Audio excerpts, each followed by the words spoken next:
Now, I was born here, but I was raised in Israel. And I can tell you that Israeli people in Israel are not happy about war. They don't want to be at war. Part of the reason why I don't support continuing to send money to Israel is because Israel has proven to be a rogue, imperialistic state that wants endless expansion from the Euphrates to the Nile. Tel Aviv is literally the gayest city on earth. And you wonder why Iran wants to take Israel out. It's like, I mean, it could be one of the reasons, but I think the biggest reason is because we're the chosen people. Look, you were born a man? Yes. Do you know how much money I had to spend to look like this to be accepted by society? Over $100,000. Men do it the best. No matter what we do it better. Oh my God. I still have my penis, but I have my balls cut off.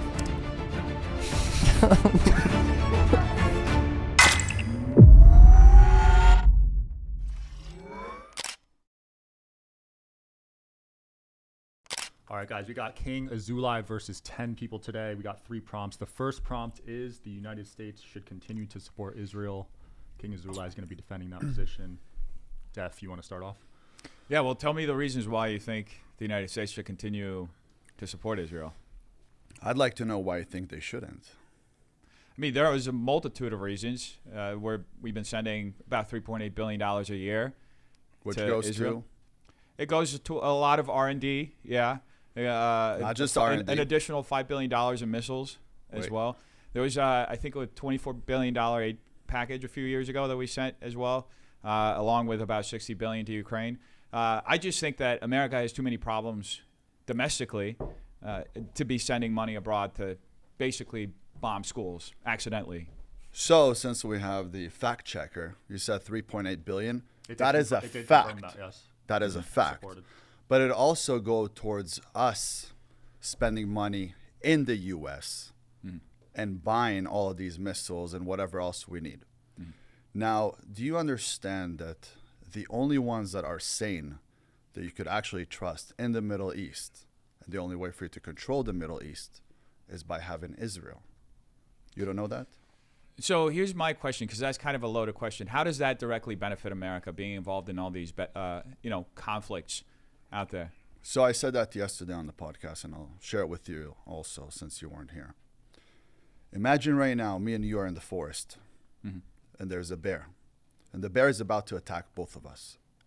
I run away. I, meaning the U.S. I run away.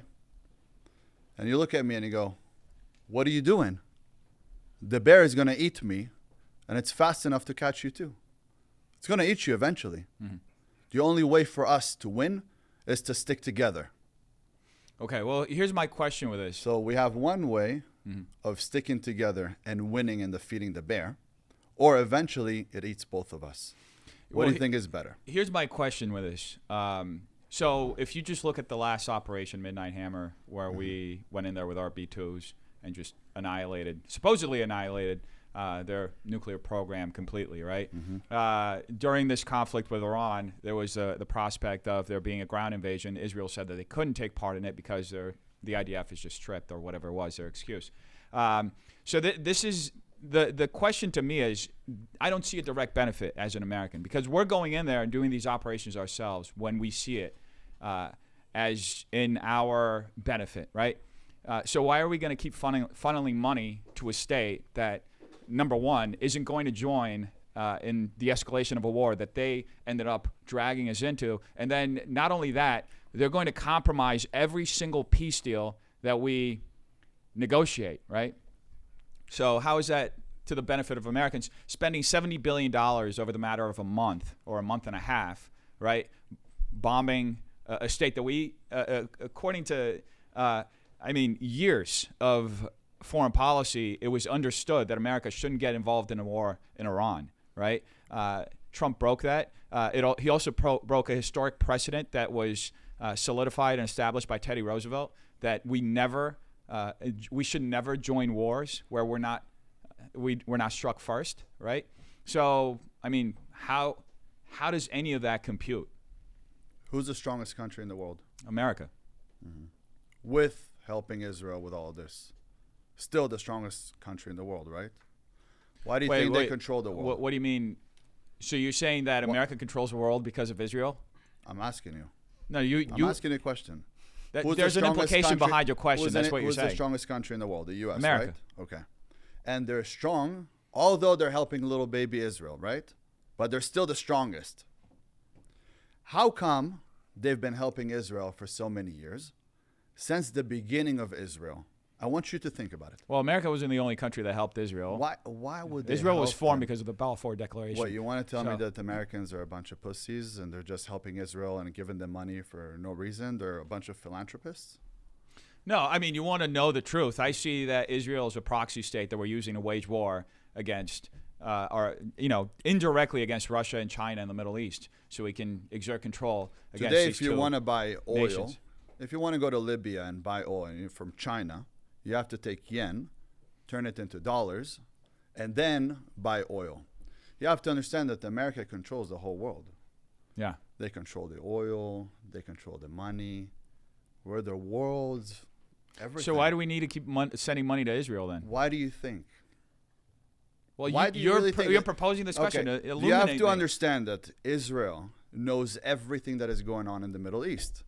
Israel could go into anywhere in the Middle East. Israel has trained military men who learn how to speak Arabic, who could speak Arabic fluently, go in, get intel, and make sure that America will never fall. It will never fall thanks to Israel. Well, the fact check just contradicted you there. It said Israel knows everything that is going on in the Middle East. It said unclear. It also unclear said because- Israel could go into anywhere in the Middle East. It also said unclear. Unclear. Israel has That's because demonstrated we're so covert good. operational. That's I mean, because we have, we're so listen, good if we're at doing if, what we do. If this is about peacocking and a dick measuring No. contest, who has the best No, intelligence? it's not about listen, that at all. Mossad is good. We also have our own. We don't need Israel for this stuff. I don't want to send money there. Do you know Instead how of much bombing money- schools do you in know how- Israel, I want to build schools here. That's the difference. You want to know how much money it would cost? It would cost billions of dollars for you guys to have intel in the Middle East. And as little as you know, Well, so Israel tell me is this. probably So the tell me- 51st. so tell- Israel is probably the 51st state of the United States of America. So you're agreeing with my premise that they're a proxy state. I'm agreeing that they're probably America. Could Israel exist without American support? No, Okay. no. So can America exist and have influence in the Middle East without Israel support? It would cost a lot more money than So you're giving Israel. so what's the benefit? So any money that you're giving to Israel is going towards us buying stuff from the U.S. It just sounds Whether- like, from what you just described, it sounds like it's a relationship that Israel benefits more than America does, because we can do the exact same thing that Israel is supposedly helping us with without Israel. You have to understand that most of the stuff that we're even using here today, like the mic, things like that, was It all made- comes from Israel. No, it was made by a Jewish man from Israel. Wait, are you Israelis- appealing is- to the Jewish Israelis- conspiracy theory that Jews make everything? No, they don't make everything, but they make 25% of Nobel Prizes at a 0.02% of population. Mm-hmm. You have to understand that there's a great relationship between us and the U.S. Now, I was born here, but I was raised in Israel. Mm-hmm. And I could tell you that Israeli people in Israel are not happy about war. They don't want to be at war. Well, my issue isn't with Israeli people. My issue is with the government. Israeli The government. Yeah, when government. you have people like Ben Gvir talking about wiping out an entire civilization of Lebanese people who aren't even involved in the war to begin with. Do you agree? Do you agree that if we wanted to, with one click of a button, we could take out Lebanon? Oh wait, hold up. I want to see. I don't want you to do that. Why would I ever want you to do that? I'm There's saying, a do huge you Christian agree- population. do you Jews agree make up that we could do that? 25% of Nobel prizes. Apparently, that's not 15 true. to 20%. 15 to 20%. So you're off, not by much. So Jews represent. Some places say 25%. So why not? Well, maybe the fact check 20%, is wrong. that's fine. But here's the thing: why do you want to bomb Lebanon? Why does We not don't you? want Why to. does I'm Israel saying- want to bomb I'm Lebanon saying so we bad? could if you're saying we wanted to wipe them out. You're saying like we're trying to cause a genocide. If we wanted to cause a genocide, According to the United Nations, what it happened would've- in Gaza is technically a genocide. Do you think you trust United Nations? No, I don't They're agree a with them on terrorist everything. group by listen, themselves. Listen, I'm only On their own, they're a terrorist. I group. don't see. Here's the thing. I don't agree with everything the United Nations does. In fact, they've taken great effort to deindustrialize America by putting huge sanctions on and motivating our country to just globalize all of our manufacturing. But that said, You know you what can't I love? ignore a report that comes out, and not just 1 year. The next year it comes out, and it actually raises the number of children. 20,000 children were killed. Do you think us voting for a president really makes a difference? In what sense? Do you think that if I voted and you voted, the votes went in and we pick the president? Okay, explain what you're trying to say. Do you 'Cause think we're if gonna- all of what us does this right have to now do with anything? voted for Trump, and everybody voted for Trump? Okay, what is this in relation But- to election fraud? Is this in relation to how the constitutional republic So, works? What you are have to trying understand say? that if elections were 100% real, So you're saying then that elections, now you're going into election denial. 100% they're not real. They're not real in America. They're not real anymore. So who's choosing our president? The people above them. Who's the people above Our them? president, Israel's president. There's people above So them. wait, so Israel's- there's things that are classified. But if you think that there's people that like you can't that just are make like a claim Trump, like this. You yeah, got to but- explain but who's yeah, the people above all of them. the knowledge that you have right now, Yeah, everything that you're seeing online, that's given to me by the people above them. is what they wanted you to see. They allow me to see. They want you to see. Go that. back. Can we see the because elections if are it not really real? mattered. So the claim it's just contradicted. The claim is contradicted by the same evidence as above. The Brennan Center's report. The truth about voter fraud found. Hold on, I just scrolled down. Anyway, the claim is contradicted. Some things are classified, and not everybody would know. But Especially again, not if me you and have this right? unique knowledge, can you share But with us? why- Can you educate but, us? But my What- thing is, like, why would you think that the U.S. would just go out there and give us billions of dollars if it doesn't benefit them? Of course, it benefits them. Well, we can They're go a into bunch that of conversation. they're a We bunch can go of into that dumbasses. conversation. No. There's a They're specific. not retards.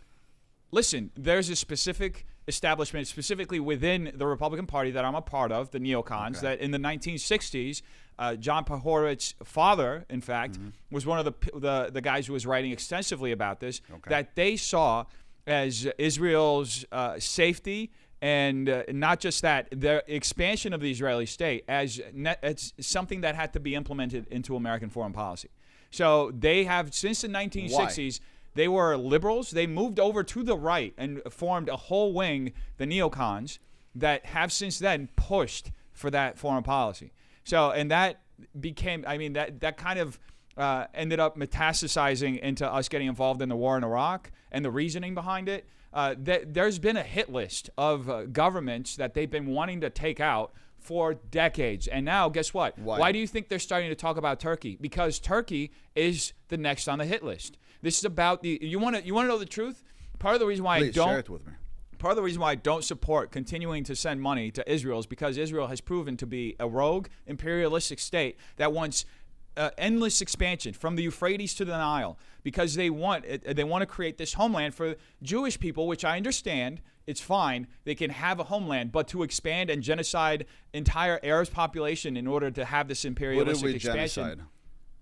We just talked about it, Gaza. Cool. Why are you Really? wiping? Why? Is it- I mean, is it- in Gaza, so after October 7th, in the after October 1940s and 7th. 30s, and Gaza one had second. So Gaza after had a October huge 7th. Greek Orthodox population. What happened to that Greek Orthodox I have population? a Where'd they question go? for you. After October 7th, what happened to us in Israel? That's an equivalent to 40, 50,000 people dying in the U.S. You want to tell me that if right now Mexico came into the U.S. over the border from Tijuana, went into San Diego, That into would the be war. college, That would be war. and But here's the killed thing: 40,000. if you're They've killed 40,000 people and then took back a few thousand with them. Do you think anyone would be allowed to speak Spanish in the U.S. or even in the you're saying world? that if Mexico attacked America, Americans would start genociding Spanish speakers in America indiscriminately? America would destroy them. Get rid of all of them. We would go to war with Mexico. What yes. happened But with the thing- Japs? Hiroshima, Nagasaki, do you think America is scared of dropping a bomb? No. That's why nobody would attack like this America. But we went in there and we lost a lot of soldiers.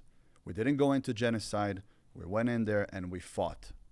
We wanted our hostages back. We only asked for our hostages back. So why have and to 90% of surrender. why have 90% So of far buildings you and have over structures there? in Gaza been destroyed? Why is Great, there so let me much answer civilian that. collateral? Let me answer that. When you have them receiving billions of dollars and building underground tunnels instead of rebuilding Gaza, and now where we're walking, can I just tell you something? and That, now that where just we're sounds like an walking- excuse because you're where using we're the wa- same. What? I'm telling you, one Israel's second. using the same reasoning to But I bomb let you speak. Christian villages in But Lebanon. I let you speak, Go right? ahead. Then we're coming in, and every second someone comes out of a different tunnel, a different location, and either bombs us, shoots us. When we're trying to get back our hostages. So what do we have to do? We have to go in and remove buildings where we believe these are locations that underground in the tunnels we have our women and children. So question, what And are the that is tunnels, why we what went do the in there hostages and have to destroyed do? some of the houses. What do the hostages have to do with southern Lebanon? Why are you bombing southern Lebanon to get your hostages back from Gaza? Why is Israel doing it? What's in Lebanon? Hezbollah, is that what you're Okay. reasoning? Okay, they have So- tunnels under Christian villages No. that they're bombing? Really? Show me one Christian village that was there are bombed countless right videos. now by The Israel. IDF shared videos of entire villages getting wiped out. Netanyahu retweeted it. We There share are- those there's- villages because these were Oh, terrorists. now share this was- video where we this- bombed those villages. Not us. Okay, not us. I see no, how you that changed was the tune. No, that wasn't us. That wasn't us. So you didn't bomb that Christian was villages in no. Lebanon. That Israel Look, didn't bomb Christian villages in it Lebanon. wasn't Israel. It was terrorists that came and attacked them, and literally destroyed villages, burned them, So you're saying raped the women. Hezbollah was attacking Christian Whether it villages was in Lebanon. Hezbollah or another terrorist fact check group, that? you could check, but it was not Israel. We're at 15, so let's wrap this one up too. Okay. Final statements for you guys. I think that he's smarter than what he's pretending to be. I think he knows that the relationship between Israel and the United States is a very good relationship. It's the one way for us, the U.S., because in my opinion, U.S. first, America first. I'm not for Israel first. It I'm doesn't for sound like it. I'm for America. I love America. This is my country. But I have to tell you that the relationship between the both of us, and because I hold dual citizenship, I like to speak for both of us. It is the best relationship we could hold, because just like that, we could control the whole Middle East.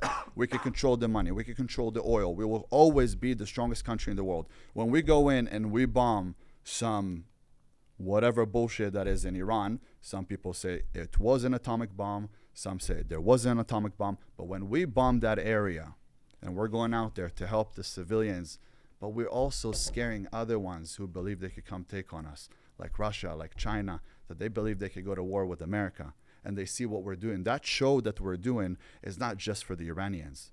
That's also for them on the other side, for them to know we're not fucking around. But over there with them, we would have a lot of dead people on our side. On the other side, not many. How many died? Americans. Are you asking me? I thought this was Yeah. a closing statement. I think it was 0. 0 Americans died. Only money was sent, but 0 Americans died. But the kind of balls that we show that we have today, nobody's fucking with us. Cool. You want to close or? Yeah, America first to me means taking care of Americans first. I don't see how continuing to be coupled with Israel is something that's necessarily beneficial to America. Israel, as a state, has dragged us into numerous conflicts. They've shown absolutely no willingness to actually strike peace deals and uphold peace deals in the region. It ended up with We gave part of our land back. This is my closing statement. Let me Go just ahead. finish. It ended up with our military committing atrocious acts that our tax money paid for, which is bombing a school in Iran. 170 little girls got killed because of that. I don't want my tax money funding that. I don't want my tax money funding more wars. And that's pretty much where I'm coming from. Ben, agree. I want you're a peace nice as well. guy. Who wants to go next? If you learned anything from this episode or got any value at all, please share this episode with a friend. It helps us grow the channel, it helps us grow the podcast, and it means a lot to us. Thank you so much. Hey, How nice we to doing? meet you. Light bulb. Thank you for Nice to showing meet up. you. Yeah, absolutely. Good with Mike? Yeah, go ahead. Perfect. All right, so I think the internet and the algorithm gets excited about exciting arguments, not necessarily good solutions. So I want to try a little bit different of a technique. I'm going to ask more questions to get more of an understanding, see if we can come to a little bit more of an agreement. Sure. So when you say America should support Israel, is that unconditional? No.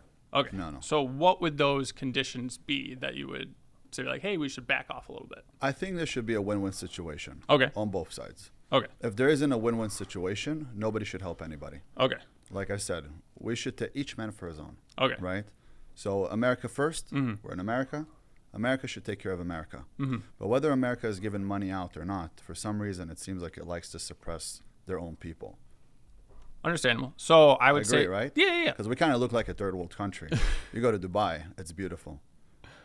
So I would say I would agree with the point, America first. The goal is we don't want to hurt Americans' interests. And first of all, that's keeping Americans healthy and the men and women not in war. 100%. Okay. So as we're moving forward, if Israel is bringing America into war, would that be a good reason to retract the support for Israel? As long as the war makes sense for the United States, I think America actually benefits more than Israel when it comes down to this war. Like I said, they are scaring off other big enemies. When you have somebody like Russia, for example, why are we helping Ukraine? Why are we taking Ukraine's side and not Russia's side? We're taking Ukraine's side to show Russia that we have more allies over there. We did this war to show Russia and China that don't mess with us. If we wouldn't benefit from it, we would never send money. You guys have to understand that. There has to be some sort of a benefit. I mean, Trump isn't stupid. The people at the top aren't stupid. Mm-hmm. The people that are running this country aren't stupid. They know what they're doing, and they're very good at doing it. But Jews and Israelis have been helping the U.S. for many, many years. And it just made a lot of sense for them to help us over there because we're like their best intel. So that sounds like you're not putting conditions on the support. So what would be a condition in which you were like, hey, a specific scenario where Israel or just an ally in general did something that America should back off on their support? So, for example, I looked at how much it's going to cost for the U.S. to have enough intel in the Middle East. And it seemed like it was going to be 50 to 100 billion a year just to have the kind of intel that they're getting from us. So cost-benefit analysis. So we're saving them money. Okay. The 3.8 billion that is going towards Israel every single year is towards buying weapons and putting money into the U.S. We have to purchase things. So it's almost like a credit. It's not like we're receiving actual funds. Now, who dies the most? Israelis. Young Israeli men, 18 to 21. They go into war. They're the ones dying. We've lost, in the last 3 years, about 4,000 people, 5,000 people, between civilians to military men. Do you think we want that? Israel is very small. Every person that dies, a whole family feels it. 5,000, the whole country feels it. So there's not many people in Israel. So would you say a war of aggression would be something that it would be able to back away from as far as America's support on Israel? What do you mean by a war of aggression? So with Iran, it seems as if America is trying to do what they can to leave, and it does not seem like that is the interest of Israel at the moment. Well, in the beginning, America said that they were going to help the people of Iran. If you know, Iran wasn't an Islamic country, right? Most of the people there were Zoroastrian, Christians, some were Jews.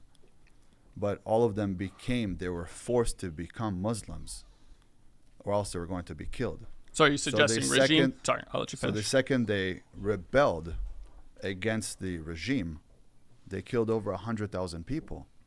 Women, children, men, athletes. What are you going to do? Just let them do that? Are you going to let them just kill everybody? So we went in there to save them. America and Israel was a plan together. But it was, I believe it was Trump that said, start fighting and we'll come help you. That's where I got also pissed off with Trump, because it took months for him to go help. And by that time, we lost 100,000 people there. So historically, regime change that U.S. has been involved in, there's been 70 attempts, 2 times it's been successful. Fact check will show 3. But we have Japan and Germany. Do you agree that attempting a regime change in Iran was even feasible?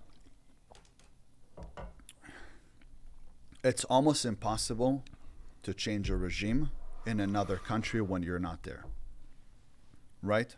Well, I'd say it's almost impossible. I would say it's been shown to be impossible. It's almost impossible. Like, you have to be there. So let's just say it's impossible. Well, if right? we look at Iraq and Afghanistan, that still didn't work. It's literally impossible.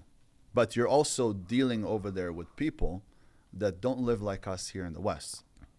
Here we are more humanized, normalized. We can have a conversation. We could agree to disagree. Over there, you're dealing with people that believe that everyone should be Muslim or they shouldn't exist. Now, why did we want to go in there and stop them? Because they shouldn't have an atomic bomb. You don't know what they're going to do with it. Let's put it like this. If Gaza had an atomic weapon, there wouldn't be Israel.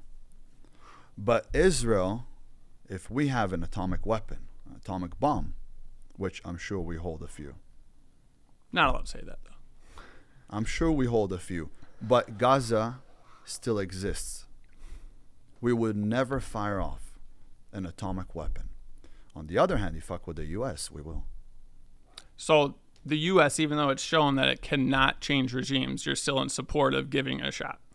I don't think you could change the regime. Okay. And I wouldn't want them to go in and change the regime. Okay. But I would definitely want them to go and save some people, and at the same time get rid of an atomic bomb.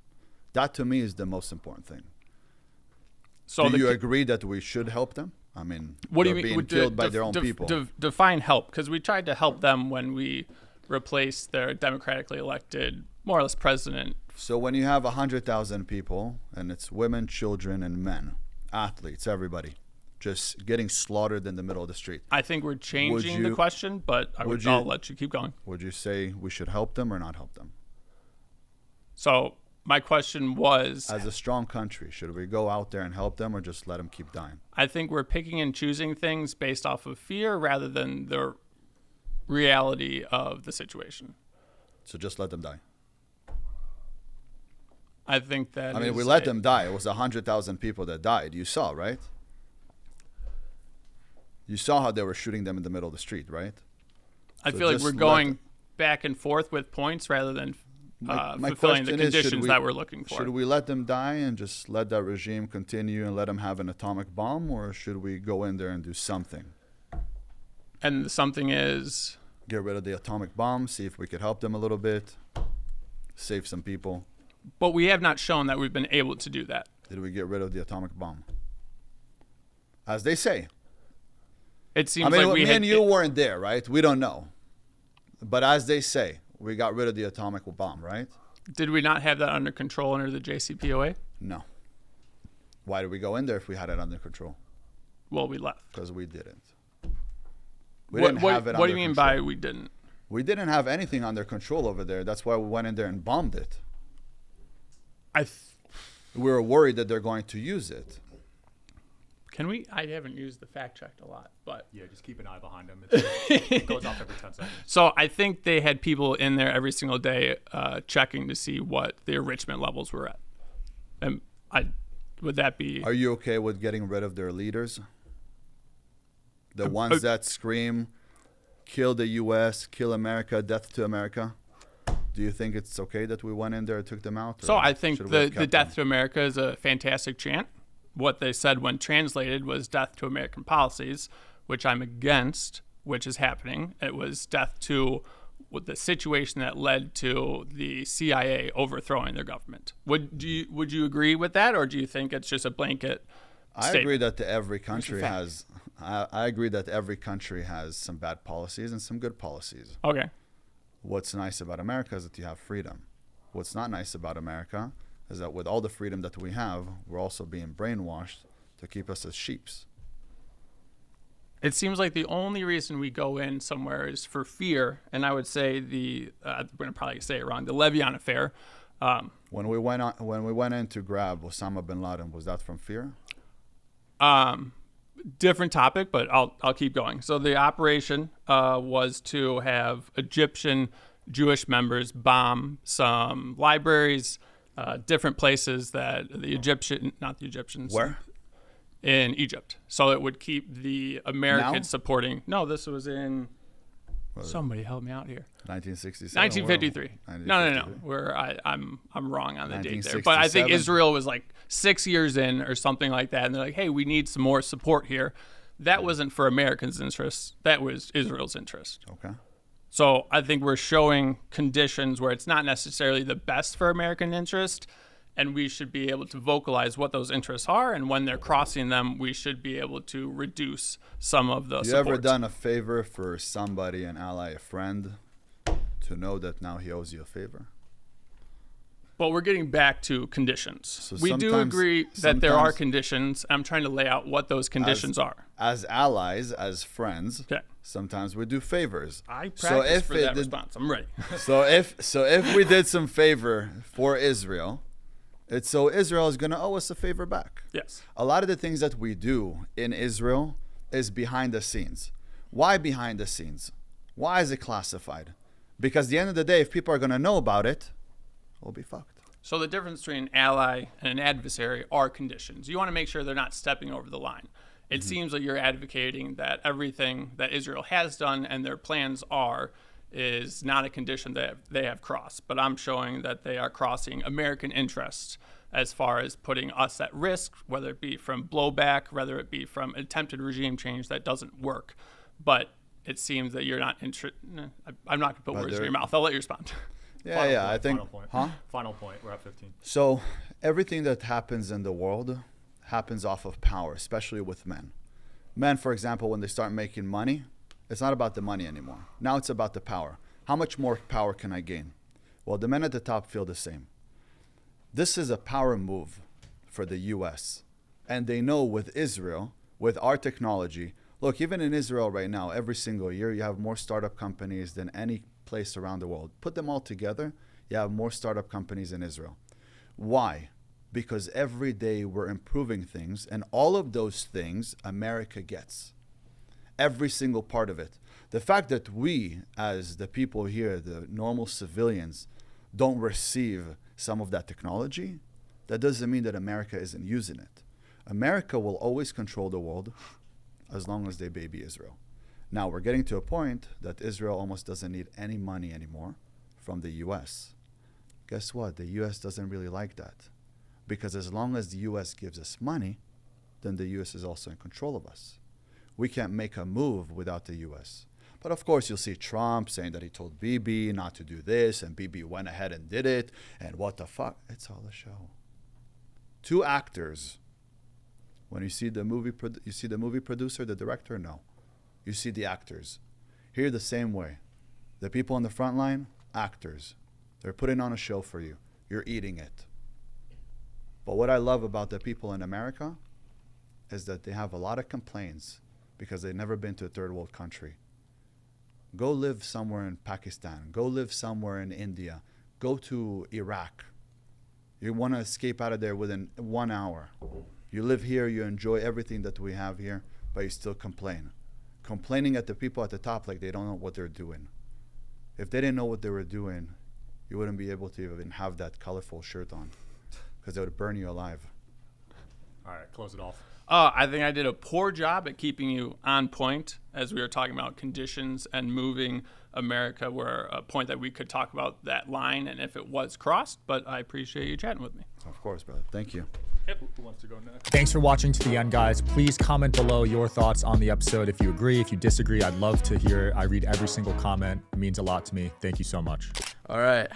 What are the main strategic benefits the U.S. received from its alliance with Israel? You guys coming at me with, now I have to pull out ChatGPT. Hey, think smarter, not harder. Yes. So, when it comes down to military, the branches that we have, we're the most advanced military in the world. Of course, yes. Do you know that? Of course I know that. My father was in the military. Israeli military? No, U.S. Oh, I know you were, though. Secret military, right? The secret one? We can't talk about it? Shh. Okay. Like secret language? Yes, fifth one. Okay. All right. My mistake. So, your father was in the military, yeah? Where did he serve? Marine. Amazing. Love Marine guys. When it comes down to Israeli military, we always have to think 10 steps ahead because everybody wants to kill us. Okay. We're in a very small environment. The country is tiny. And around us, everybody's an enemy. Okay. Do you know that? Yes. Like Ali. You know, like Ali. Iran versus Israel. I mean, I think it's going to be bigger. If you, Ali, fight, like, I know you keep Bigger saying... than Gypsy? Yeah, well, Gypsy's like kind of a scumbag. You know what I mean? Like, everyone wants I gotta him to beat keep him beating up. him. Like, yeah, no, of course. But, like, he's like actually a scumbag. No one gives a shit about him. But, like, Ali, might be some good conflict there. You know? Really? So... I'll tell you, Ali actually backed out. What? Yeah. I don't believe it. I don't believe he reposted my video. No, you can't be dissing my boy like that. I don't believe it. He backed out. I'm telling you. I don't believe it. Listen, Ali doesn't want to fight. Listen, you claim to Let's be real. You claim to be Ali- Jesus Ali- Christ on a podcast, so I don't know if you're the most trustworthy person. Who did I claim to be? You claim to be Jesus Christ on a podcast. No, I'm quoting that, by the way. I'm not like, oh, I made it up. Yeah, No. no. You're quoting it. I said people are messaging me saying I'm the Jesus Christ of this time. Okay, who messaged you that? Some like crackhead on the street? No. Actually, a 20-year-old boy named Van. No, What? I'm just kidding. Oh, I thought someone hacked my account for a second. I was like, gotta get this checked. I'll tell you. One thing that I do preach Okay. is for men to be better, stronger, Okay. to stay away from bullshit. Okay. Right?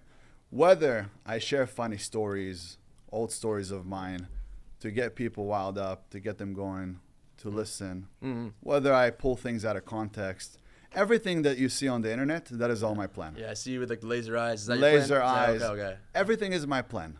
Everything. Even with the big creators that talk shit about me, they all got paid for it. Just so you know. Yeah, I Everybody. And then you guys, the smaller creators. I don't know. The smaller creators are King the ones that Azoulay. come in and they're like, oh, they're getting a bunch of views with King Azoulay. Let me go ahead and put that on my page. King Azoulay, you're a nice guy, But- but you're not talking to me like this. You're not gonna call me small like this. You're not talking to somebody that's just gonna let him speak to you this way. You know what I mean? What the fuck you gonna do? know? What they gonna do? You wanna run it? Let's run it. Let's do run it. Let's do it. Honestly, yeah. This guy don't want to talk about Israel. He just wanted to meet me. I appreciate that. Whoa. Give me five. Yeah, Give me yeah. five. Hey. Look, you got a bright future ahead of you. Yeah. All right, but this is a debate. And it's time to take it serious. Oh, okay. Lock in. All right, I'm sorry. You're I not was goofing speaking to around. somebody that's just gonna let you speak. to I him saw him this way. lock in for a second. All right. I don't want to. All right. Superior intellect. All right. All right. Got Let's you. do it. Okay. Let's go. You want us to be quiet? We could speak telepathically. No. I could enter your mind. All right. Never do you want, forget, You want I'm the ChatGPT Messiah. or I'm the Messiah. Look at fact check it. The Messiah is King here. Azoulay claimed that he is. It's true. I It's am supported. the Jesus Christ of this time. That's what they say. I think it's just, So every 2,000 years, somebody like me arrives. At first, it was Abraham. No, first people. Adam. okay. 2,000 years later, Abraham. 2,000 years later, Jesus Christ. How long ago was Jesus Christ? 2000. 2,000 years ago. Like I said, superior intellect. Am I wrong, guys? Every 2,000 years, somebody like me arrives. Shit. But it's very hard for me to tell you humans Oh, who I am. Because anytime I share who I am, you guys, for some reason, just don't we get don't it. believe you. Like nailed you to don't the believe cross. Okay. Why aren't you fighting in the front lines in Israel? Like I heard you beat Why up would 50 I? guys. 30. 30. 30. Got So jumped. they need your help, dude. Come Yeah, on. I got jumped by 30 guys. Listen. We But can they end this didn't whole take debate right me now. out. Wait, listen, we They can end didn't this whole take debate me right out. now. No. But that's what I'm saying. So you're like a survivor. Listen, we end this whole debate right now. If you just go to Israel, we can end The the war. American connection. Yeah, and it'll be done. It'll be done. America won't be no more. I'll be in honest. Israel. I like this guy. He did his homework on that. He did. He knows everything about me. I didn't study about Israel, but I know a lot about you. Yes. All right. I'll tell you, I would go and fight in Israel, Okay. but I'm too much of an asset to the U.S. Okay. They wouldn't let me go. I understand. That Okay. that makes sense, honestly. Look at me. I arrive. 10 people want to come battle me. For Yeah. what reason? Yeah. What bad did I do to you? I understand we have some feminists here. We have some people don't like Israel. Some people have want abortion. I don't know. Yeah, they're gonna give you a lot of shit, but They are. not me. They are. All right. Let's move on to the next person. That's good shit, man. This is gonna. Thanks for watching all the way to the end, guys. Please hit like and subscribe. It helps us grow the show and helps us get bigger guests. Thank you so much. All right. So do you disagree with his claim about Israel? I do. Explain why. Shalom, Benjamin. Shalom. Boker Tov. Boker Or. It's good to see you. Name Lakir. Very nice watch. Hani Baruch. It's Armenian.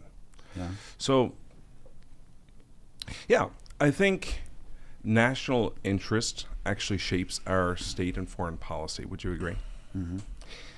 Would you see that the United States national interest, which is the interest of we the people, we are the ones who elect the candidates, we are the ones who support them for various policies, both state and foreign. Mm-hmm. So would you agree that the U.S. interest, meaning we the people, is shifting into not supporting Israel? It seems like less people are supporting Israel at the moment. Yeah, statistically more so people- than ever. More than ever. more than ever. And it's actually sad to me, you know, because if you go to Israel, you see how when we see Americans, it's like, oh, you're from America. It's almost like Moses arrived. We treat Americans amazing. Like, we love Americans. So for us to know that the Americans don't like us now because of whatever they see online, that kind of sucks for us, you know? And I'm speaking for Israel because, again, I'm Israeli, but I'm also American. Born here, but raised there part-time, then raised here the rest of the time. It's very sad for me to see the amount of hate that we get. For example, I have Israeli on my Instagram because I'm Israeli and I have that up there. Then everybody calls me a baby killer, you know, a murderer, supporting a genocide. There isn't a genocide. A genocide would mean going in there and killing everybody. Not necessarily. But we're not doing that. By the definition of genocide, it doesn't. That's not the definition of genocide. Let me interrupt just for a second. Go ahead. With all due respect, my support for Israel changed. Obviously, I can speak Hebrew. I studied in Israel. Beautiful. I studied at the Holy Language Institute. I've Are you traveled the Jewish? world. No, I'm a goy. I'm goyim. But You're the other nation. I've studied all over the world, worked all over the world, 58 countries, worked in Palestine, worked in Israel. I love Jewish people. I really, really do. I follow a Jewish rabbi. I'm a student of a Jewish rabbi. His name is Yahashua HaMashiach ben David, ben Yosef, Jesus the Messiah, son of David, son of Joseph. Wow. Where is he? He's everywhere. He's omnipresent. Okay. Jesus the Messiah. So let me, you can't compare to Jesus. You're blaspheming him, and your case to Americans need to Americans need to support Israel. By Well, the you way, diminished. I didn't compare myself to Jesus. I said people compare me to Jesus. Okay. No, I don't think so. Yeah. Well, let me just. I'll affirm that you don't compare it to Jesus. No. That doesn't help bolster American support for Israel when you tout such things. But long story short, my support ended when I was a missionary in Artsakh in Armenia. Okay. With the Armenians, and I saw people that I loved, women and children, that were bombed by Israeli drones that were sold to Azerbaijan. And you can fact check me on this. They have a. Can you check if it was really sold to them by Israel? It'll pop up, yeah. Yeah. Because I believe it was. Yeah, Israel Was a conspiracy. No. They have a very good relationship. They are allies, Azerbaijan and Israel, and Azerbaijan provides gas to Israel, a lot of gas to them, and they in turn provide weapons. And those weapons were used on Azerbaijan's only enemy, which is Armenian Christians. And I know since you live in the LA area, you grew up there, you probably have a lot of friends that are Armenian. A lot of Armenian friends. I'm sure you love them and respect them. Yeah, We were Israel- just recently on the Wise Nuts, but I'm correct. Israel in that, did sell drones. And Was it at missiles. the time of that war or was it Yeah. It was before? February 26th. right? Yeah. Okay. Yeah. When was the war? Was it at the same time of the war? What year was that war? 2020. Let me see if that. September 27th, 2020. Like, were they going into war and Israel was like, go ahead and get some drones from us and then you guys will be good? Yeah, they've had a long. Or was that before? No, had they a- sold it in 2009 to 2012. Okay. Wait. Yeah, so they- One second. So they sold it in 2009 to 2012, not in the time of the war. Hold on, Ben. But then they Hold- used it hold on. against the Armenians in Hold on. 2020. Ben, So as it I was was- going to say, they've had a long-standing relationship. They're allies, and So it was the like only enemy. inadvertently. Ben, it wasn't. Ben, it's not. Ben, let me It let me wasn't say done this. on And purpose. them recognizing the genocide, I'll just clear this up. Recently, they recognized the Armenian genocide. Correct. That's just a PR stunt to help bolster their credibility in the public eye of U.S. Americans and to help maintain support for Israel, which is greatly diminishing, as you pointed out. Do you know where is the biggest Armenian church in the world and the most beautiful Armenian church in the world? Yeah, it's in Armenia. No, it's in Israel. No, it's not. Look it up. What's No. the church called? It'll pop up. Look it up. There's a beautiful church The in Church of Israel. the This Holy guy's from Sepulchre. Armenia over here, by the way. Yeah, I could tell. The Church of the Holy Is Sepulchre there- is a historic site that is is maintained there- by the Armenians, is but there a it is not beautiful- the No, it largest says one. largest church is in Armenia. But is there a beautiful big St. Gregory church? the Illuminator Cathedral. Exactly. Wait, my is there- my is there a family bit- and I, we attend there every Sunday, it really so quick. I know. Let me finish, please. Go ahead.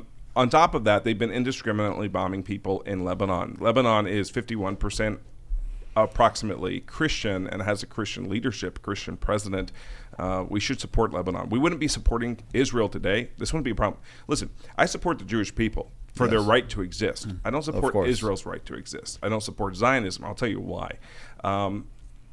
I'm a Wilsonist. I support Woodrow Wilson's policies during the Paris Peace Conference and in 1919, the Treaty of Sevres. And the idea by the U.S. State Department at the time was not only to settle peace in the regions between these nations and then these borders, to distinguish them, but we had what was called the Treaty of Sevres. Okay, this was the treaty that was signed by Turkey that they were going to cede back all the land that they had stolen from the Armenians. How do we secure that? Woodrow Wilson was prepared to send 200,000 troops at the time. The vote didn't pass through through the Senate. So what ended up happening was Russia basically said to Turkey, yeah, we don't need to follow that. And then they had the Treaty of Lausanne. Long story short, half of Turkey would now be part of Armenia. Armenia would secure our interest in the region. And we have to understand, Woodrow Wilson also signed on to the Balfour Declaration to send Jews back to Palestine. But so did Mustache Man. I mean, Mustache Man sent 300,000, in the Havara Agreement. So, Zionism is strange. I don't understand it. What's the meaning of Zionist? Okay. Zionist is the right to a Jewish state. Plain and simple. Do you agree religious Zionism? Do you agree that a Jewish state should exist? No. So you're saying that it's just fine, Jews should just go and not have their homeland? Yeah, before they were more like gypsies for like 2,000 years. I prefer that. Why do you prefer that? I'll tell you why. You prefer that? Yeah, I do prefer that. Yeah. Why do you prefer that? I'll tell you why. You like the fact that we've been kicked out of so many countries because we're doing so well financially? Well, over, I think it's 109, 110 countries Jews have been kicked out of. 109. And you have to ask the question, like, at some point, why is that happening, right? It's because like forever the Goyim have been anti-Semitic. Is that the narrative? But the question is, we don't see any accountability. Why is that? When we see like the national interest is shifting against Israel. Do you know that Israel is the only land that was given? Let me finish my point, and then I'll allow you to answer. I'll let you answer. With respect, the national interest is massively shifting against Israel here in America, and obviously that's happened in 109 countries where they shifted against the Jews and they got them out of the country, and then they started to prosper, like in Germany in 1933. Do you know why in Germany they took us out? Yeah. Why? Because we made a lot of money, and then how did their economy go up? By taking our money, taking our diamond, taking our gold, taking all of our business. That's not how their economy and then went up. Killing us. That's not how their economy That's went up. Exactly how their economy went up. I'm not going to make a defense for 1933 Germany, but I think the Weimar Republic was terrible. And You're probably going to tell me that also 6 million Jews didn't die. No. I'm not going to dispute those claims or argue that. Or there wasn't a genocide. Listen. Apparently, according to you, a genocide is when the entire nation is wiped out, and that didn't happen. Did they not gas us? So wait. You just said, did you not say that we're not? Listen, we're not committing genocide because we haven't wiped out the entire nation of Palestine. Did they not try to wipe out every single Ashkenazi Jew? Listen. And then start moving from country to country to kill other Jews? It wasn't just Ashkenazi Jews that were being killed. They started with the Ashkenazi Jew, but then they started moving. Why would you just say Ashkenazi? Why? That's disrespectful to the rest of the Jews. Because after that, they went and tried to kill all the Sephardic Jews. Okay, where are the Sephardic Jews from? Go ahead, share. Are they from Germany? Because they're not. Are you seriously Germany? Jewish? I'm really questioning. I think I speak more Hebrew than you. Yeah. Come with the facts, dude. Where are they from? No, really. Sephardim are from where? Yes, go ahead. Spain, share with right? Me. Share then with there's me. Mountain Jews. The Mountain Jews are from where? So you think us Georgia Moroccans, and Armenia, so right? us Moroccans are not Sephardic Jews? No, you guys are Moroccans are technically Sephardic Jews. Yeah, Moroccan Jews so are Sephardic. North African and Spain, right? Okay, so they were just about to get to my people, and then they were stopped, right before they killed us. Okay. So they started with the Ashkenazi Jew, right, in Europe. Okay. Right, in Germany, no, and Poland, no. Yeah. Or no? Yes or no? At the end of the day, so they try to wipe us out just because they were stopped. Doesn't mean they weren't causing a genocide. I want to direct us back to that question.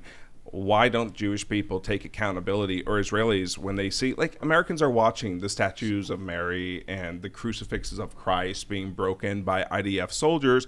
We're watching Christians being bombed in Gaza. I 100% don't agree with what I saw. I saw that they broke the call them out. The cross that they broke, I saw that. I don't agree with that.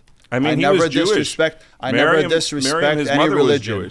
I never disrespect any religion. Okay. And anyone that does, to me, is worthless. Okay, I think... Because I'll tell you something. For me, people of God are people of God.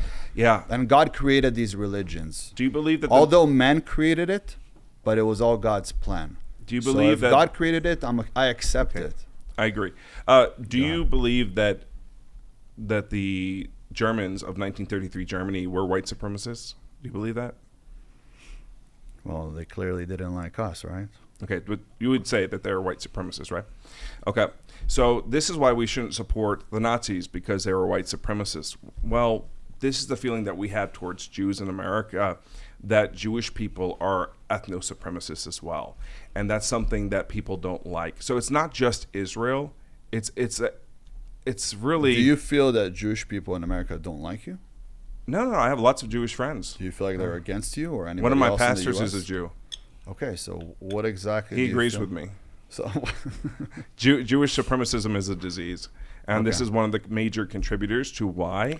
Is because there's no accountability for the actions that the IDF takes against Christians in Gaza. In fact, we just continue to send more support. But when you sit here and tell me that Israel shouldn't exist and we shouldn't have a state, the second you say that, So to me that- it sounds that- pretty crazy because you were in Israel. Yeah.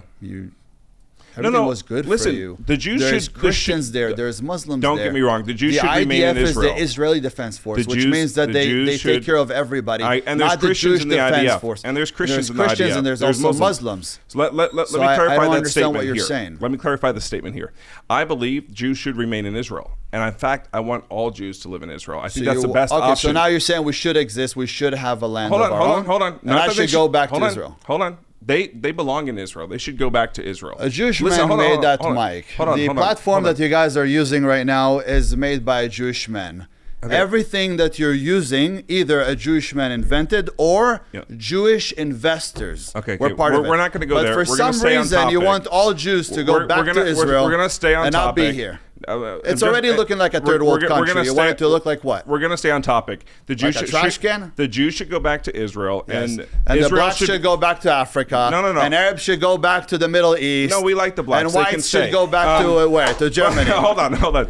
And we should give this land back to the Native Americans. Let me finish. We should give this land back to Native and Americans. I'll let you make your point. Okay. Let me finish. I'll let you make your point. Where's my Indians? I I believe. had some Indians here yesterday. Bring the Indians back. Don't you Let's- tell me what to do. All of us need Okay. to go.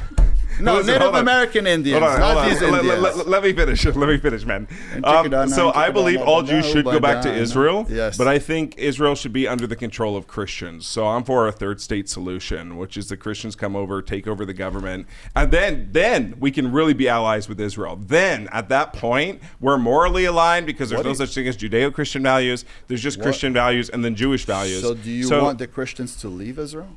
No, I want them to stay. Okay, so and you I want want all them to take Jews- over the government. So you want all Jews in Israel, Yeah. right? You don't want them anywhere I want else. them protected from all harm. All in Israel. I want them all protected. I But don't then want you any harm want to there come to also, Jewish people. Okay, but the biggest problem that we have, you know, what's crazy that people don't think about is Isn't that an interesting take, though? Don't you think? It's pretty crazy to me because people don't understand. Why is it that crazy? More Jews die in the state of Israel than anywhere around the world every single year, and the reason they die is because we are still I have a solution to that. with having Muslims Christians take there. over the IDF, Christians take over the government, and all of a sudden we'll shake hands with the Palestinians. We're all singing Kumbaya. We'll all get along. Yes, kumbaya.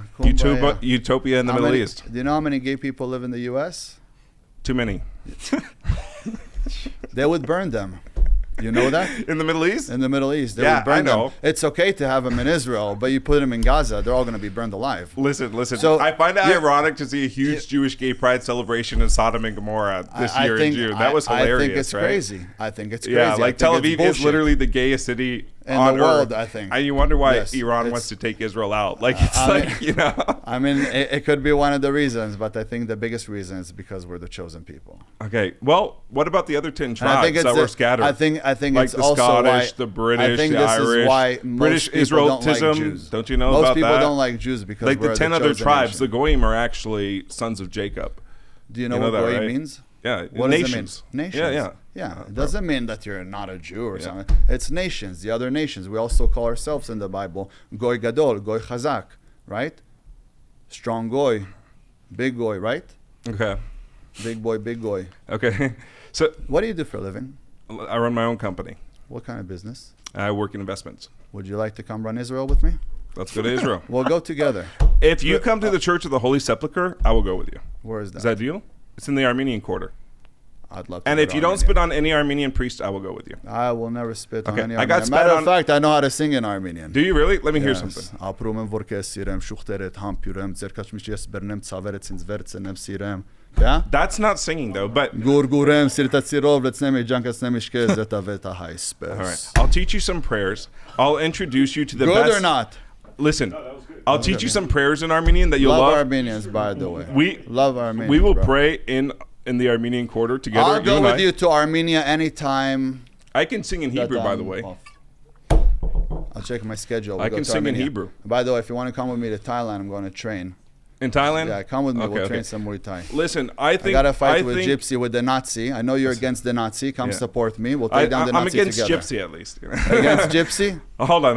Or are you I for don't like Nazis? Gypsy. He's a Yeah. clown. He's a Okay. clown. But Yes. let me just clarify And I something said, real enough quick. with the clown. So I used to work for Turning Point. I was the faith chair for Turning Point Action. I love Charlie. He was very close to him. And I just want to say, Love that guy. one thing the reason why I agreed when Sean hit me up to come on and debate you is because he believed in debate. He said that when we stop talking, bad things happen. Very true. And I believe dialogue is so important. You and I are categorically opposing one another. Like we have very different views concerning Israel. But I think when we can have these conversations and these dialogues and we can talk through these issues, we might not end up agreeing at the end of the day. No one will probably end up winning the debate, right? Right. It just happens to do with preference. But I think at the end of the day, it's healthier than It is us healthier that not we sit here talking. and speak. And thank you for inviting me to Israel. If they'll let me come back, I'll come back. You know? Why they kick you out?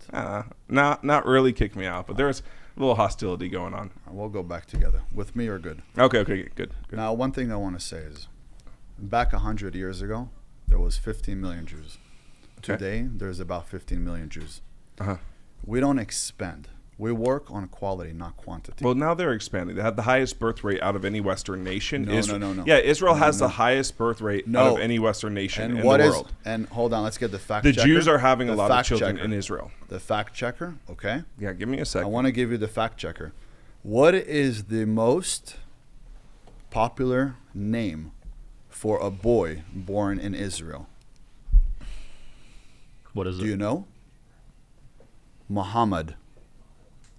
You know who? In Israel? In Muhammad? Israel. They're In only Israel. 21% of the population. One second. Arabs are I only want 21%. I want you to fact check me. I want you to understand it's not us having children. Wait, I was There- right. Go back. The reason I'm telling you. Yeah, Israel has the highest birth rate out of Yes, any but Western nation. Ooh. what? Hold on. I'm trying to show you who it is. Wait. Spicy. I'm trying to show you who it is. Right? What is the most popular name for a boy in Israel? It's Muhammad. It says it's common. Yeah, it's not the most popular. Huh? Muhammad. The thing is that they're having way more children than us. But they're only 21% of the population. because you have to understand. So that, yeah, maybe but in this now you have a lot last of 5 gay men years- in Israel. Yeah, why is that? I don't know. Maybe they should It's stop eating driving me soy. I crazy. mean, the goy slop is they're feeding into it. You know. Probably. Yeah, like you did Probably, with the it's tattoos. It ridiculous. goes against Torah. Yes. Even me, I observe Torah more than that. You know. I will never get any more tattoos. I keep Shabbat now. My life has changed. Yeah. You know, I'm going more towards the religious way. Okay, good. But Close this off. I'm a man of God. But what I wanted to say to you is this: there was 15 million, and today there's 15 million Jews.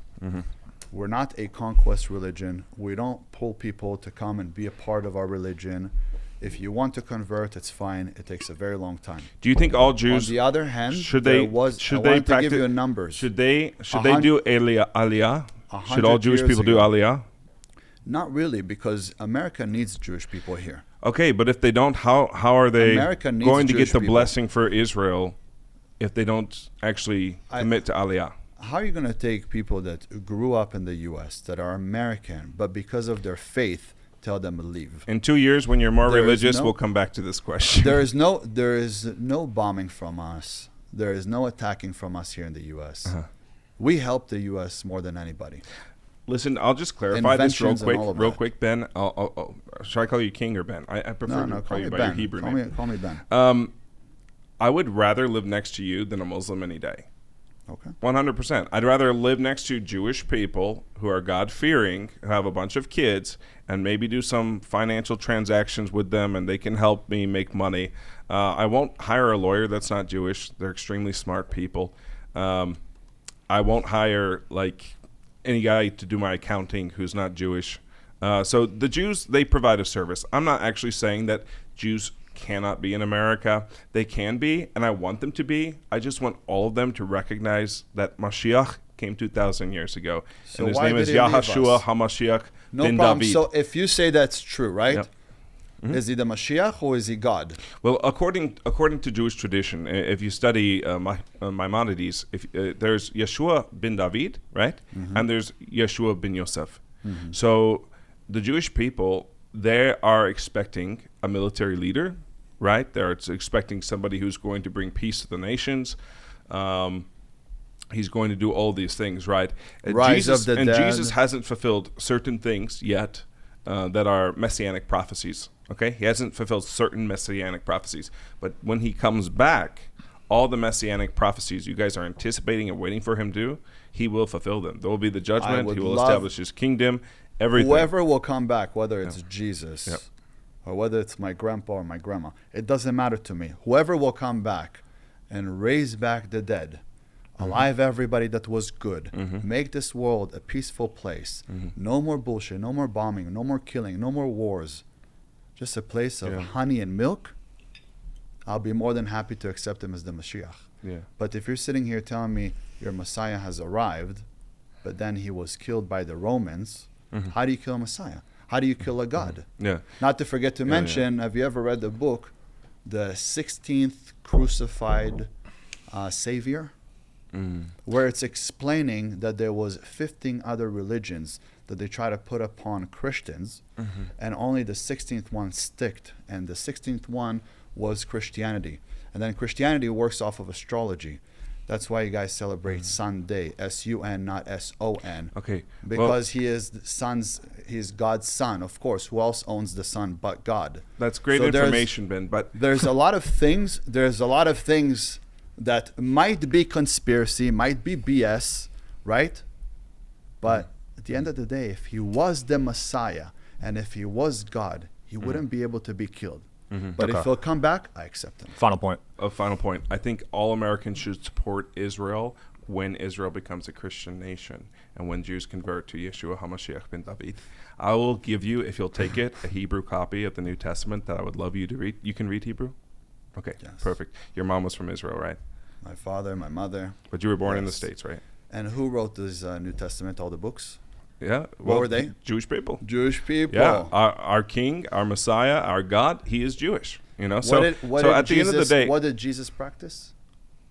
Jesus did not practice modern day Judaism. What did he practice? He was a Hebrew. The Torah. Okay, he practiced Torah, of course, 100%. The 5 books of the Torah. I practiced the Torah as well. He was a Jew. And listen, I eat kosher, not for religious reasons, but, you know, there's a conspiracy out there that, like, the Jews are running the FDA and they're controlling our food supply. And, like, just as a precaution, just in case it's true that they're serving us processed goy slop, right? Yes. I'm going to eat kosher because I know the Jews won't poison their own food supply. And I recommend every Christian does that in America. Eat kosher, guys. All right. Okay. I love you, bro. Shit. God bless you. And too, may Yeshua God bless you. Find you. You know, I appreciate you calling him Yeshua, by the way, because nobody really knows his name. Everybody calls him Jesus. Yeah. But the letter J came into the dictionary in like the 15th century. Yeshua HaMashiach ben David. Jesus the Messiah, son of David. Your Messiah. I just only pray to God. And you know, he's King of Kings, so he's technically King of you. King of Kings is only Lord God. of Lords. Yeah. King Yeshua. of Kings Yeshua is only God. He is God. He said, I am. That's why read the Talmud. We'll finish up with this. The problem is that Talmud, you're an idol worshiper. Read the Talmud when it talks about Jesus the Nazarene, right? They sent him to Pilate to be executed because he claimed divinity. He claimed to be equal with God. That's what the Talmud says. And it's but how do you kill a God? Right? Like, if you killed me now, I'm not a God. He rose from the dead. And to prove who that saw they couldn't him? kill him. 500 witnesses. 500 witnesses. Yeah. So why did he leave again? He didn't like you too much, did he? No, he's coming back in glory, and all the nations, every king will bow. But we'll talk more in Israel. If he comes back, I will bow to him. Listen, how about that? I'll introduce you to some amazing Armenian priests. We'll go into the Armenian Church of the Holy Sepulchre. Is there an Armenian church in Israel? Yes, there's tons of them. There's one in Israel. Yeah. I'm going to show you. Yeah. It's a really big, beautiful. Let's wrap this up. God bless you.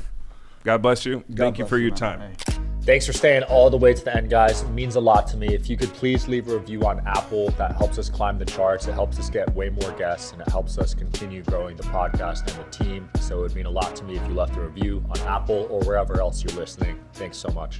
Okay, guys, final person on the first prompt. I think Vem's going to touch on the other prompts as well. What do you disagree with him on, Vem? So you're saying that mental health isn't real? Is that, like, I'm just curious, like, that's your opinion is mental health isn't real? It isn't real. It isn't real. It isn't like, real. you don't think mental health issues exist? No. So I was, like, looking at these 3 prompts, and to me, they all tie in together because United States should continue to support Israel, right? I don't think United States should continue to support Israel because I think United States is a completely on the verge of collapse, on the verge of like just really becoming a superpower of the past. And I don't think America could even help itself. I think America's so inherently corrupted right now. America is so destroyed right now, and partly due to feminism. I think that's part of the reason why but there's a lot of other reasons of corruption. So we can't even help ourselves, so I don't know what business we have helping other places. Like, we were sitting out here, talking about how, like, somebody was mentioning that something like 22 men off themselves every day. Like, why is that going on? And if you actually research why it's going on, there's a lot of factors within our culture and society. Point being that we're a mess of a country right now. We're not like a superpower. We're not like morally upright, culturally, socially. Our legal system is screwed. So I just, how do you help anybody else when your country is so screwed up? Right. So America has all the resources to make America great again. You agree? No, I don't agree with that.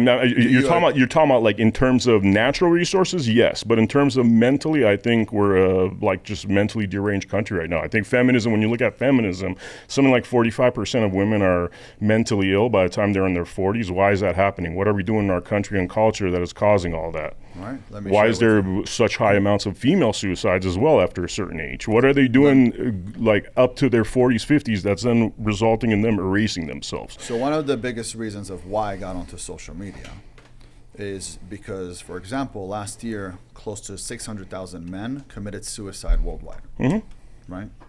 Now, you have to ask yourself, why did they commit suicide? Because if you go to places like Africa, where it's a third world country, and they have to survive, you're not going to see anybody that has mental health problems because they need to eat. They don't have food on their table every single day. So when you go into a third world country and you also see women, for example, are much better there. Why? Because they're living more in fear, more in survival. Our brain wasn't built for success. It was built for survival. That's the first thing. After that, we have success. I believe that being depressed is more of a privilege. So the problem that we have now is everybody's feeling like they're entitled in a sense, where they think that everybody owes them something, and they think everybody's grass is greener than theirs, and they have actually first world problem, which they want more out of life, they don't know how to get it, and that what actually creates the most problem. Now, you also take out of the equation God, and now you have just an empty vessel. Most humans that live today in the US are godless. Mm-hmm. Some say I'm Christian, some say I'm Jewish, some say I'm Muslim, but they actually don't practice. They just say it. Mm-hmm. They go completely against all of the religions. So then you have to ask them, okay, well, how do you feel about your parents? And then you go, fuck you, mom. I don't give a fuck about you. You can't tell me what to do, because if mom tells them what to do, now they could call the cops. So they don't fear their parents, which they see every single day. Why would they ever fear God, which they don't see, which is the ultimate parent who brought everybody to this world? You have to have a little bit of fear towards your parents, and you have to respect them, And you need parents a little bit more involved with the children. Well, why they're not so involved with the children? Because the system is raising the children. I have a guy who I was coaching. He came to me, him and his wife, and they were like, I don't know my son anymore. He's a teenager. He's 13 years of age, and he's just acting up. I just don't know him anymore. He gets kicked out of school. He fights all the time. So many different issues. We gave him different medications. No medications. Let's start there. But Big Pharma is a huge business, billions of dollars. So how do you stop them? You're going to stop them. They're going to stop you. So you can't stop that. Only parents could do that. But then parents today are forced to work. Why they're forced to work? Because the woman believes that raising a child is not a good thing.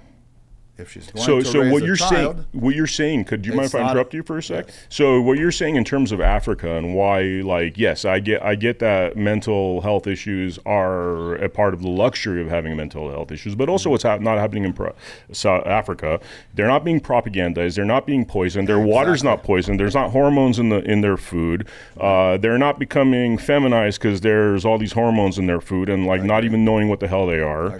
And it's like there's so many other factors that contribute to the serious mental health issues in this country, whereas they don't have that in Africa. That's what they're not spraying like freaking. That's why I'm saying mental health isn't real. It's just what's put on us. Oh, how do you? But it's real. It's real though when you have all these factors that make you have mental health issues, which is what's happening in this country. It's the problem is that, oh, he's got ADD. Okay, he's got ADD. Well, where does ADD come from? ADD is just a child that has he has. Listen, but where does it come from? ADD as a child. It's chemicals. It's the bullshit we eat. It's the stuff they pump into us. No. I believe if we lived in Africa without all these environmental factors, there wouldn't be a lot of ADD. There wouldn't be a lot of autism. It's because of the shit that they inject us with. Autism, yes, but the ADD is a great thing for a child to have. ADD actually explains that you have a higher soul than your actual existence. Yeah. For example, I always wanted to work out. I felt like my body was too small for me. As a child, my mother would find me on the highest trees, tallest buildings. I'd love that. Why? Because my soul felt like it was claustrophobic in my own body. And I started working out, getting bigger and bigger. I'd go run. I'd go look up at the top of trees, just wanted to see the view. My soul wanted to fly. It didn't feel good in my own body. That's why a man only becomes a man and more stoic at the age of 30 to 33, 35. Until that time, he's still a child. Because the soul has to agree with the body that we are business partners.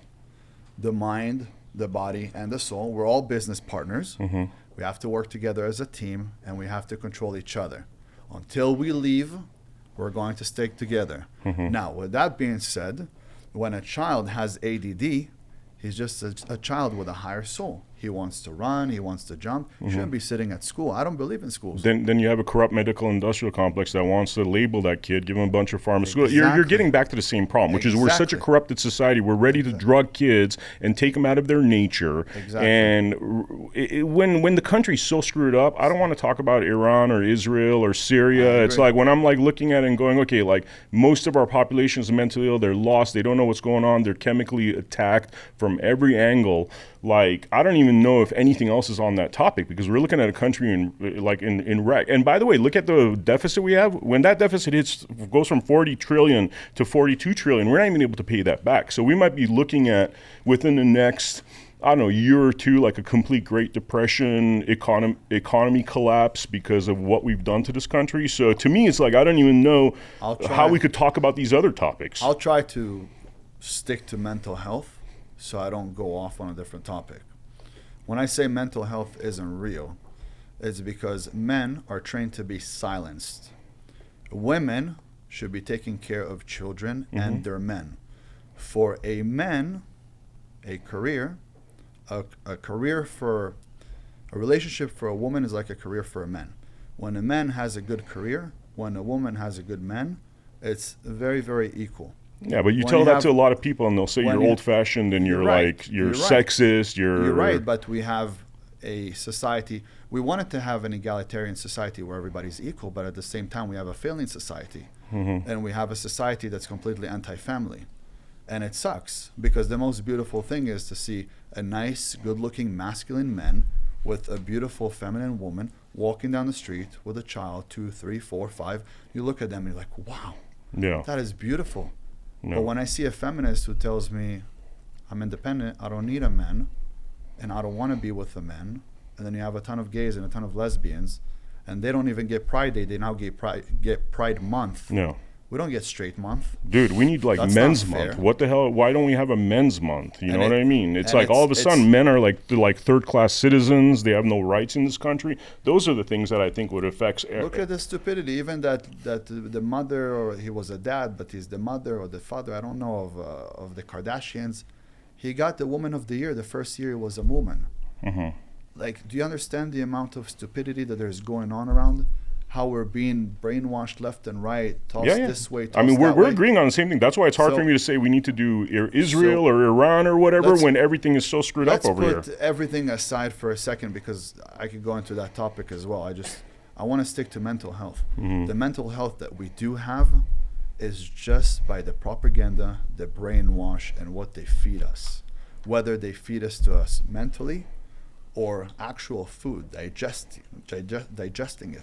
They're feeding us shit. Yeah, and To then the point water you're where- getting showers with is like poisoning you. Yes. Probably causing a lot of chemical imbalance. For But example, the point is, they found in the water multiple things. They found Prozac, yeah, right? Estrogen. They found birth control.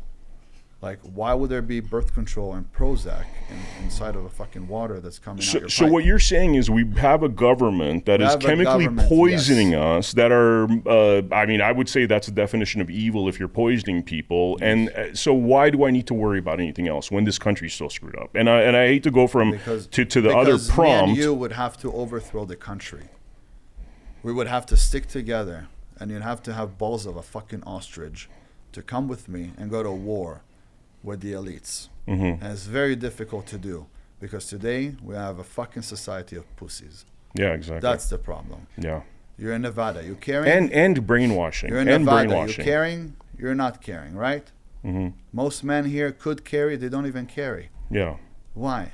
Because they're a bunch of pussies. They wouldn't even use it if needed. Yeah. Nobody would protect anybody. Everybody wants to protect their asses.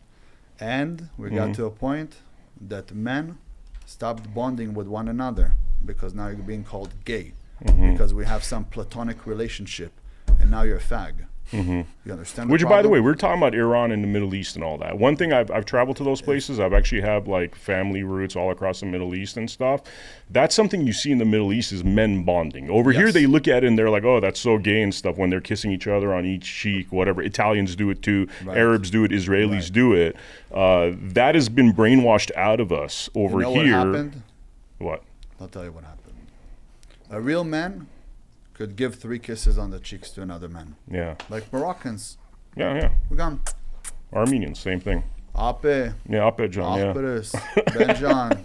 Wonsis. Chisano. Right? No problem. And we could be killers. Yeah. But then there is the gamophobic, whatever bullshit that they call it here in the U.S. And they separated men. They moved them away from one another. Maybe that's why all of a sudden they got pulled to one another and there's so many gays. Who knows? But something has happened to the point that now men don't trust one another. Well, for 30 years, 30 years, mainstream media has been telling us that men are idiots. The dad's always the idiot, the loser. They never show the dad in a good light. The last time we had a good dad on television was the Cosby Show in the mid-'80s. After that, it's like Married with Children. Look at all these loser men. So that's part of it. Again, you're like, I think you're confirming my point. It's just so psychologically, chemically screwed. My dad used to beat the shit out of me. My dad used to throw me in the room, wouldn't let me out for 3 days straight, with the lights off. My dad would toss me out of the house. My dad would do the worst shit to me. For 7 years, I didn't speak to my father. I started speaking to him 5 years ago. Last year, I bought him a brand new Bentley. Why? Because You stopped me from being a criminal. My father, yes. I would have been dead or in jail if it wasn't for my dad. And I wouldn't be a badass if it wasn't for my dad. And dads like mine have been extinct. Exactly. A parent should be allowed to hit their child. And then CPS comes and takes your kids away in this country, which is like, then you have some like liberal leftard that doesn't even have a kid that's coming and telling you how to parent and saying that, oh, you hit your kid, we're going to force your adoption of your kid. That's this country right now. That's what's going on. Because when your child is born, it's not your child. You're the legal guardian in this country. Yeah, because the U.S. Corp and all The U.S. turns them into a corporation. Yeah. That's why when we die, we're called corpse, because you are a corporation. Yeah. Now, why do they need corporations? Because you're going to work as a slave, and when we pull out money, who's going to pay back the money? Our taxes. But why do we need taxes if we're the ones printing the money? You can print as much money as you want. Why are we in debt? We could just print that money. Because we have a vulturous system. The system is built to be a vulture. You're talking, and I could see where you're going with this, with the U.S. Corp and how they made us all into these like financial slaves. What do you have when you're on a birth certificate?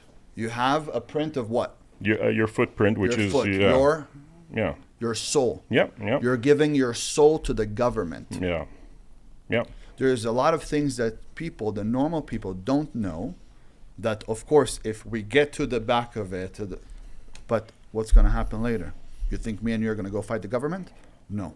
Well, I think the government falls apart. Eventually, with this kind of a debt, I think it just dissolves eventually. And eventually, there's no way this survives. And that's why there is war. Who makes money in wars?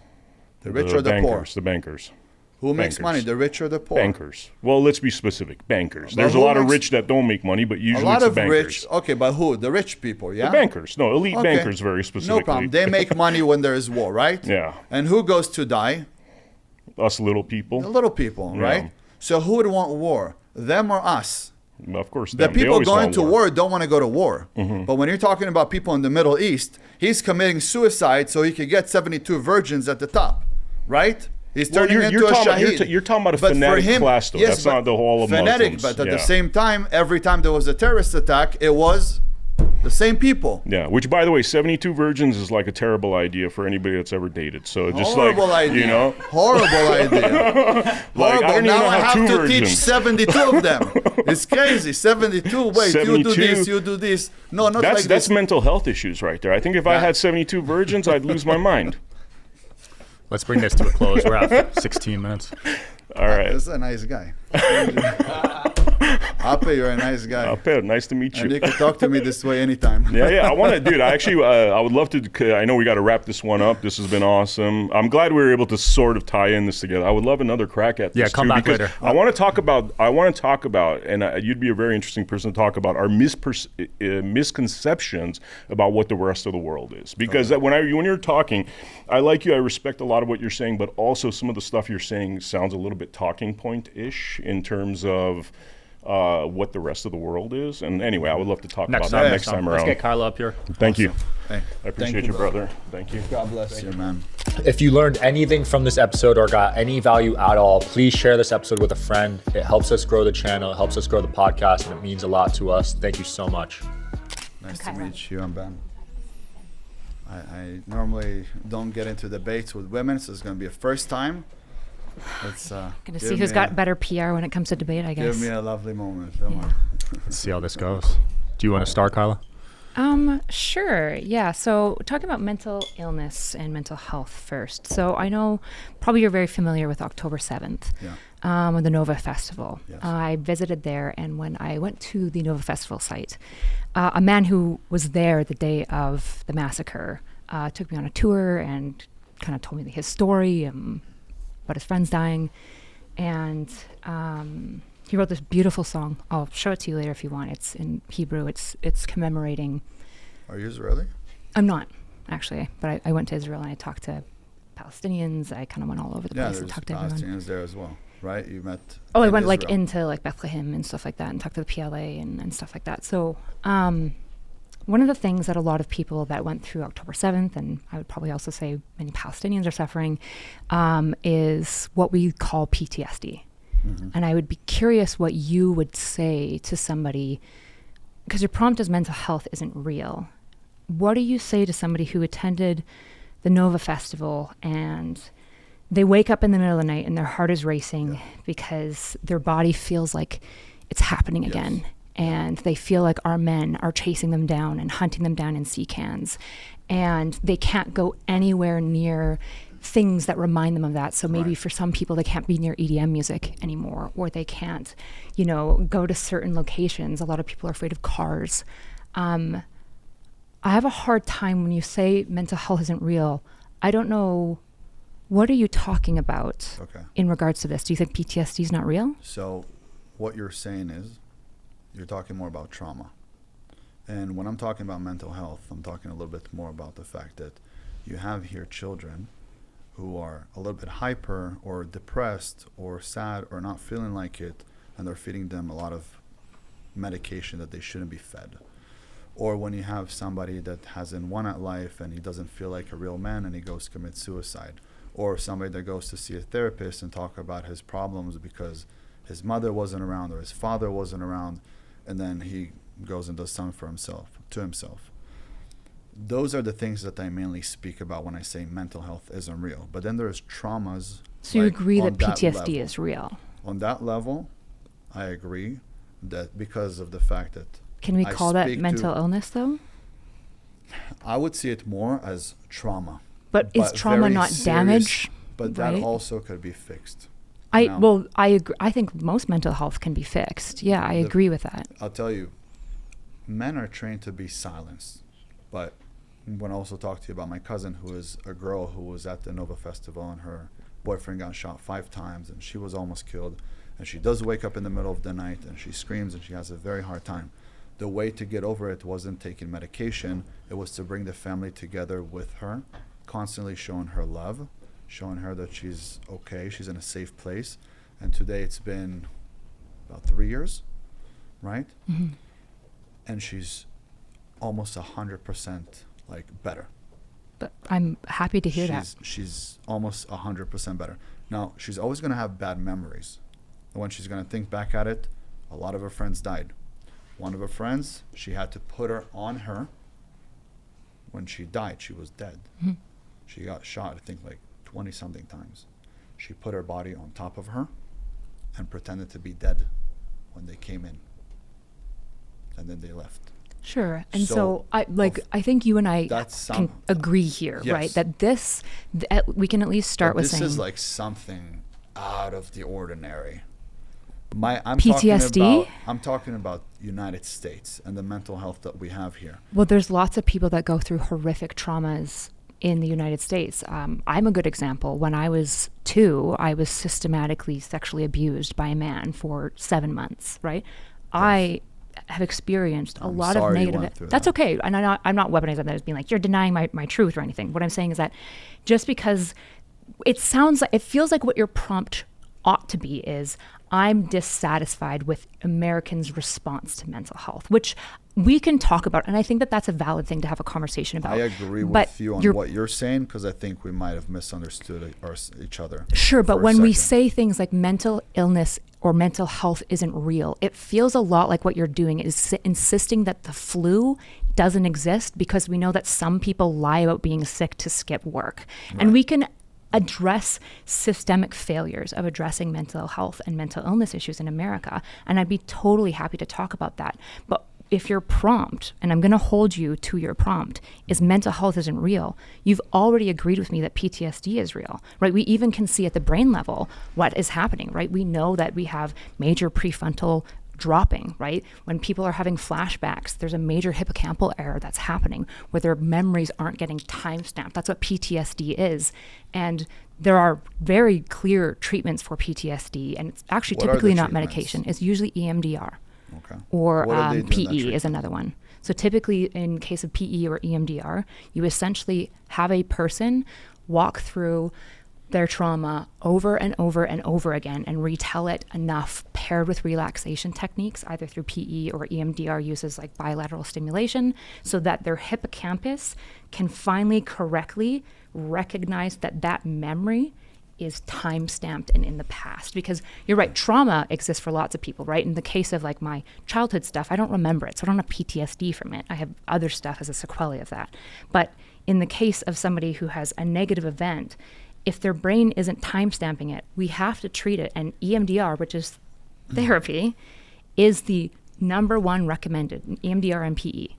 All right, so I'm going to have to push back on something. Sure. Okay.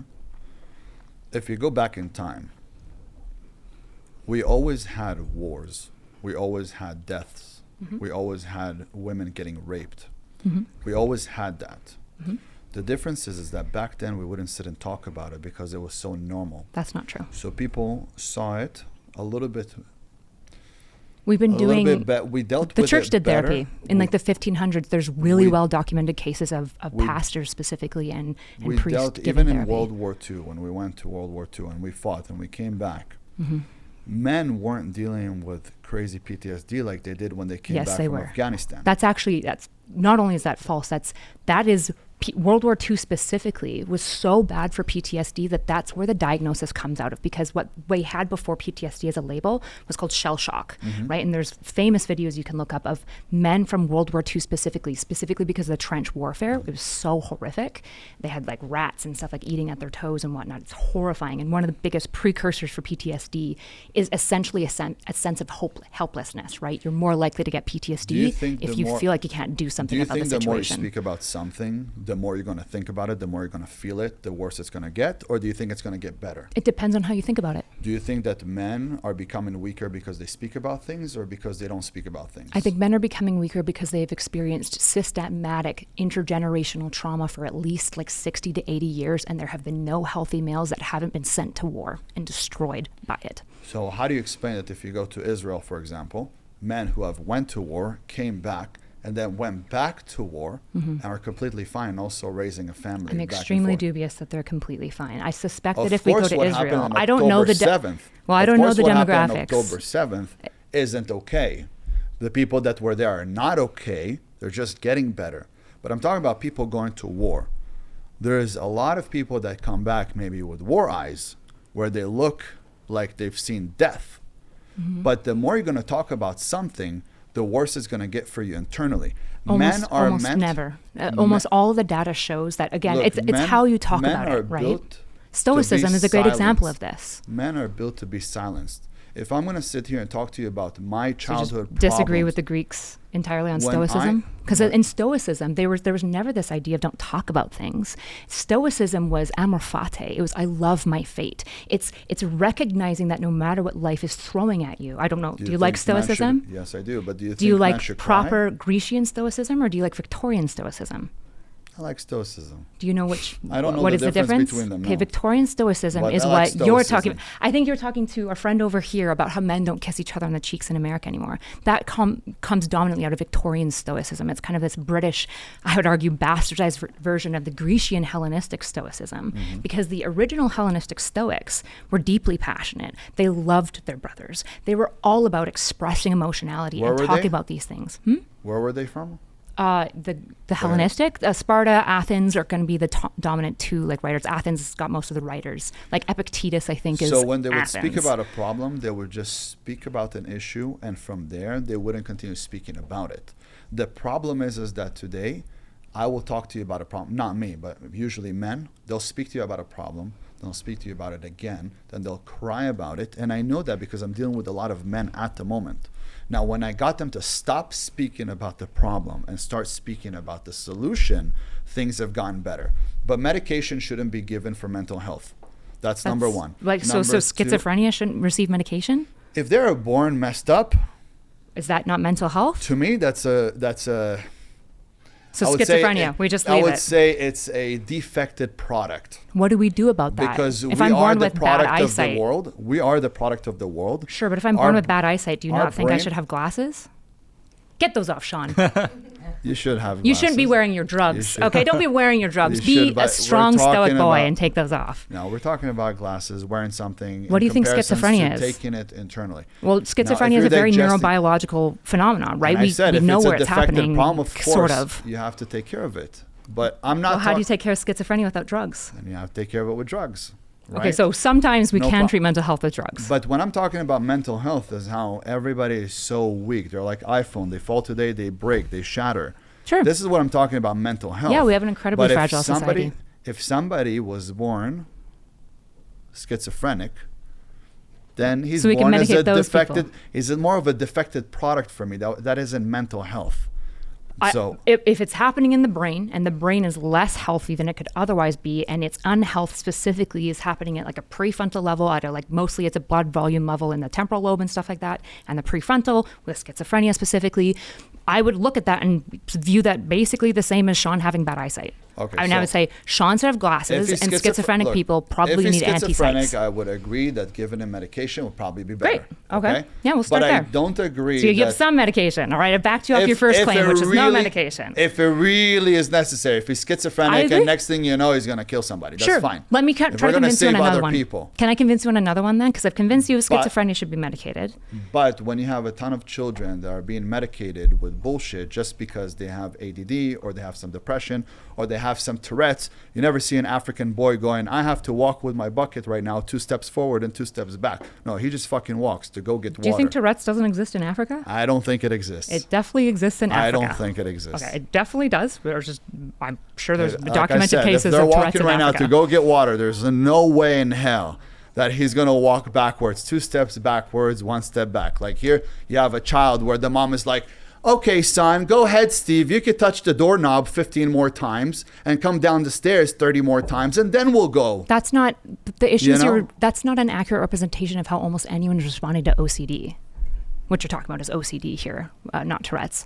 Tourette's is more like compulsive disorder. It's a basal ganglia issue for the most part, which is like a mid part of your brain, and where it's like where it'll be like you'll squawk and no, but like I've seen people who have to touch their phone. That's and OCD. They call it like Tourette's. That's OCD. So in the case of OCD, it's interesting because it's actually we think it might be happening in a somewhat similar area as Tourette's, but it's a little bit lower in kind of the hindbrain in what is called the tegmentum, which you don't need to know necessarily. But essentially, in the case of OCD, what you have is two things happening: an obsession and a compulsion.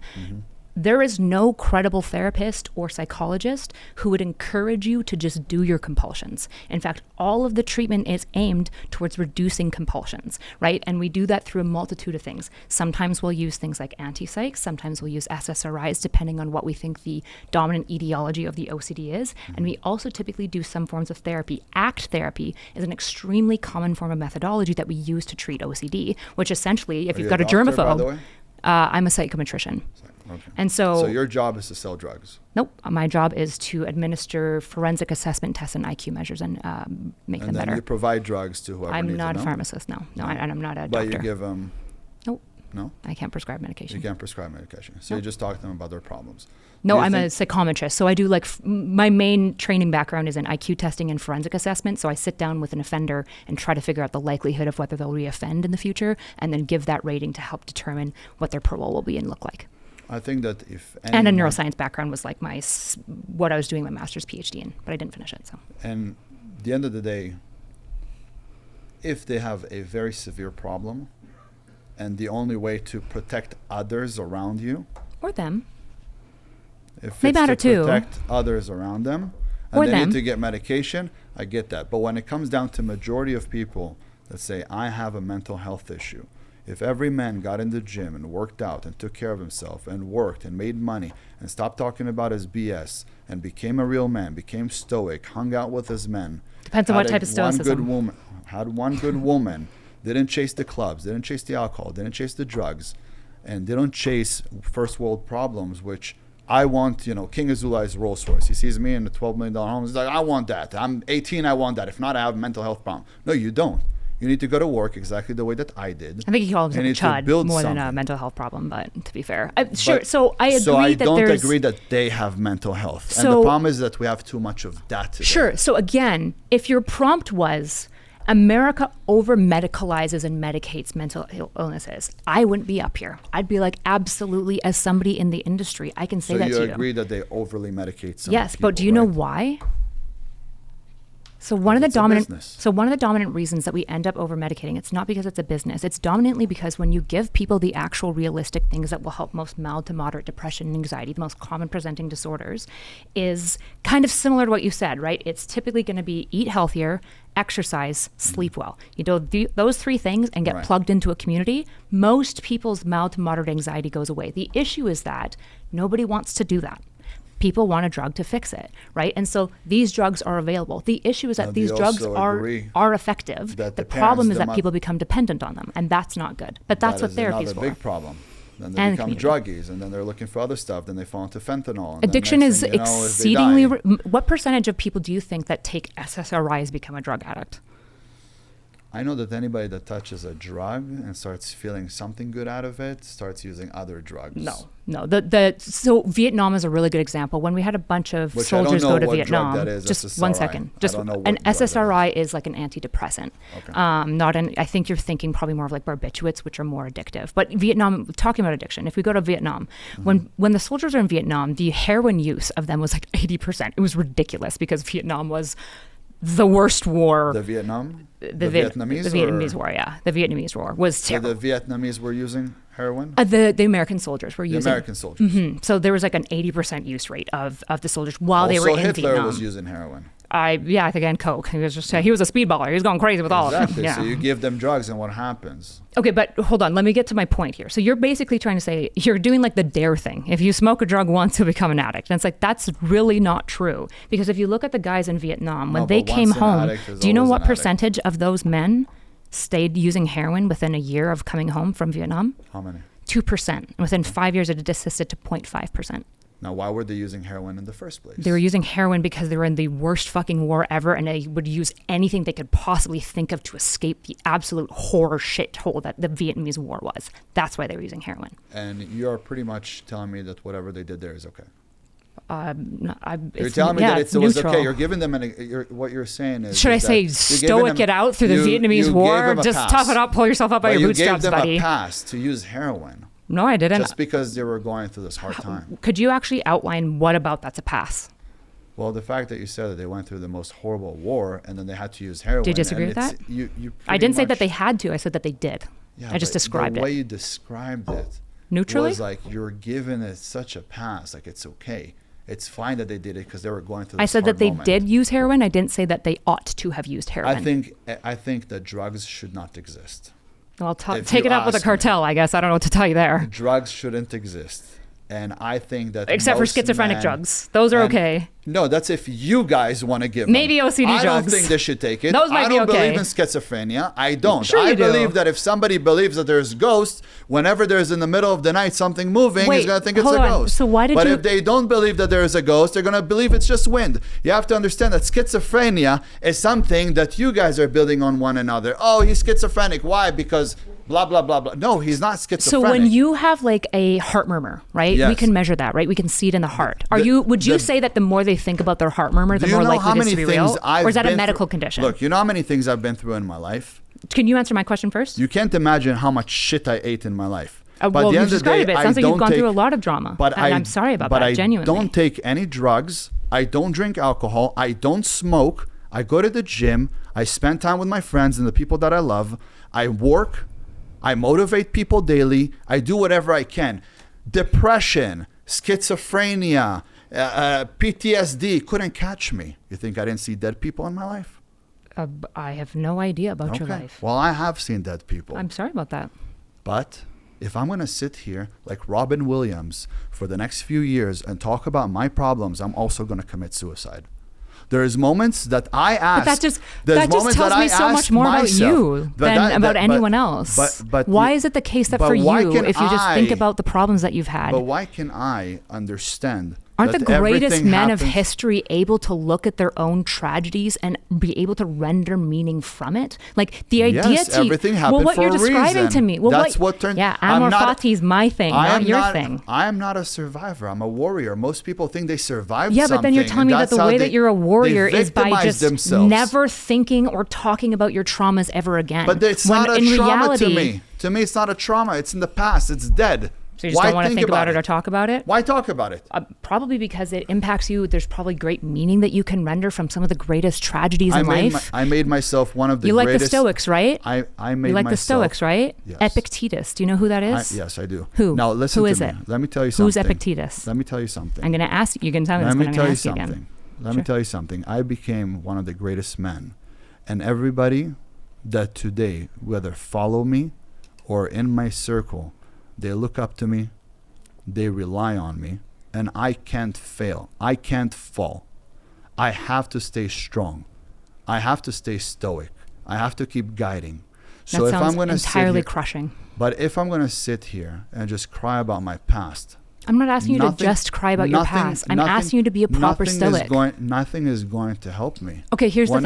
Here's what I'll say to you, King Azoulay. You do not get to claim Stoicism and then shit on the legacy of Epictetus and tell him that he's wrong. You don't get to do that. You can do whatever you want to do and say that I'm going to stuff my feelings and never look at it, but you don't get to rob the word Stoicism and pretend that it's yours, because it's not. Because proper Stoics, proper Stoics, Epictetus and Marcus Aurelius weren't great Stoics because they ignored their own tragedies. They were brilliant and beautiful in their writings because Epictetus, who I don't think you know who that is, you can take a guess, he was a slave, and he looked at his own slaver experience and said amor fati and rendered meaning from it. He didn't run from it. He looked at it genuinely. He looked evil in the face and said that I know what you are, and which is why I ought to strive better. That's what Stoicism is. It's not hiding behind away these things. It's not running away and turning a blind eye. And Marcus That's what Aurelius this is. Also very Stoic. We're at 20. Do you I love guys Marcus want Aurelius beautiful. too. Yep. You guys want to move on to feminism? I'm just a man. I'm just a man. I'm just a man. True. Okay. Don't steal their their label and then swap it with Victorian Stoicism. We have too much of that bullshit. What I'm telling you is that I have to have self-control. Sure, I'm not opposed to self-control. In order to be a good man for society. I agree with that. Most men today don't have self-control. I also agree with that. And they constantly blame most people don't have self-control. They constantly blame it on mental health. They blame it on a lot of things. They blame it on their penis. They blame it on what women are up to. They blame it on the way people dress. They blame it on all sorts of things. But yeah, I agree that there's an impulsivity issue. I believe in semen retention. I mean, I haven't been with a woman for 5 months now. I'm not touching that. But this what is you what do with your balls is between you and your balls. But what I teach men is to be able to control your urges. If you're going to be with someone you really want to. Why not just do like cold showers? I feel like cold showers do all of that without like the weird semen retention stuff. I like semen retention, and I sit in the ice every day at 3 a.m. I actually love cold showers too. I did like a frost marathon because I'm from Canada originally, and I did like ice showering for like 3 years. Are you single? Sir, there's no world. No, there's no world. No, I'm asking you, are you single? No, I've been married for 8 years. You're married for 8 years. Yeah. And where is your husband? My husband is at home right now. Where? In Canada? No, we immigrated to America. You guys migrated here. Mm-hmm. Where? In Nevada? No, we're in Florida right now. Okay. So very careful where you tread. Don't talk negatively about my husband. I'm not trying to talk negative. I'm trying to explain something that men today have gone to a point where they're just fine with their women doing whatever they want, and that is one of the main reasons why society Nick is the head of our household. Very, very broken. There's no man I respect more than my husband. You seem to me like a very smart woman, and I'm happy to hear that you're married. But you're about to try to pigeonhole me into a type of caricature that I'm not. No, I could tell you're not. But you have to understand that men have to become stronger and stop talking about mental health problems. So again, if they're gonna our come opposition back from war, isn't that people should have better impulse control or that people should take responsibility for themselves or that men should grow up. Like if I was married right now, I this. wouldn't want my wife flying out by herself without me going to do a podcast with another man personally. That's between you and your wife. That's not my relationship with my husband. Me and my husband have a type of relationship where I trust him and he trusts me. Yeah, but it's not about trust. I think that women... If it's not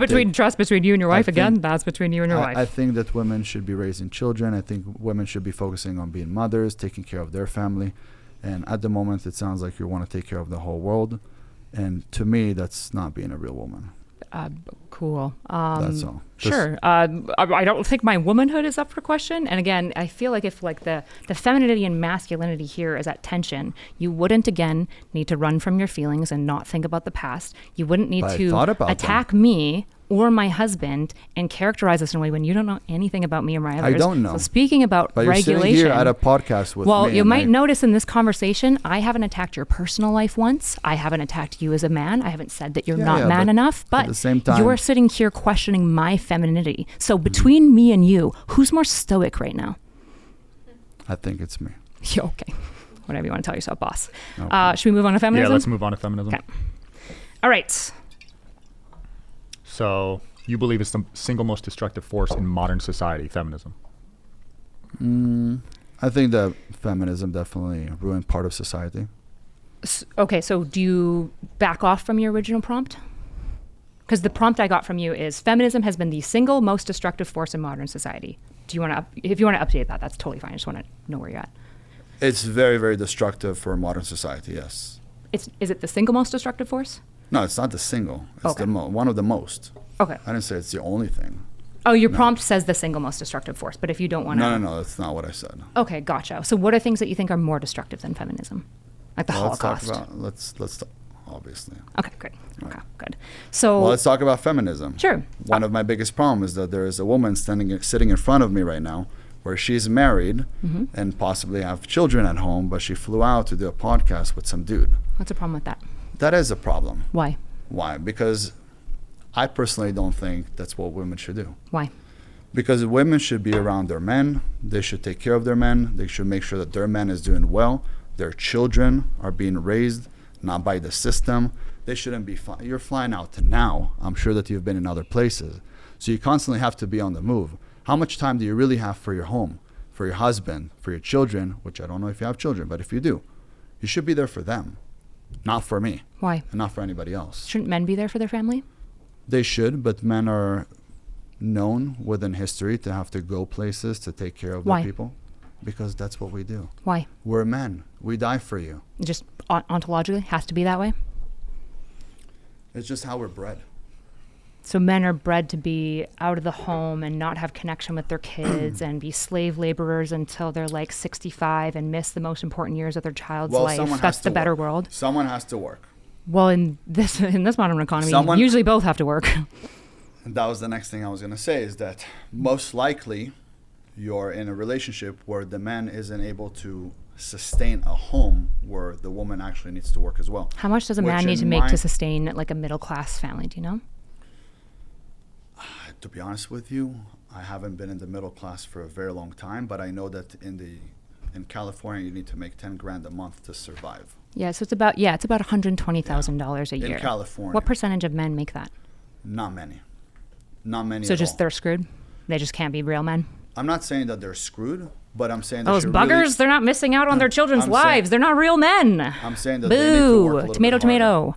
They need tomato. Look, I think that men need to work a little bit harder because I came from nothing. Harder? I had nothing. Aren't men working hard enough? I think that men are not working hard enough. How many men here work more than 40 hours a week? Here. You're talking about how many of you guys in this room, most of the men you know, also work more than 40 hours a week? So men need to also just work harder? How many hours is enough? 80? All of the men here are probably successful. I'm sure that all the men here know lots of people, right? And most people tell you. Most men don't work as much as you think they work. And Gotcha. They also don't work hard, neither do they work smart. Interesting. So the logger who's working 65 hours a week, he's away from his family oftentimes on 4-week rotations. I shouldn't even say 65 hours a week. Loggers are working like insane hours because we all know that they're working more. But he's not bringing home, he's not bringing home the amount that you said. He's not a real man. He is bringing home that much. No, he's not. Yes, Loggers are not bringing home $120,000 a year. He is bringing home because I know one of them, and he's raising 4 children, and that's what he does. Does he own a company? No. He's an employee. He works overtime, and yes, he is making sure to take How many care hours of a week does he work? A wife and 4 children. How many hours a week does he have to work? He told me he does overtime.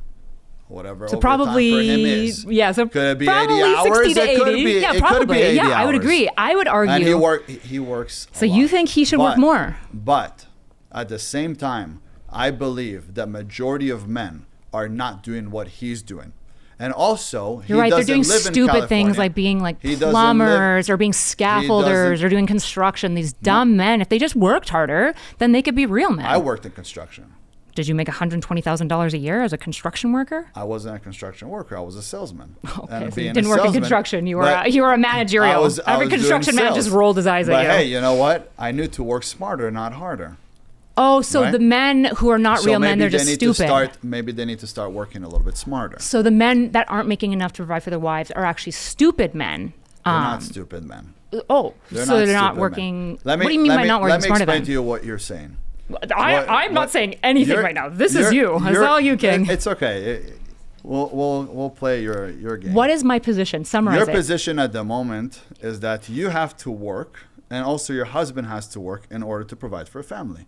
right? I haven't stated a position. I've just said in this economy, You said dual in this incomes is economy, typically both required. have to work. Did I say that that's in good? In my opinion, until a man is able to take care of a family where the wife could stay at home. So the with the children only know her. And then who's raising those boys? Oh, is he not going to come back home at night? If he's working 80 hours a week? Is he not going to be there with them on a Sunday or a Saturday? You know what? That's He's what every child wants. I see my dad once a week, and that made everything great. Well, you know great. what? Maybe if you would appreciate your dad, you would be a better child. I have a great relationship with my dad. Do you? Is it now or before? No, still now. I flew back like 2 weeks ago because he's having, unfortunately, he has like aggressive early onset Alzheimer's. So I flew all the way back to Canada for an emergency trip because he went missing for 5 to 6 hours, and I'm the only kid he listens to. Okay. So I have a great relationship with my dad. Nice try, though. It seems nice like try. you're a good child. Yeah, you're really trying. You're like, oh, come on, she's got to be a stupid blue-haired feminazi somewhere. No, you don't have blue hair, but... That's true. I've thrown you off of that one. But at the end of the day... Why don't you just talk to me instead of talking to an archetype that you think I am? Why don't you do that? Because you've been wrong about every single fucking assumption you've had about me. What do you want me to ask you about your whole... all you life need to do, experiences? all you need to do is stop assuming things about me and just ask if you want my opinion. Well, when we're talking about feminism, and we're talking about the fact that women got to the point that they kind of like overstepped on men to the point where men feel very small. And now you could tell that there's not a lot of families. Men are not doing too well. Yeah, men the gender divide weak. is really bad. It's a horrible tragedy. And it the seems way like that some men prefer going with men. So what can I say? There's never been more gay men than ever before. So which I'm assuming you think is a mental illness, which is funny because you said mental illness isn't real, but then you'll probably think being gay is a mental illness. So what do you think is good about feminism? I think feminism is the Also, feminism was created by a man, which really sucks. But I think it was to not destroy created society. by a man. Feminism was created by a man. Who? Fact check me. Who? It'll pop up. Give me a name. Give me one name. It'll pop up. I don't know. Said it wasn't. Yes, it was. It was created by a man. It was not. I don't even know if there is a single person. Maybe Hypatia, if you want to go OG, but Mary Wollstonecraft from the Enlightenment period is probably the closest to the mother of feminism. But feminism is more of a movement that has been captured and prompted forward by the inevitable step of technology and moral development of society. That's what feminism is. It is an advocacy for women to give them bargaining power as they moved into the workplace, because surprise, surprise, when you need them to start working and they have money, they're going to start advocating for the things that they need in life. That's what feminism is. Okay, so... And I think it's a moral good because I think agency is the most fundamental piece to being a Christian. God lets us choose. Why would we ever take that away from somebody else? So the way I see feminism and the way you see feminism... You're just not going to respond to that?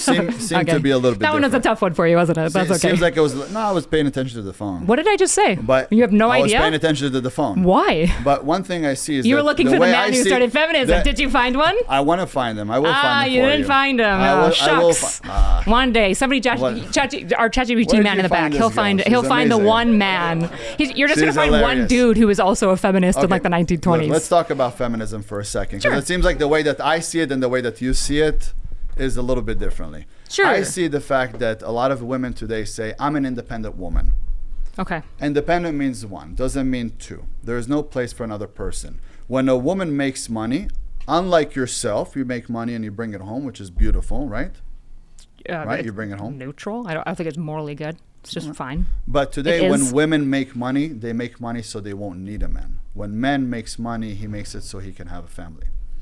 Now, this is the different... And get Bentleys and Rolls Royce and all that other stuff that you said all the chuds are fiending after. I take care of my father and I take care of my family. Yeah, I think men's proclivity to protect and nurture their family that way, I think is a really beautiful thing. And I think it's awful that men like you predate on that instilled principle that men have to insist to them that they're bad men if they can't supply enough money for their family alone, and to insist that they're stupid men. You said both of these things. You said they're not masculine enough. I'm saying that feminism... Is there anything worse as a man than to be emasculate? I'm saying that feminism has emasculated a lot of men to the point that they think that they're not good enough. By stagnating their wages? No, because many women today work so they don't need a man.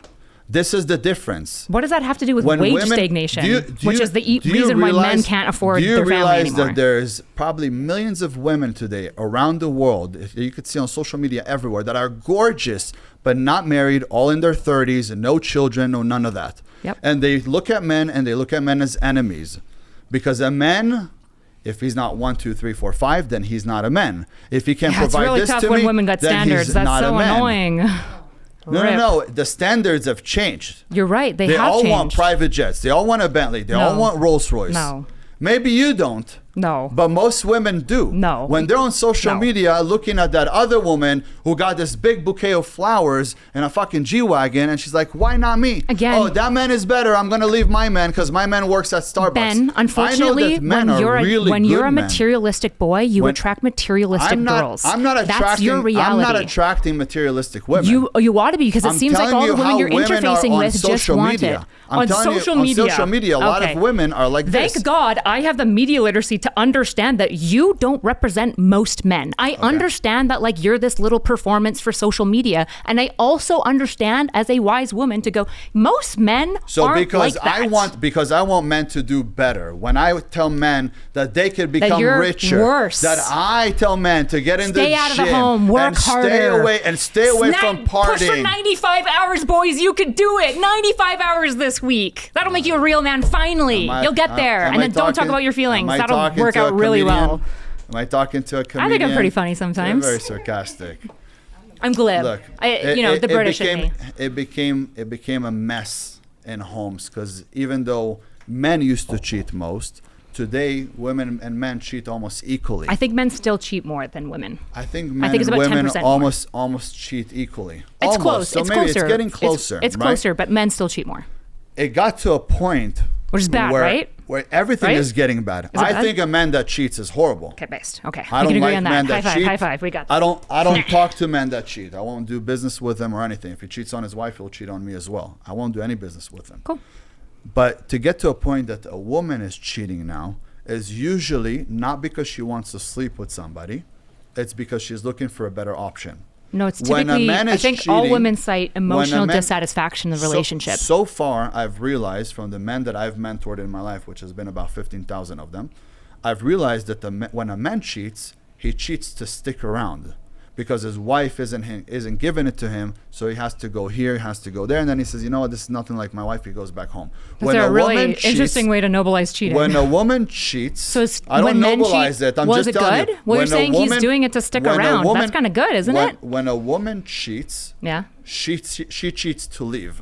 That's the difference. No, I would Now, argue they're both doing the shouldn't same thing cheat. by that function. They're both trying. shouldn't cheat, Typically, but when the people woman cheat, is believing that somewhere else is better than hers. I think the top 3 reasons for cheating is like usually. So I think the number 1 is actually like drunken impulsivity, just like making a stupid choice where you're like on a trip with like your like office wife or office husband. I think the second most is dissatisfaction relationship. Men typically cite sexual relationships and women cite emotional relationships. Right. But in that case, men and women are essentially stepping out in the second category for the same reason, which is that the relationship isn't satisfying them in some way, and they think that they ought to get it elsewhere. And just so it's clear, I think that that's wrong. I think the actual solution is better communication in the relationship, more honest conversations about your sexual needs, and finding compromises to meet his sexual needs and her emotional needs.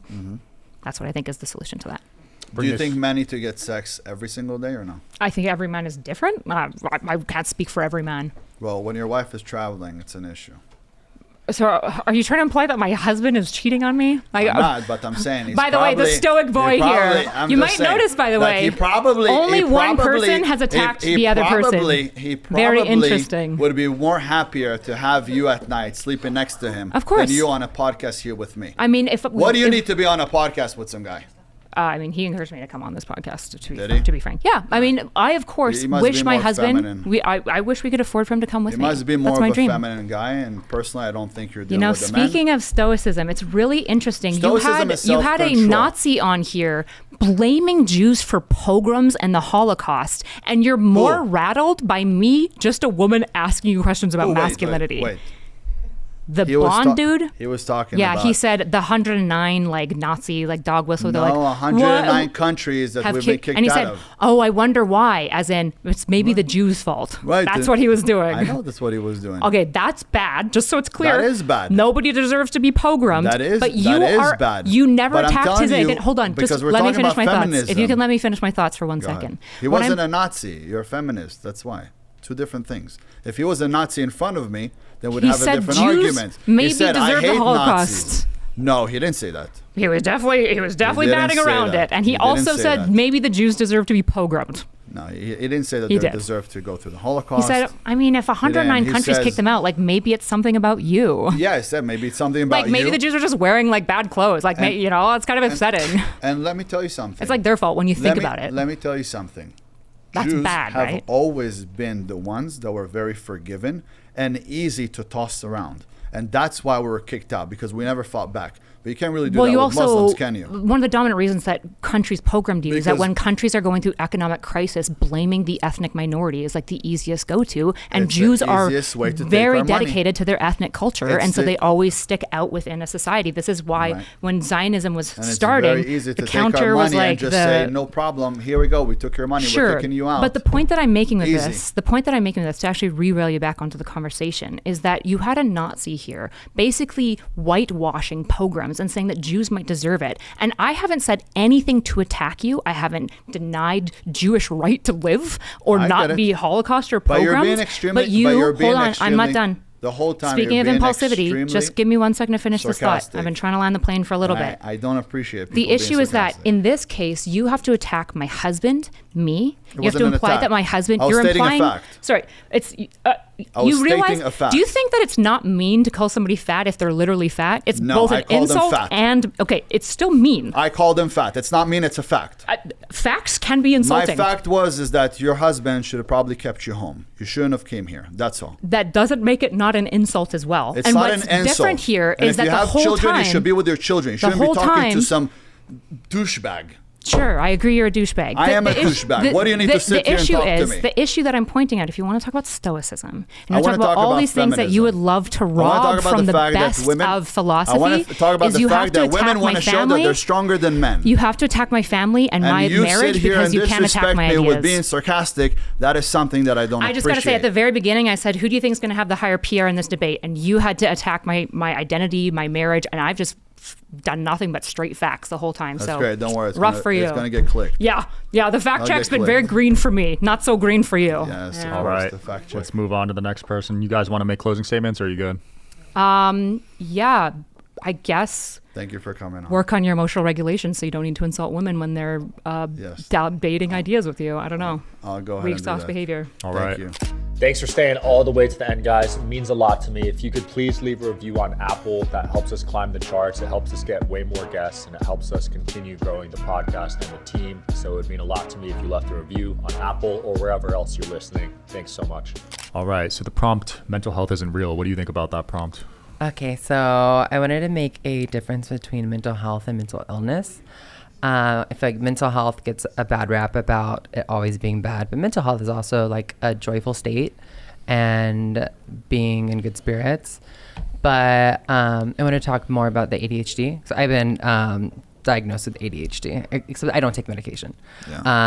I don't like taking Adderall. I used to take it in college. I don't like it because it makes me feel like a zombie. But ADHD itself is low dopamine levels in the brain, and it can actually be recorded through a doctor.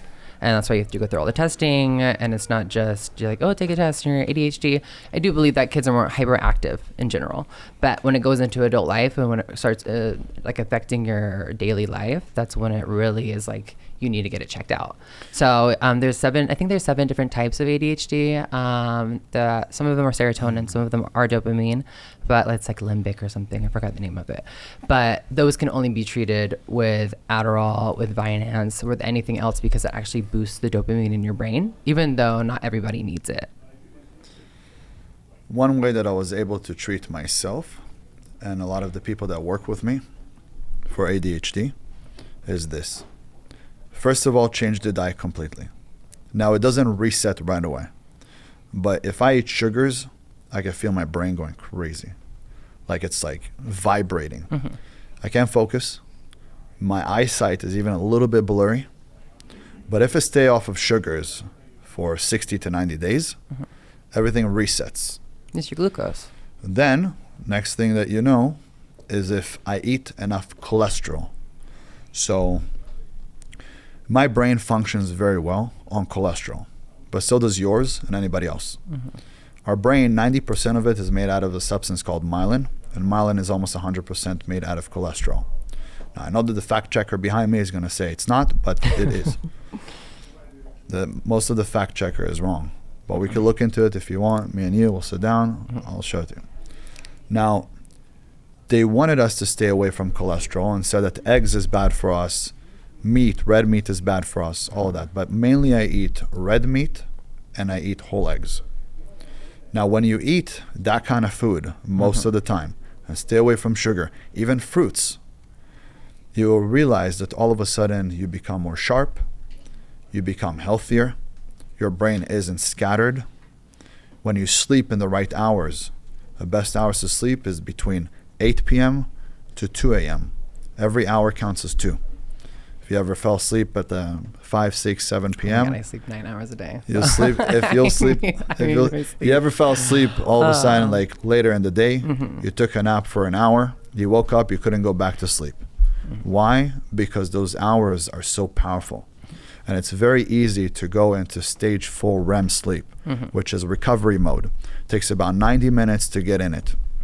Then you'll be in recovery mode for it takes about an hour to get to it, to an hour 15, and then you'll be in recovery mode for 15 minutes, which you release growth hormone. And after 90 minutes, you finish the whole cycle. So naps are very good to take between 6 minutes to 30 minutes. If you're going to go over 30 minutes, you need to do 90 minutes and finish a whole cycle. Yeah. So if people know how to sleep better and they eat better and they work out, lift weights, not running, because running isn't that good for you. Cardio isn't that good for you. Also cardio. You shouldn't overdo it. Running is like... But weightlifting is... I weightlift as well. Lifting is like the best for you. You will realize that a lot of your ADD... It can be cured by that, but it doesn't for people who have chronic ADHD. A lot of times people have hyperactive anywhere. But when it comes to something like they were saying earlier before, like schizophrenia, bipolar disorder, like I'm adopted. So my biological parents had bipolar, and I had to go through so much testing as a child to make sure I didn't have it because I was having ADHD symptoms. And then finally, when I got diagnosed with ADHD, that was when they're like, okay, you're not bipolar. You're just...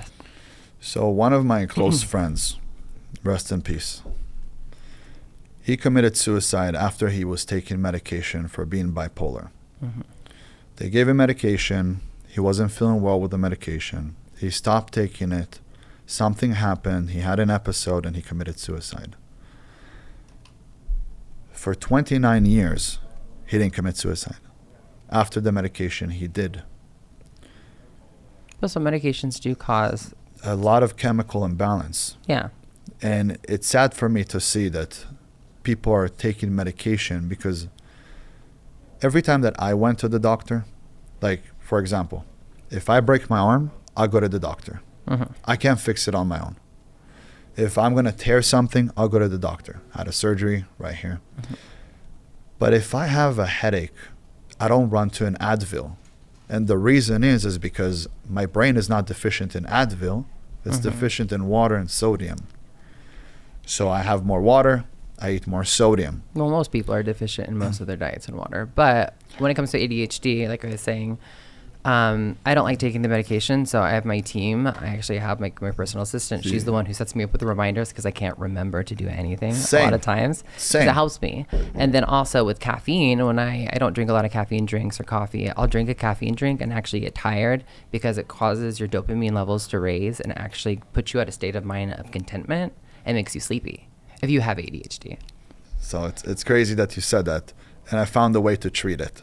So I would have coffee first thing in the morning when your cortisol levels are through the roof. Oh my God, go back You're not supposed to have coffee right away. Drink a cup of water with half a lemon. Let about 15 minutes go by. Hydrate your body. Then you could have your coffee. And I realized that only black coffee. And the way to keep my mind sharp is I throw inside of it butter. Okay, for I've the heard fats of oil, and cholesterol. butter. Some people do MCT oils. Yeah, MCT. But me, sometimes I use the MCT, but most of the time just butter. Okay. Butter gets you super focused. And then today I literally made my own pre-workout called King's Fury, which I'm about to release on my fight night, that gives you focus throughout the whole day. But I built it for myself some years ago, and it's the first time I'm going to release it to the market, because when I use it, everybody's like, what are you using? What are you using? I paid my own chemist. I literally found a chemist, paid somebody to help me figure out what's the best for me. But everything is natural ingredients. Nothing is stuff that you're gonna get over the counter from the hospital, from the pharmacy. It's all natural ingredients. You have a superpower. I have a superpower. Yeah. Why would I suppress it? That's true. That's why you're a business owner. I'm a business owner. You're a business owner, right? She's Yes. a business owner, guys. But going back, we're going to get into a more controversial topic because I know there was a lot of comments about gays and lesbians. Do you think that being gay is a mental illness or being trans? Yes, being trans is a mental illness. So you're saying that I have a mental illness? Are you trans? I am. Okay. So It's okay. I didn't even detect it. It's okay. I know. I didn't even detect it. I'll tell you what it is for me. All right. And we're gonna talk, and I don't want to That's why I say I'm offend not you. combative. I don't want to offend you. But when it comes down to, look, you were born a man. Yes. All right. I personally think that you need to love yourself for who you are, and you don't need to change who you are. When you have to change your identity and the way that you look, and don't get me wrong, you look better than most women. Thank you. Men do it best. No matter what we do it better. Oh my God. I will say that after going through, I went through so much therapy and able to get to this point, and it wasn't by someone who was pushing on hormones. If all transgenders looked like you, I'd be fine with transgenders. Oh my God. But when they go around it's and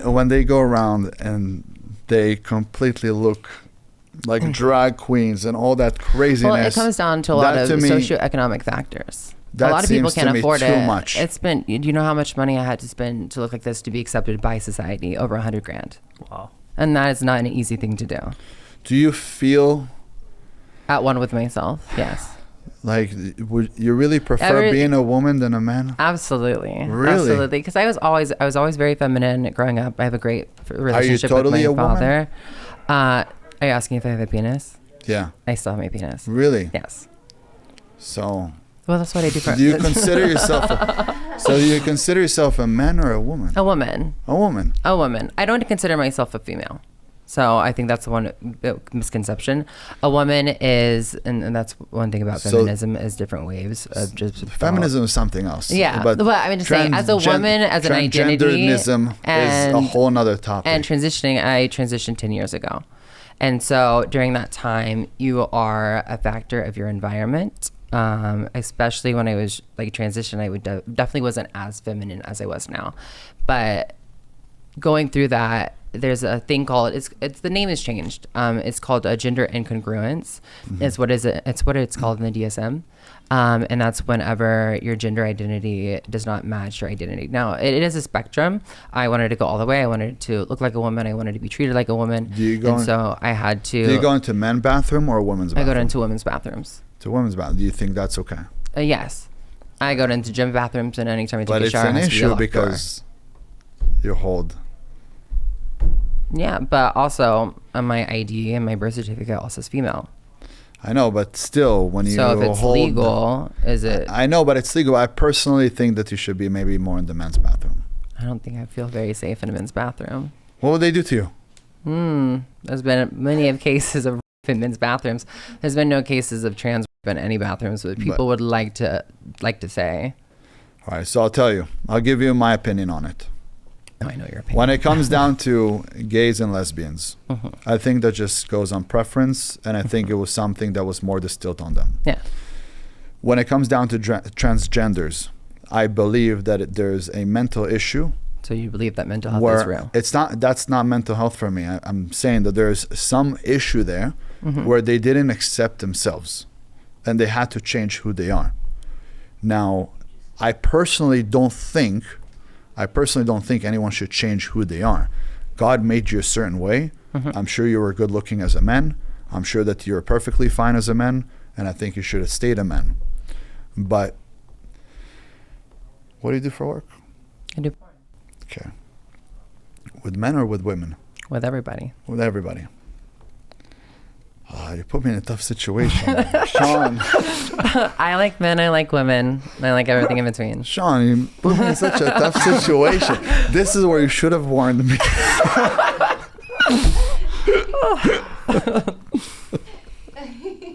This man's speechless right now. Well, I've never seen him like this. I've done 3-hour podcasts with this guy. He'll talk 95% of the time. That's okay. You can speak your mind. It's. I don't watch. I tell people not to watch. Yeah. I'm all against.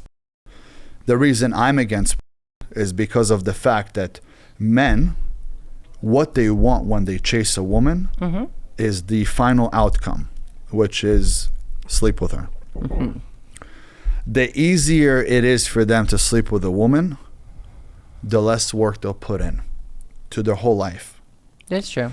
They will work and make more money so they can have the best women. When you have somebody that you just go home, turn on a computer, and jerk off, that is instant gratification for work he did not put in. And that is one of the main reasons why we have so many problems with men. We shouldn't, as men, have an easy time getting a woman. We shouldn't. We should have a harder time to get a woman. Yeah. This is one thing. But then when you have, it's a whole different issue. Men hold their life force in their testicles. After sex, they all need to go to sleep. They feel tired. A woman doesn't. So you know what I mean. After you go, you feel tired. Yeah. I don't know. I had my balls cut Men, off, so What? I still have my penis, but I have my balls cut off.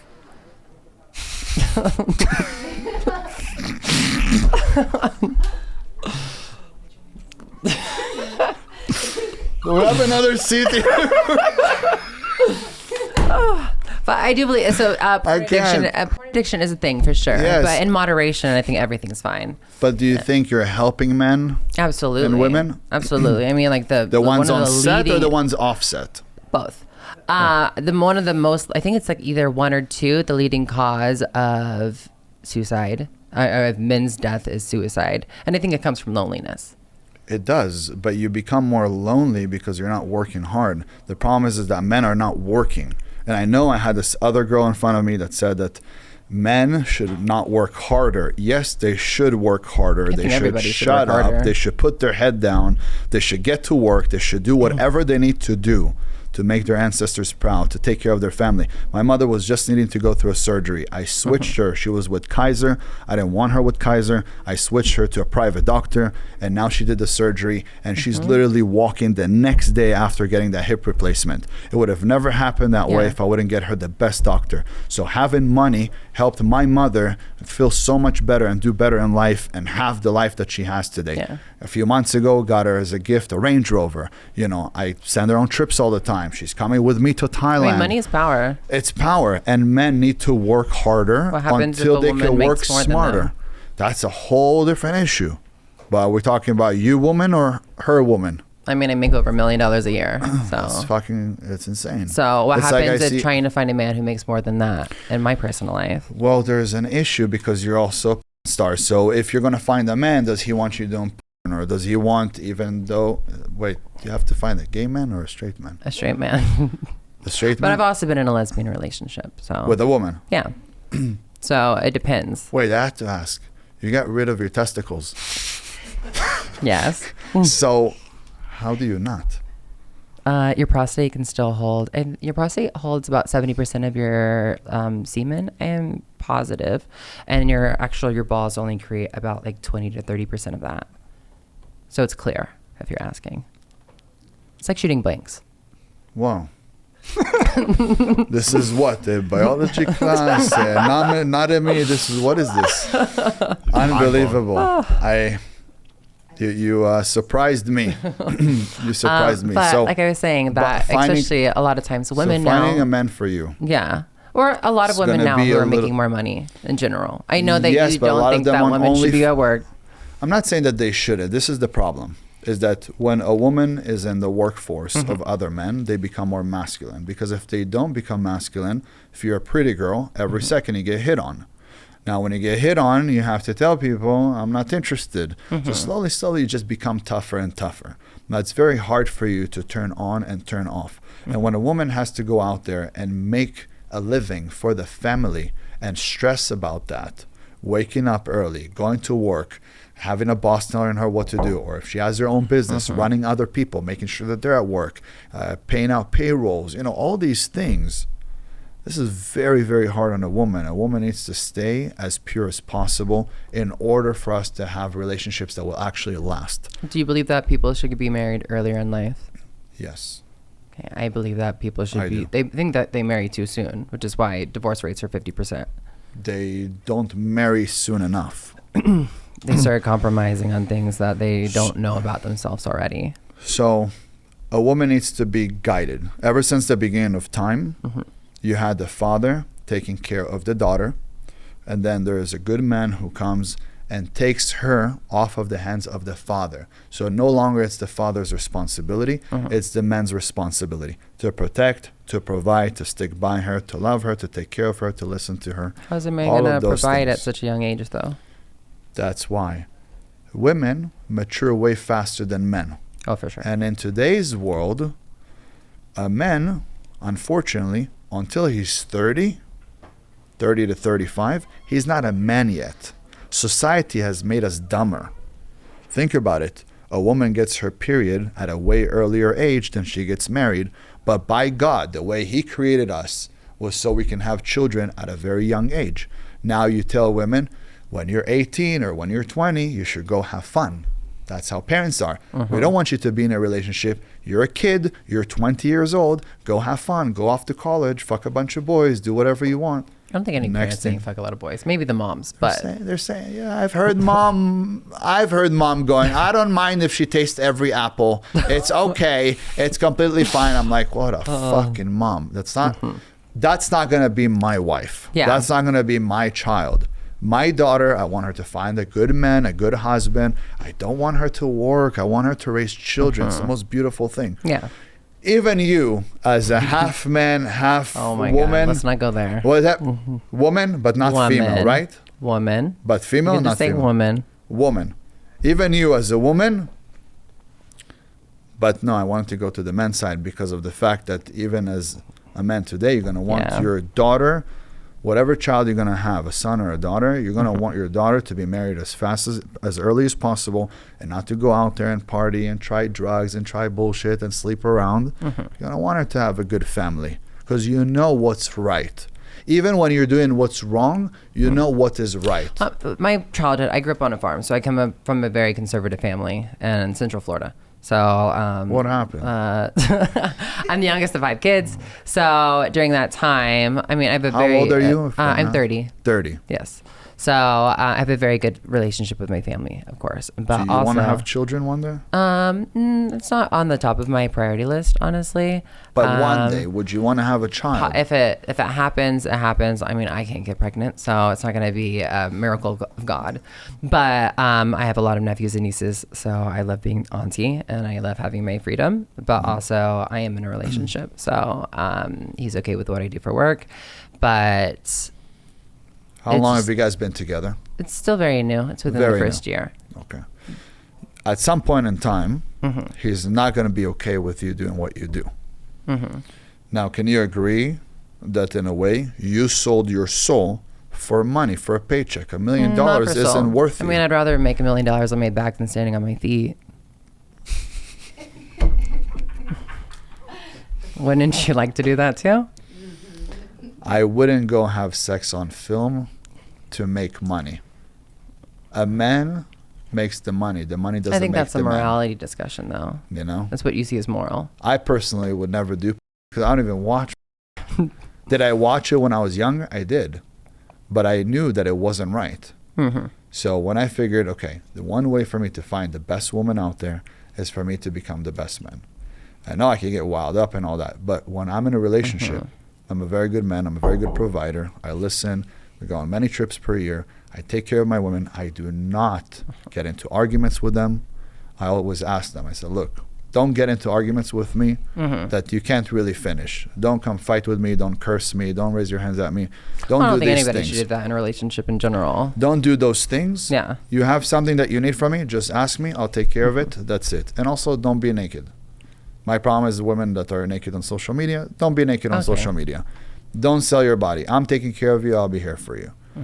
So, but one issue that I had, and it was with the woman that I was just married with, and we had to separate, is she didn't want to have a lot of children.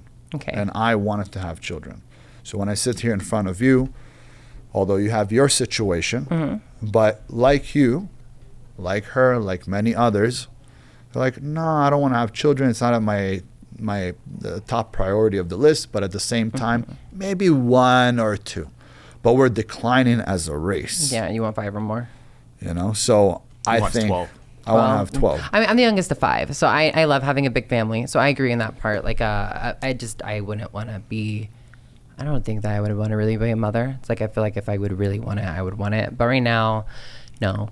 But I think that there is a point that we will agree on when it comes on a feminist topic about how a lot of women do want a man who provides, and while doing everything on the side, while being completely like taken care of, which there's a trade-off. I think there's a compromise there.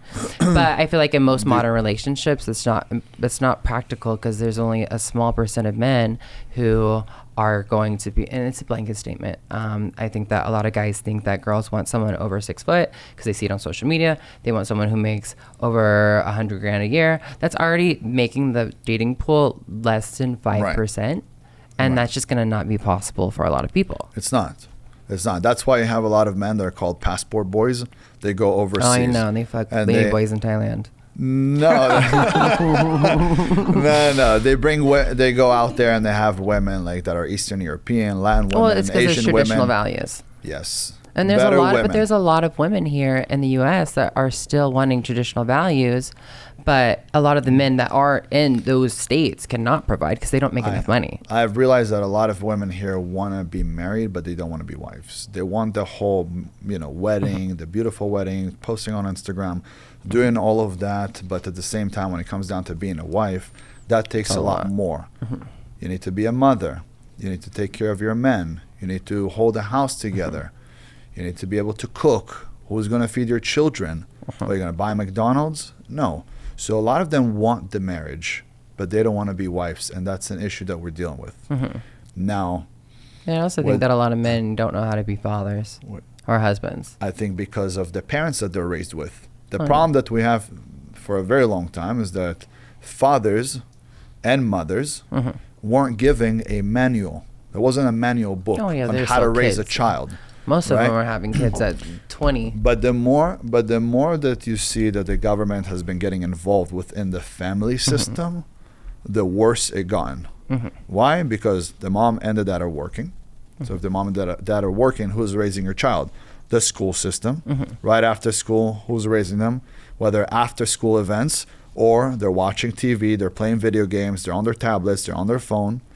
They don't even get to raise their child. It's not your child. It's the system's child. Well, I don't think it should be on like the burden of the mother. I think it should be the burden of the family, which is why the family unit is it's not just mother, father, child. It is also grandparents, it's aunts, it's everyone together. And me moving away from my family, everybody's still in Florida. So it's very nice where it's like my nephews have their aunts and they have their grandpa and everybody can see each other, and it's more of a family unit rather than just a female unit, which is how it was even in the past. It wasn't just always the mother, it was also everyone else who helped up in the family. Yeah. Cool. So I think that that we agree on most things. Disagree on some. Just on your profession. I don't agree on the profession. It's okay. But it's okay. We have to agree to disagree on that one. But you seem like you're a nice guy. Nice nice girl. Nice girl. Thank you very much. Thank you. Thanks for watching to the end, guys. Please comment below your thoughts on the episode. If you agree, if you disagree, I'd love to hear it. I read every single comment. It means a lot to me. Thank you so much. You had mentioned that you don't think mental health exists, but you did agree that, schizophrenia exists, that there are diseases in other countries that we don't see very often because, you know, we only have social media for so much, and there's things that are happening outside of this country that we don't necessarily see. Would you say that things like cancer only exists here and not in Africa? So since you will let me speak, because she was speaking over me a lot. You know, she didn't really let me speak. So when somebody doesn't let me speak, I just go like this. We have to have a conversation. So when talking about mental health, if you're going to talk about cancer, that's a disease. If we're going to talk about schizophrenia, I can tell you that there is almost no schizophrenia when you go to third world countries. It seems like a lot of the labels that they've put on mental health here in the US has strengthened. It almost gave power to those mental health issues because now you name them. Now you claim that it's in the front of the brain, it's in the back of the brain, it's shutting down parts of the brain, and it's been tested, and we're running this and running that. Let me ask you something. Unfortunately, it feels like whoever is pulling the strings are doing such a great job, and that's why we have right now a failing society internally. Let me ask you something. Yeah. How long do you think cancer existed for? Do you think cancer existed before we did the research and found that cancer was cancer? Yeah, but it's not mental health. So what about mental health? We are just diving into it. It's a relatively new field, but that doesn't mean that it doesn't exist. That doesn't negate the fact that it's still a field of science. Do you feel like you've ever had mental health issues? I feel like most people do, especially in our current society. Do you...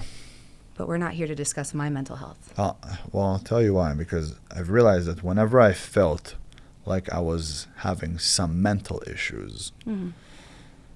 So you agree that they exist? It's just because I was sitting around doing nothing.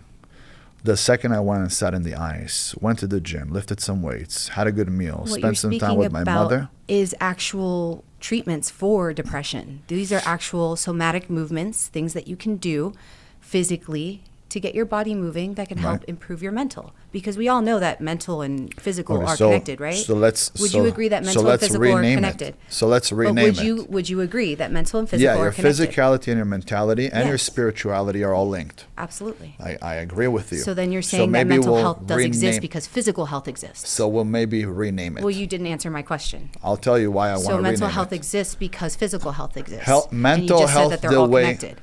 So answer my question. So I'll tell you, the way people say Zionism, it's almost like they're talking about being a Nazi. So it's almost like a curse. But what the true meaning of it isn't what people see it as. So when you say mental health, when I see mental health issues, I see the whole propaganda and big pharma telling you, you are sick, here is medication. We both agree on here is what you need to get rid of mental health.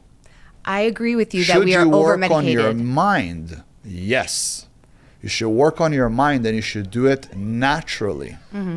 I agree with you. So when you speak about mental health, I agree that you need to have a healthy mind. But how do you have a healthy mind? For example, sometimes I look, I'll doom scroll, and I'll see some piece of shit that said something about me. And I'll be like, this motherfucker said 1, 2, 3, 4, 5. If he was here, I'd break his neck. And I get a little upset. So I put my phone down, and I stopped looking at what people say about me. And remind myself that I am who I am. And whatever they say doesn't really matter. And then I'm totally fine. Now, I'm feeling like this because of what people say about me. The problem is that people today feel about certain things. They're so, in a way, empathetic, but also, in a way, sociopaths, where they see people dying and they're like, oh, it's completely fine. Yeah, that other person just died. No feelings at all towards it. But then, like, they'll see something stupid and they'll be like, oh my God, I want to be a part of it. Now I'm feeling empathetic. Now I'm feeling the feeling of whatever thing that they're feeling. And now I hate myself for it. So I could tell that majority of the problems comes from this, the portal to hell, I call it. It's coming from your phone. Put your phone aside. Work on your mind, connecting with God. Pray. Do some activities. Go to work. Make money. Spend time with your family. All of a sudden, 99% of your problems will be gone. Why? Because depression even couldn't catch me. I'm moving too fast for depression. I'm always thinking about the next big thing that I'm doing. So depressed people are just lazy and haven't been busying themselves enough. They're not working hard enough to distract themselves from the issues that cause the depression. I just want clarification. I'm not being combative. I want to understand your viewpoint. They're feeling depressed, which I could understand why, because their life is shit. But if their life became something, all of a sudden they wouldn't be in depression. So I wouldn't call it depression. I would call it feeling inadequate. They're feeling more inadequate to what they know they should become. And would you say that's an ailment? Most men, that's something that's causing them some kind of pain. That's an ailment. It's some kind of most men are suffering from their unlived life. I'm so glad you used the word suffering. Yeah, from their unlived life. So suffering implies illness. Because they know, suffering but I don't like to call it suffering. Pain and I illness. like the pain. And where does pain come from? I like the chaos. Where does pain come from? I love the suffering, though. But where does it come from? When I go in the gym, it's painful to lift the weights. You know that, right? You work out. You know that. But why do we do it? Because we know we'll get stronger and we'll get better. I agree with you. And I think we're like diamonds, men especially. We're like diamonds. We form and we grow under pressure. We die under comfort. Most men are suffering from their unlived life. They know what their full potential could be, and they're not working towards it. That's why I said isn't good, because it's an instant gratification of not it. I'm a star too. That's why I have the stage name. I knew it. I knew it. Yeah. I knew it. Too damn attractive, right? I knew it. God damn it, Sean. I will say this, though. God damn it. I was born female. It's the first time I talked to a star, by the way. Oh, well, no. That was the first time. Yeah, that was the first time. It's the first time I've spoken to stars. Actually, no, I have one. Phoenix Marie. Oh, I love her. I've had her on the show. We love her. Yeah, she's amazing. She is incredible. She is. I used to watch her as a kid, and then I brought her on my podcast. She's actually a really nice person. She is. Yeah, incredible so human sweet. being. Yes. So we do agree on some things. I do think that as a society we overprescribe, and that shouldn't be the go-to, especially for a young child. I do have ADHD. And seems like you're doing very well with it. Thank you. I do work with my brain. I know that my brain thinks and moves differently, so I built a lifestyle that is conducive to that aids to that. I have a bunch of timers and reminders.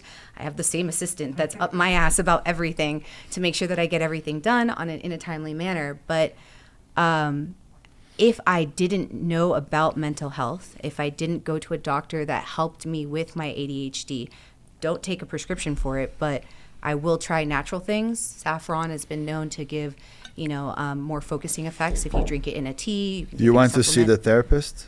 Yes, I did. All right. When you break down therapists, it's the rest, right? You understand that today in modern society, the doctors are trained on medicine, not health. Depends on the type of doctor you go to. Your position, no offense, I'm sorry, respectfully. Most doctors, That's incorrect. You said most doctors, you said all doctors. Which one is it? All doctors actually trained for medicine. When they prescribe you something, they're trained for medicine. Yes, those are psychiatrists. I didn't say I was seeing a psychiatrist. I said a therapist. A therapist Psychologist also. is a different. Psychologist, psychiatrist, and a therapist could all guide you to a place where you could get medication, no? No, a psychologist cannot prescribe Just like the doctor. If you go right now to the doctor and you have pain, they give you Vicodin. It's a regular doctor. It's a family doctor. But when I had this, he kept trying to give me Percocets. You can't go to a podiatrist and ask about your teeth. Of course not. They're not going to give you... They're not a dentist, I know. Exactly. No, they're not an orthodontist. They're not going to fix or straighten your teeth if you go to a podiatrist. Right. So what you're saying, I'm sorry, is infactual.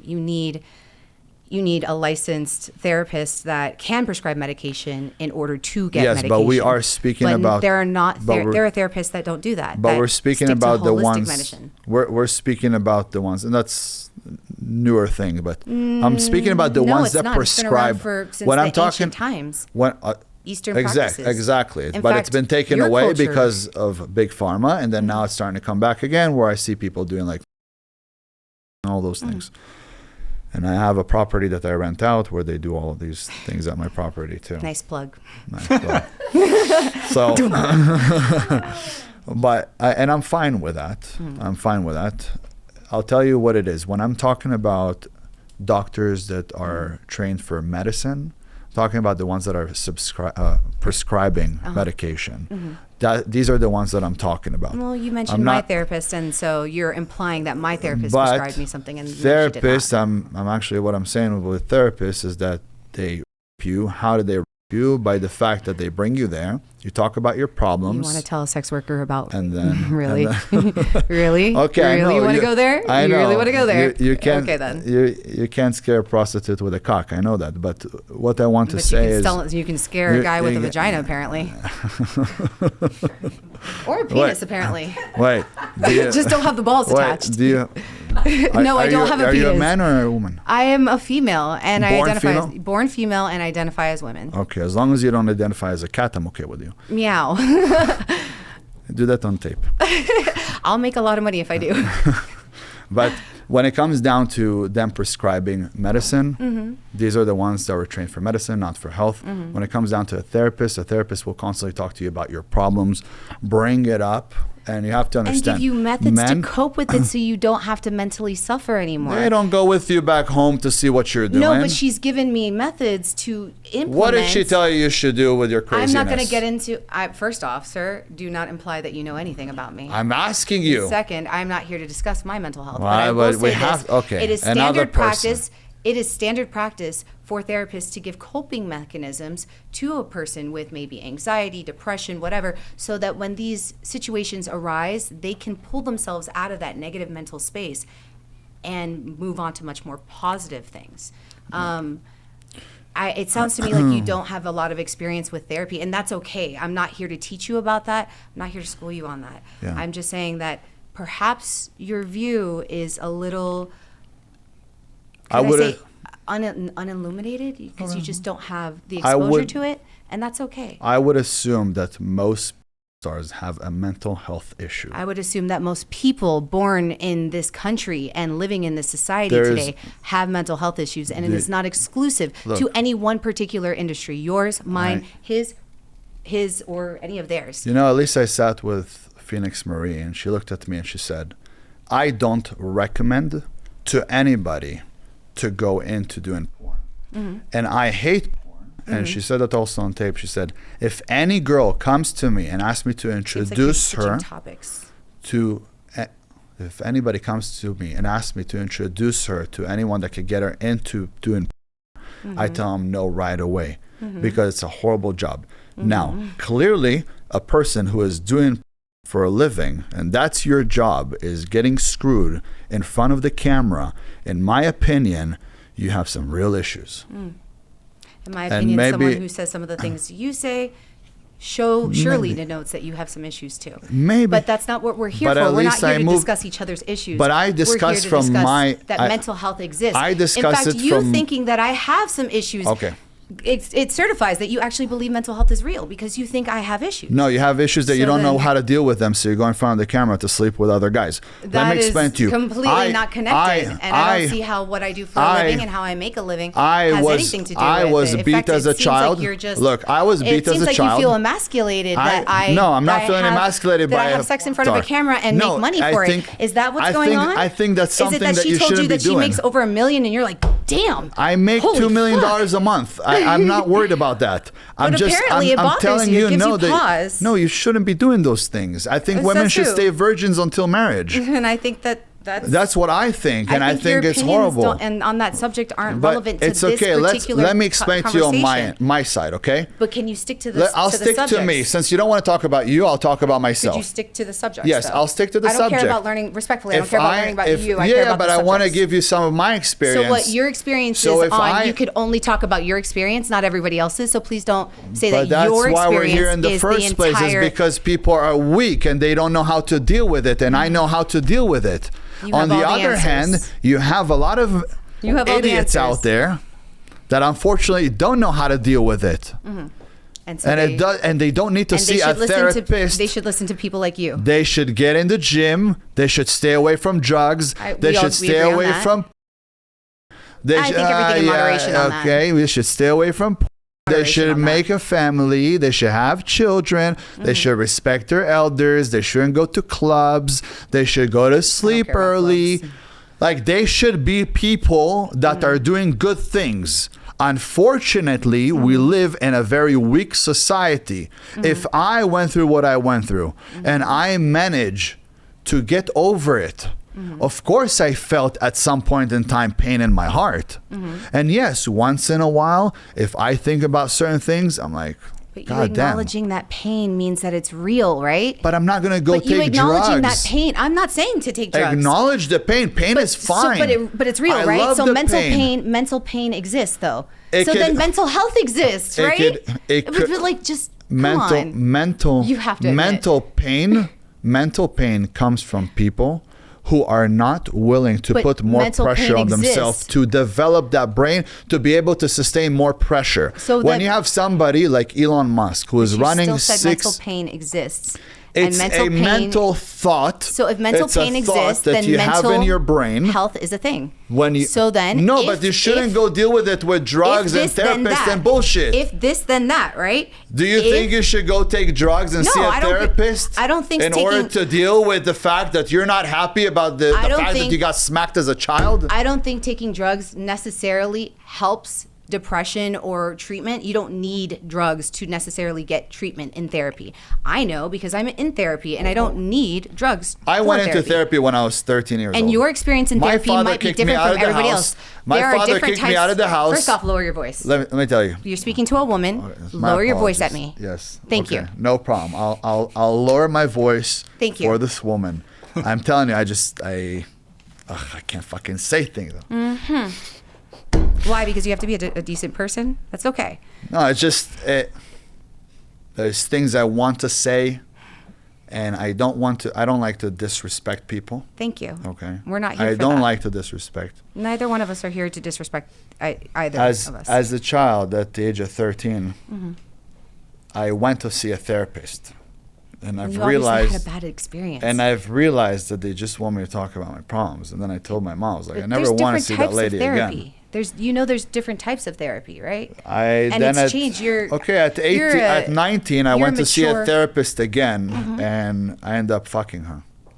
Your therapist should be fired. She was very hot, and we had a lot of great conversations, and then I ended up sleeping with her, and I realized I don't need a therapist Okay. because she me. Yeah. Kidding, she didn't me. It was mutual. Well, right? I mean, she took advantage Yes. of her position, and that's She didn't. We were that's having a conversation. unethical. We That's really unethical. liked each other. She was banging hot, and Yeah, but she should have made sure that you weren't her client, her patient.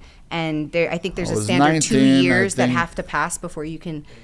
Is it 3 years? 3 years that have good to pass thing I didn't before share you it can. until today, and I'm not gonna say her name. Of course, and nobody's here for that I don't want her anyways. to get in But trouble. Plus, she's like 40 now. yeah, No more. But there's a lot of different types of therapy. Therapy changes and develops as new data comes, just like treatment for any disease or ailment, changes as more information comes. I think the important thing is we can agree that there's not necessarily a direct or immediate need for medicine for mental health, and that mental health does in fact exist because mental pain exists. Okay, so we could agree that people shouldn't take medication. Unless it's something that's That absolutely big necessary. pharma should be out the window. Yeah, as long unless, as it's necessary for example, for my like mother heart medication, you need my that to mom is a live. cancer survivor. Yes. Right. Well, So congratulations. she needed to take to do chemotherapy right after that. Yeah. I agree. All right, it's needed. But I don't agree, and I hope that you could agree with me, that young people should not be medicated because of little tiny issues. Oh yeah, yeah. I'd like to see someone. It approach gives them those- more problems. Absolutely, especially with all the side effects that a lot of drugs and big pharma does put into their things. We agree on So that. the way I tell people, the way I have men deal with their mental health is by having I believe in having a mind that's impenetrable, untouchable, being just, because the issue that we have is more around us, not inside of us. A ship sinks because of the water that enters it, not the water around it. Beautiful analogy. And the problem is that we feed our brain with so much shit today that is why people have mental health, and that is why men have a mental health problem. But you're saying mental health as it I'm exists. giving it to you. I'm giving it back to you as that is why 600,000 men have committed suicide last year, but it's because of the fact it's like 550 something thousand. 700,000 people in the world, and it's not specific to male or female. No, If you I'm can not- look I up might be in wrong. In male, it's like almost pop up in a second. 600,000. Like 550 something. I don't know what the thousand. statistic is for just the men, but I But- think it's for everyone. the- It's 700,000. The problem is that men feel like they are not. In order for me to feel like a man, someone needs me for something. Like a woman, a child, a friend. Someone needs me. They need me to take care of them. And men are kind of sick today with something called gamophobia. And gamophobia is like they have this feeling where it's pretty much not accepting the fact that they would be married. So they have this fear of commitment. They don't want to be married. They don't want to have a child. And it's, for me, that's another sickness, but it's a sickness that was brought onto them. I'm sorry, by I was reading putting. I was reading the fact check thing. Can you reiterate? Was that men or women that you said don't want to have children or be in? No, I said committed suicide. 555,000. You just No, now both said men and women both men and don't women. want to have children much. Okay. You hear that a lot. Yes. But it's because a lot of men today are sick with gamophobia, which means they're afraid of commitment, real commitment. Because the marriage has been broken, the cheating, the fact that women have become more masculine and a man doesn't want to date a man, he wants a woman. You know what I mean? Yeah.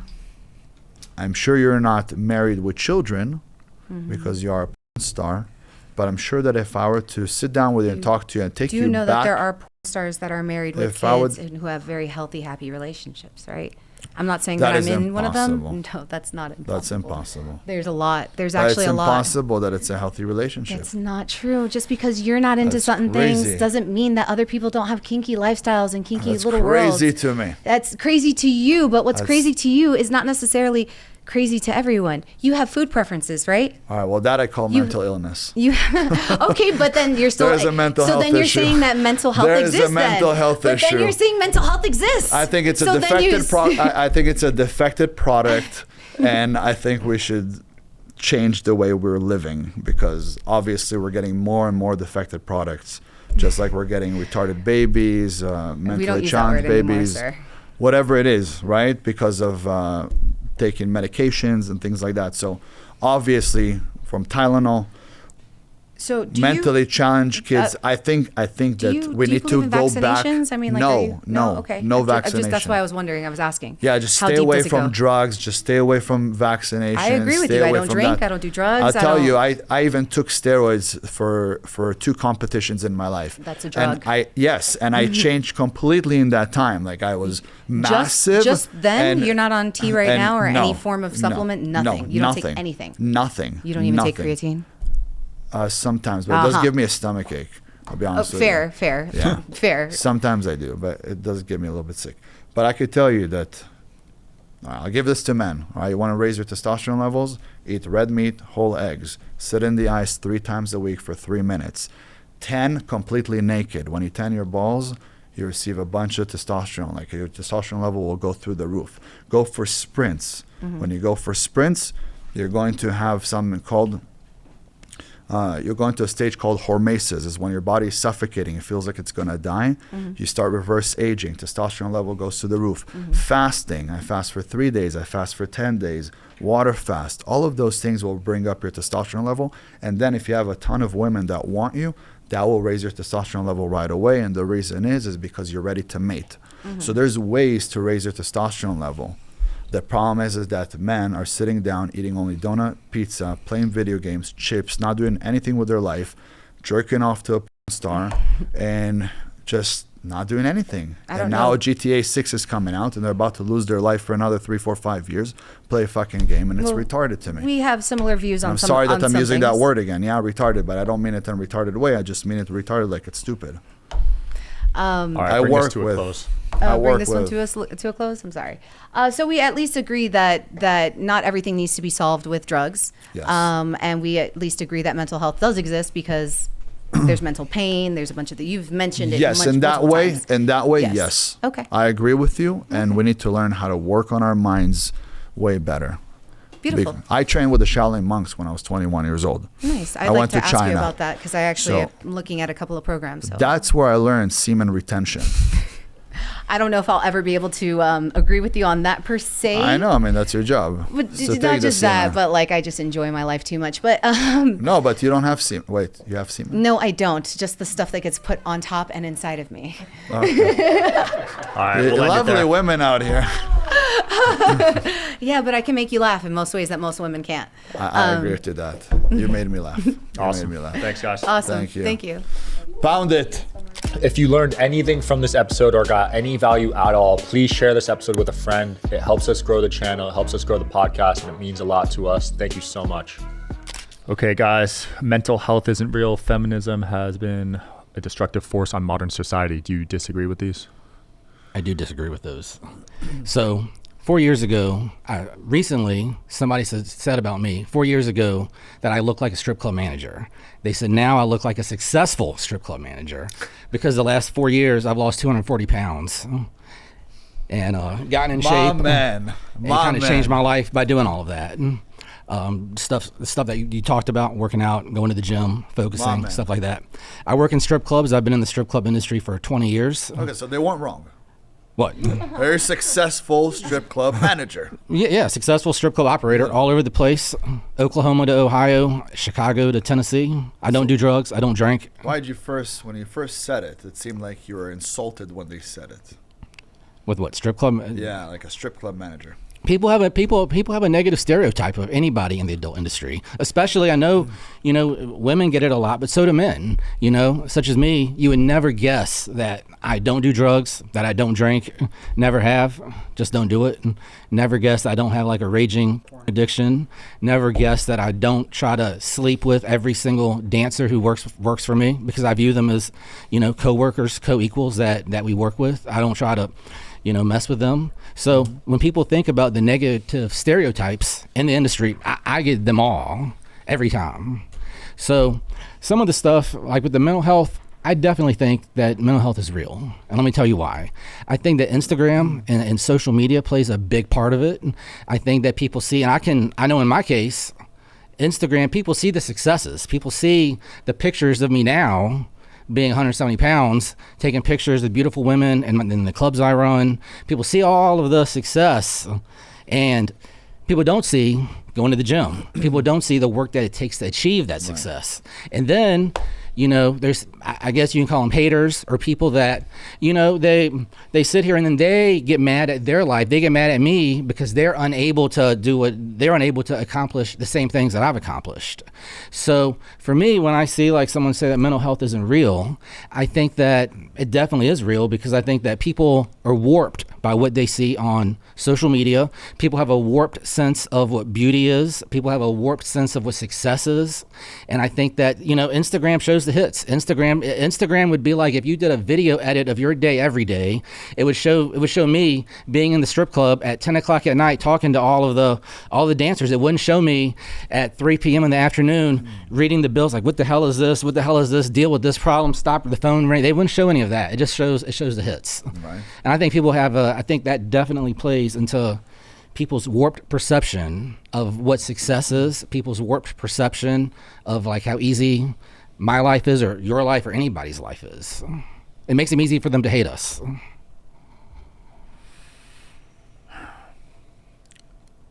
It almost seems like every single person that sat in front of me, when we talked about mental health, like we had this different view of mental health, right? I mean, you're you, I'm me. We see things differently.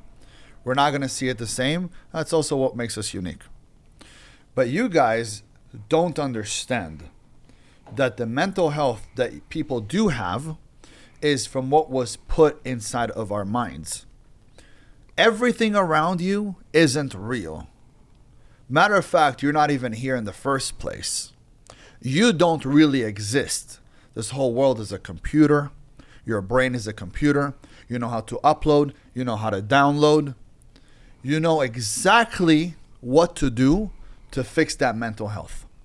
Now, the mental health that you have, you're telling me is because watching a certain video of somebody's perfect life and you feel bad because someone has a perfect life and you don't. That's what I was getting back at with the fact that, number one, the reason we have mental health is because people are jealous. People have first world problems because they want something, they just don't know how to get it. And that's why when you go to Africa, when you go to Thailand, when you go to certain places that are third world countries, they just want to survive. They don't have a headache. They don't feel bad. There's no depression. No, there is none of these mental health issues. What they do have is the need to go out there, work in the heat, come back home, provide to their family. Now, a lot of people here in the US will say, well, me and my wife don't make enough money to have children, but we still got married. Why did you get married in the first place if you're not going to have any children? You shouldn't have gotten married. Oh, well, we wanted to just, bond. No. Now when you're married, the government controls everything that you do. They're in your business. And let's not forget that it's a triangle. You got the government, you got the wife, you got the husband. The husband and wife don't even get married. They're just getting together with the third party, which is the government. And when they have an issue, they got to go to the government. And then when this person has an issue, they go to the government. And once they speak to the government says it's okay if you could stay together or separate, or you take this and you take that. And then they take all of your money with these fucking lawyers. The mental health problems that we have today were just put on us by the system.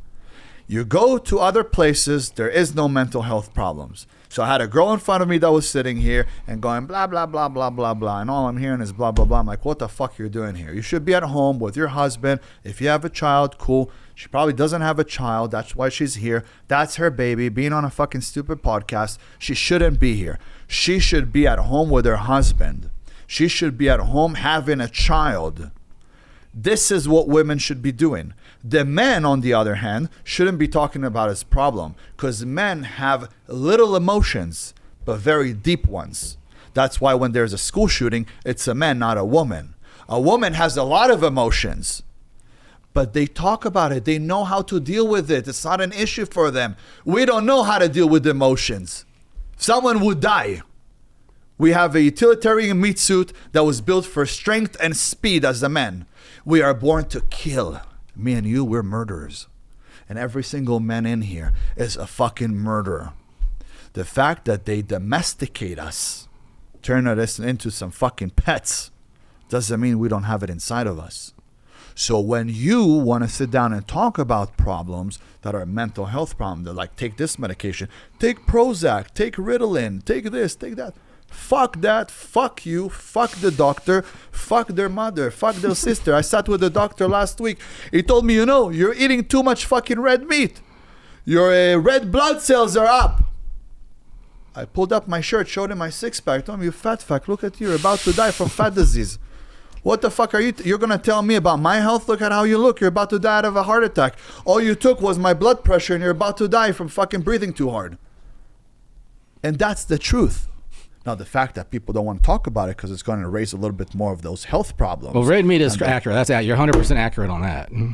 I'll say that. Fuck them. Yeah.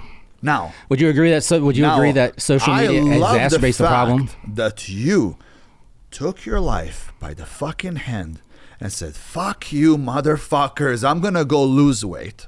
You probably had a ton of red meat, lost 240 pounds. You were a fat fuck, but you said to yourself, I could either go take medication and talk to a therapist about being fat, but that's not going to take the fat away, is it? I could go get a surgery, blah, blah, blah, blah. Maybe you needed a surgery after to get rid of the skin. Maybe you had a little bit of light, but whatever.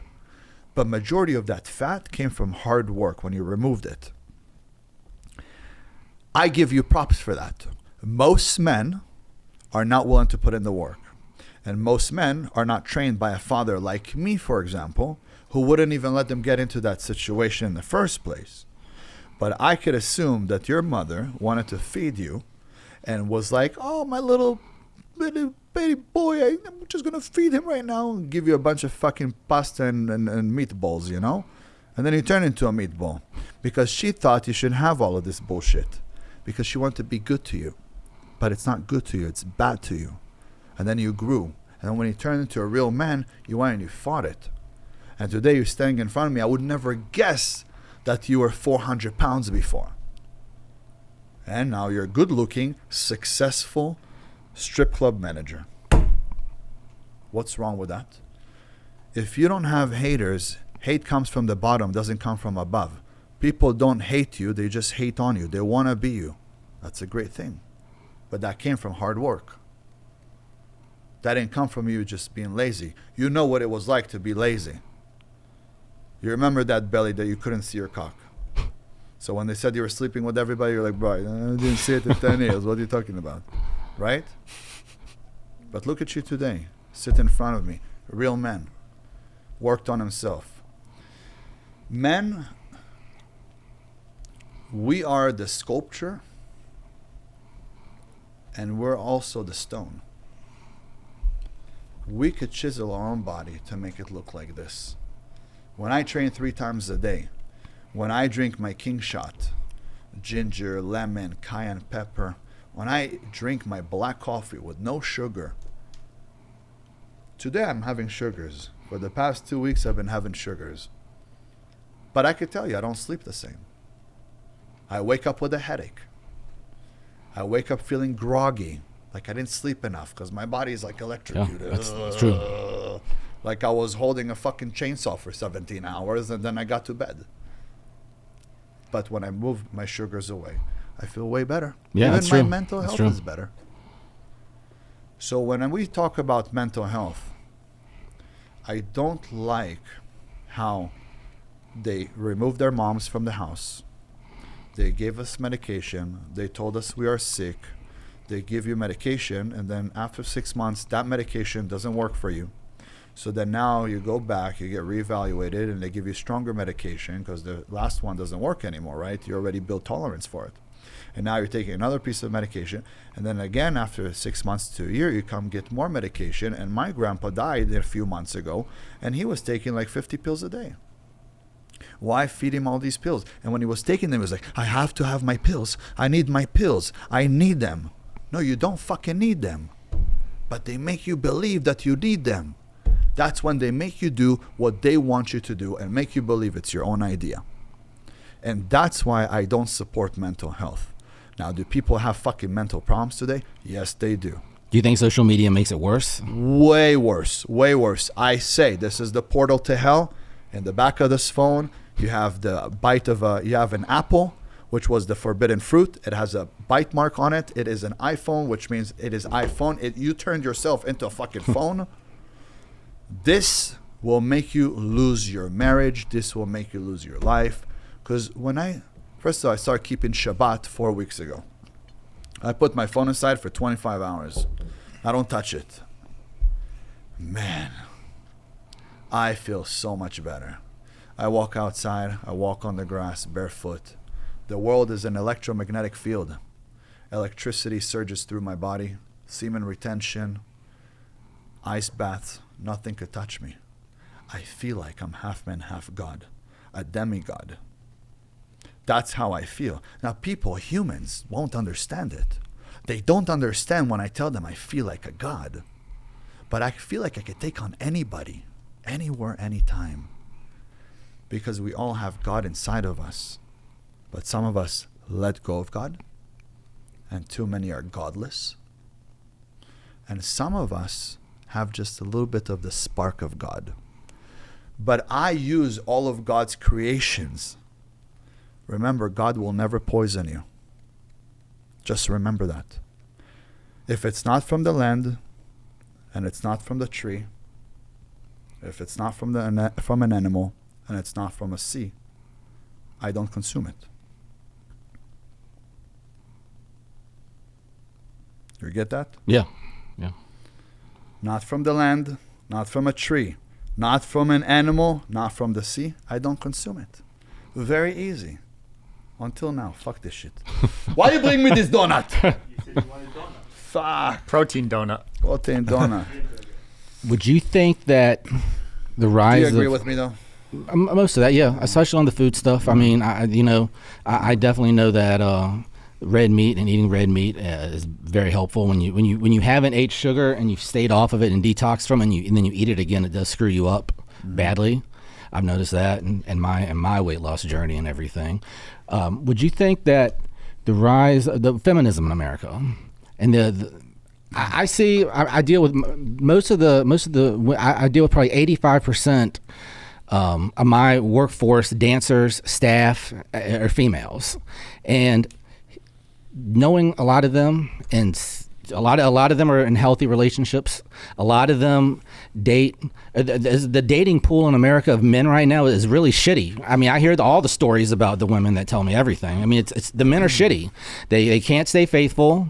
They don't have a job. They don't have a car. And this is nationwide. This is from Tennessee to Oklahoma to Chicago. There's a lot of losers out there. So like when I hear anybody say that, like feminism is destructive, I think it's been a rise in it because of the simple fact that a lot of men suck. I think that a lot of men that are successful, or men that at least can have a job, that can have their shit together, I think we're the exception, not the rule. And I don't know why society has kind of like. What's your name? Mike. Mike, you're a pussy. Now let me tell you something. Mike, what we have here is marriage, all right? What was marriage all about? You have a man woman. and a woman? You Two have a woman, people? yes. What does the woman do? What does she come with? She comes untouched, right? Untouched. I hear whores in the back laughing. What's going on there? She comes untouched. Watch your mouth. No, we're on. I'll explain to you this thing. She comes untouched, right? That's number one. Number two, she doesn't sit there and argue with you about every little thing. She's there to take care of you, right? She's there to love you. She's there to have children. She's there to take care of them. She's there to be a wife. Cook, clean. Now, in today's world, every woman doesn't want to clean. So I say, no problem. You're a princess. I'll have a maid for you. She says, I don't want to cook. I tell her, don't worry. I eat red meat 3 times a day. I'll make my steaks, and I'll even cook for you, and we'll have a chef. Perfect. And then she sits there and tells you, but I want to do whatever I want before I marry you. Be with 10, 20, 30 men. Hey, that's not what we agreed on, but that's what she wants. So some men agree to that. Then she comes and says, I don't want to raise my children. I don't want to be a mother that's at home all the time. I want to work. Why? Because I want to have my own money. Will this come to the home? Nope. I'll have my savings on the side.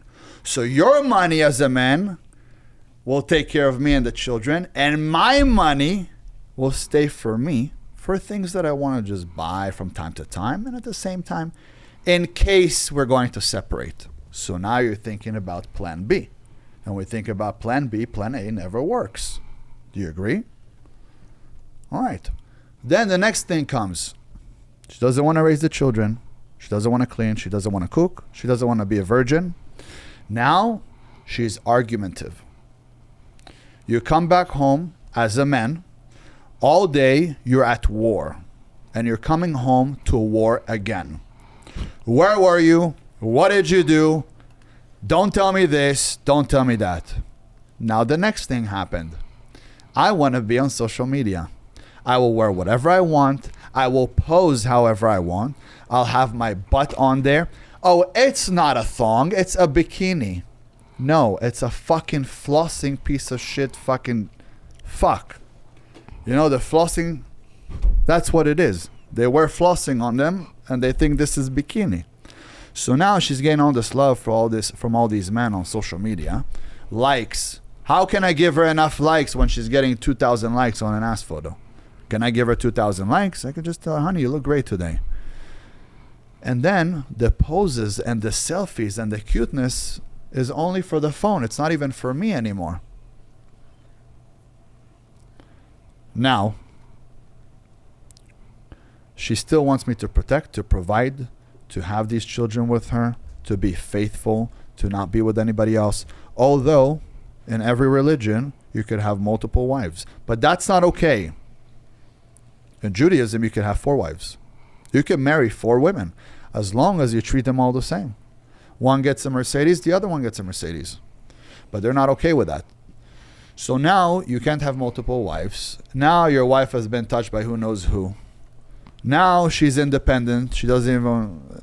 She might as well cheat on you while she's with you, because almost, 50% of them cheat?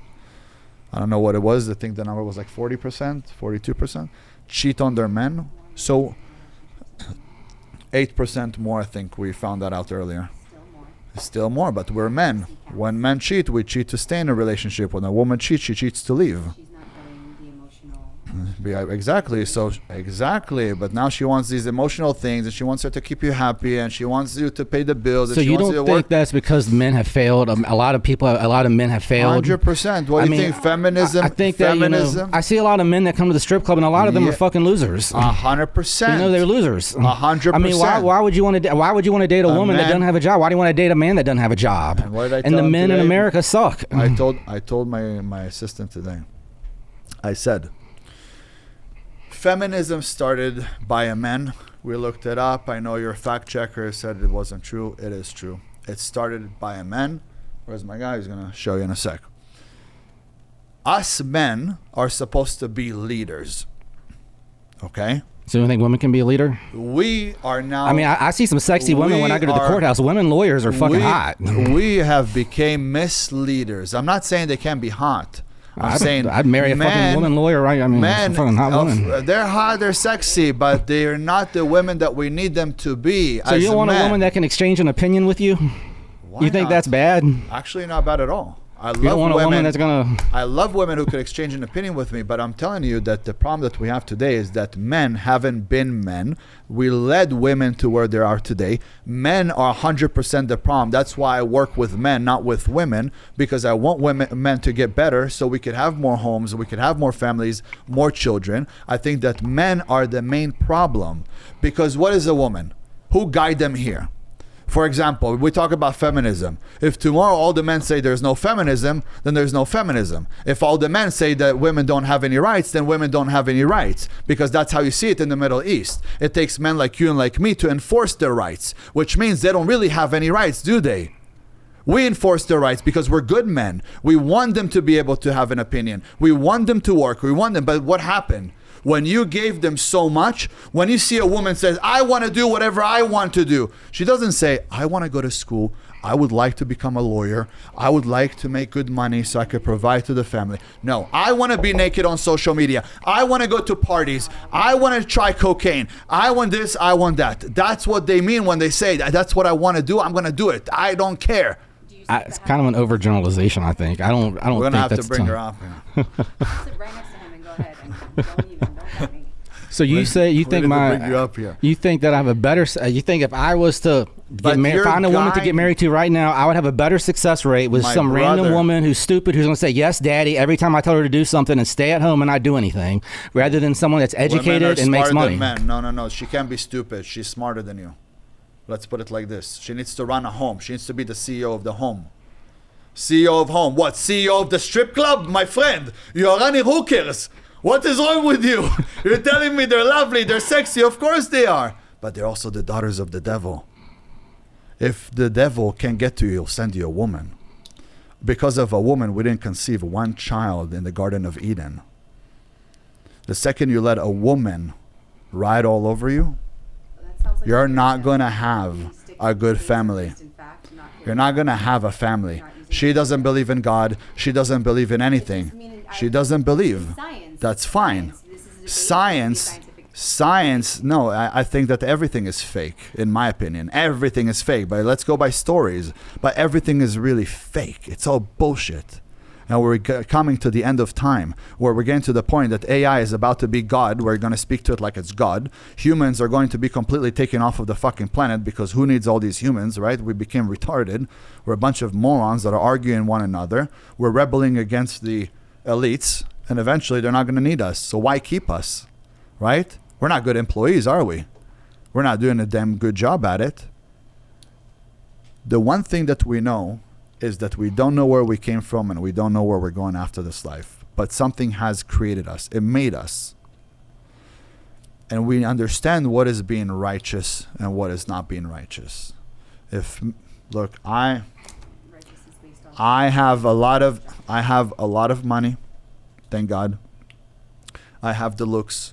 I have the ability to pull in any woman anytime that I want. I don't use it to go sleep around with women. I hold my urges. I don't want to go around sleeping with women. There's women that I met lately that are good women, that are either virgins, been or with one or two men, and I tell them, I say, look, until we get married, I don't want to sleep with you. I don't want us to even touch each other. I want to fall in love with your soul, because I don't want to ruin you. I don't want to be that man that you're going to talk about who took away your virginity, or slept with you and you were with one man, now I was the second man, now I opened you up to a bunch of other men. You're a good woman. You're marriage material. I'm not going to use you. I'm not going to abuse my abilities that I know I could get her into bed. But I don't do that. So I'm what you call a good man for society. If there was more men like me, I guarantee you society would be better. But the problem that we have today is that men are not good. They could be way better. And men don't bond with other men. That's why, the other gentleman that sat here said, it's important for us to sit down and to speak. Why sit down and speak about things? Because we could agree to disagree, but it seems way worse when we don't speak. Like if I look at you and you look at me and we look at each other, we might start drawing our guns. You know what I mean? Yeah. Final statement. But if we sit down and we talk, we could get to the bottom of it and end up to even agree to disagree, but still be friends. I think that we agree on some of the stuff with the mental health. I think we don't agree on the underlying cause. I think that men in America have failed. I think that's why we have such a strong move to feminism now. I agree with you on that. I think that I think those are the main two things. So I think that's where we're at. I agree with you on that. Awesome. Full agreement on that. Who's next? Thank you, man. Thanks for staying all the way to the end, guys. It means a lot to me. If you could please leave a review on Apple, that helps us climb the charts. It helps us get way more guests, and it helps us continue growing the podcast and the team. So it would mean a lot to me if you left a review on Apple or wherever else you're listening. Thanks so much.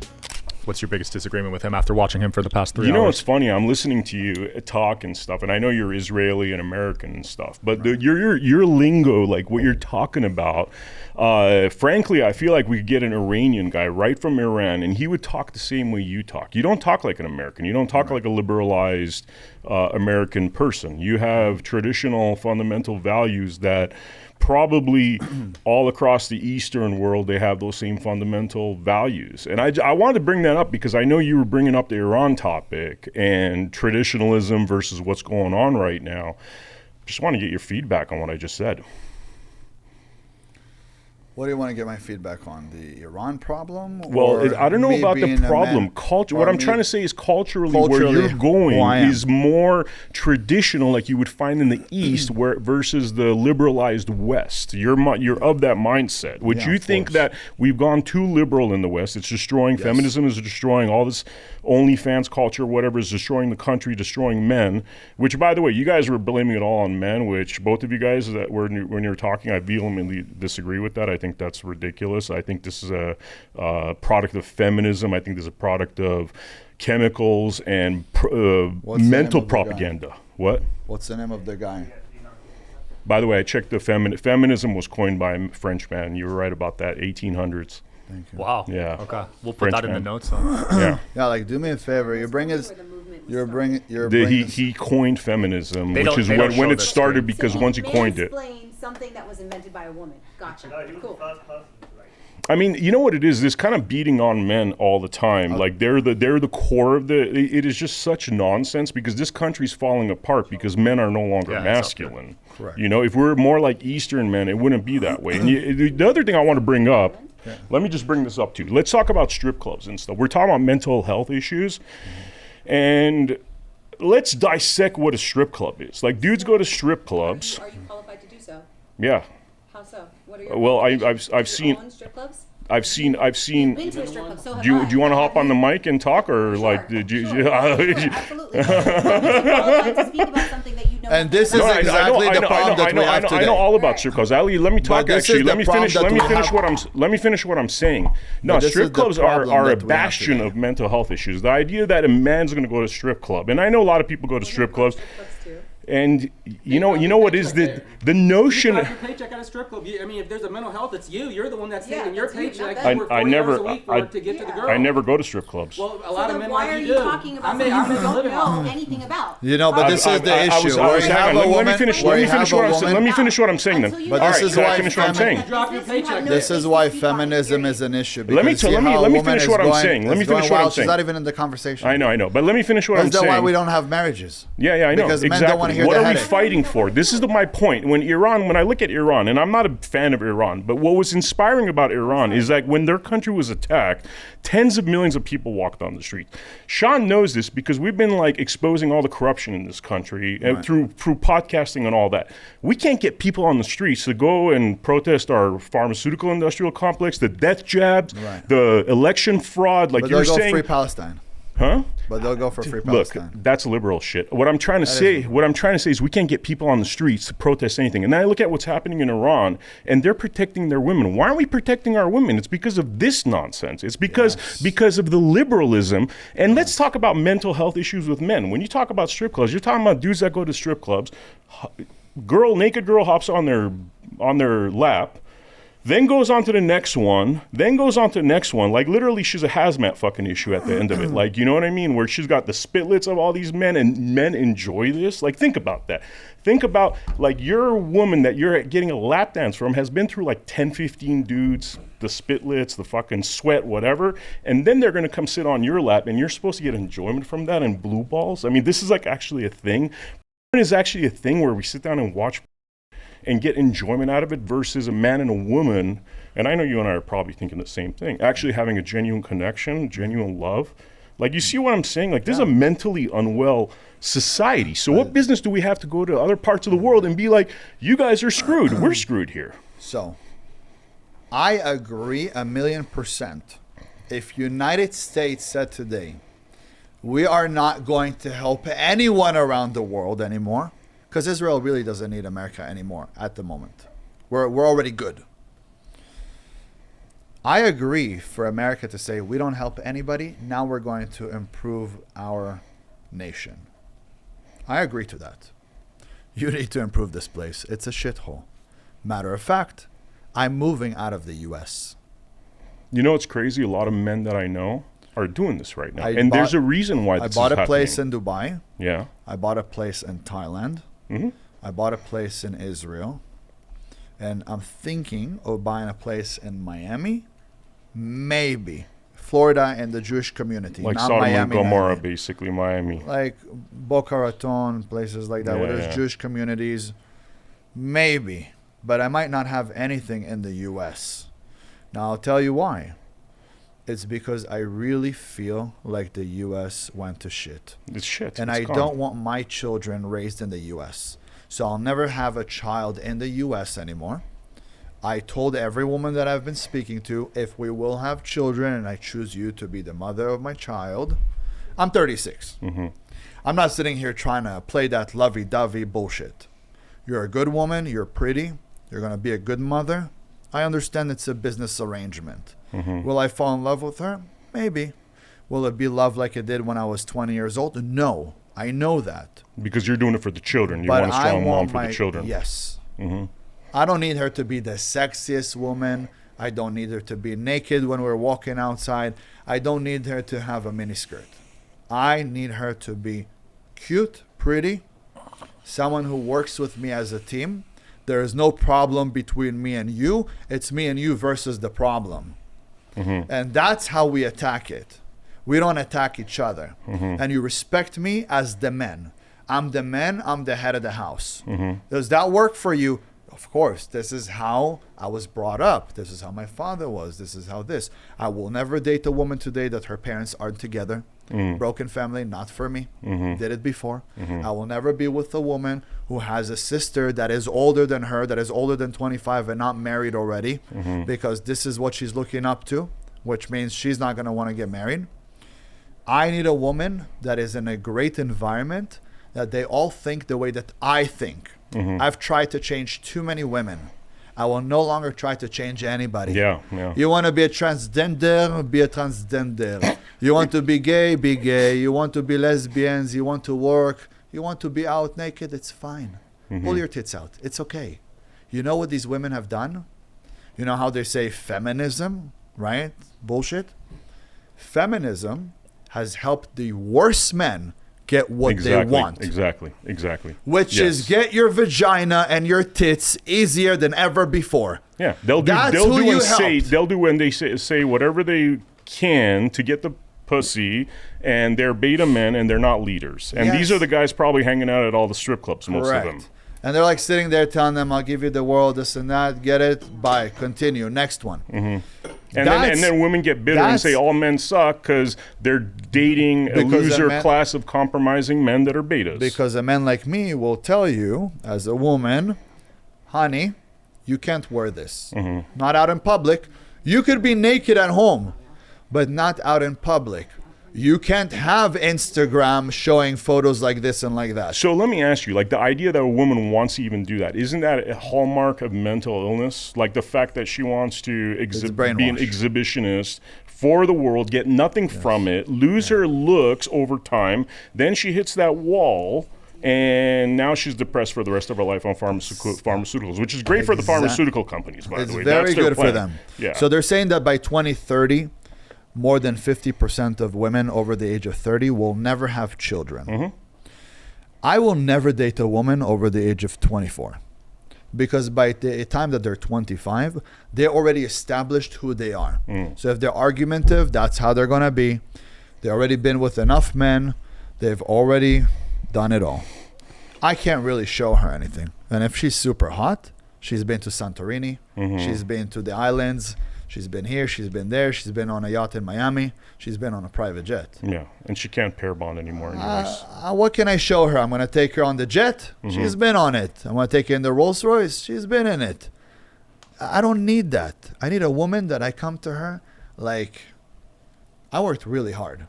I wanted to be this stoic warrior that's arriving on the white horse, ready to just give her the world.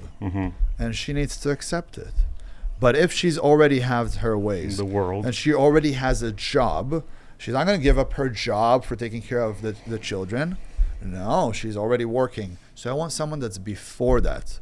So she never has to think, well, now I have to give up my job. I've already dated 10 men. I've already been around. I've traveled the world. I've seen all of this. Well, it doesn't really matter to me, blah, blah, blah. Next thing you know, it doesn't really work out. We get married and we get divorced. She tries to take half of my shit. It's a problem. It's a problem for men. You brought up something with the family law taking half or more, 70% or more. Sometimes it's like the life of the person that actually is a real thing when it comes to the laws in this country and how men are treated. So again, like, why do men have to fight for women anymore? There's no reason to fight for them. That's my point. My son was taken away from me 5 years ago. From family law. My ex that I had a child with, I told her I don't want to be with her. She got pregnant after 3 weeks of us meeting. Told her I didn't want to be with her. I stayed until my son was 1. And then she told me she was just going to go travel to Ohio to see her family. After 3 months in Ohio of her staying there, Ohio takes jurisdiction over my son. Over the kids, yeah. Then he's not the Californian boy anymore. By the time I understood what she was doing to me, I started looking for her and she disappeared. Pretty much kidnapped him. By the time I got to the courts, they said to me, well, you didn't pay child support for a year, So you're not the legal guardian anymore of that Which son. is BS, by the way. I'm They like- just made that up. It's like, that's like literally they're putting a price on your kid's head, but that's the kind of stuff Correct. that a lot, like 50% I of men have been through this I spent nonsense. $600,000 on lawyers. I lost 5 years from my son. 3 years ago, I got on social media so my son will know who I am. You haven't seen your son since then. No, 5 years. See? Today, I am the most famous influencer in the world with the most views. I've had 50 billion views because of people like him throwing me up everywhere. I've had 50 billion views. Whether they talk bad about me or good about me. I own the youth. The youth loves me. I just booked a movie role to be a superhero in a huge fucking movie. My life is going exactly where I want it to go. I have a fight coming up. My son will know who I am. More than that, he will have to watch a movie and tell his mom, Mom, I want to be like him, that superhero. And she's going to have to tell him, you will. You know why? Because that's your father. Yeah. So everything I've done was for my son. I don't need to be on social media. Fuck this place. Yeah. This place is a fucking junk shit. Yeah. That's why I have so much respect today for Andrew Tate. From the beginning until today, I have for him a million times more respect because the amount of death threats and bullshit that I get every single day to get on here, not make money, but to do everything in my power to help men become better and stronger. And yeah, I give you tough love because this is how I got it. I got from my dad tough love. If I need to get a smack, I got a smack. If I need to get a battery or a phone to the fucking head, I got a phone to the head. I have 24 stitches here from my dad because he took the fucking kettle and put it in my head, threw it across the room. And it hit me right here and I went fucking bleeding. I was 10 years old. My grandpa taught me how to fight by beating the shit out of me. He taught me how to swim by drowning me. He taught me how to ride a bicycle by tossing me down the fucking the road. And I ran into an electrical pole and my whole face like got smashed. And I woke up in the hospital. That's how I learned how to ride a bicycle.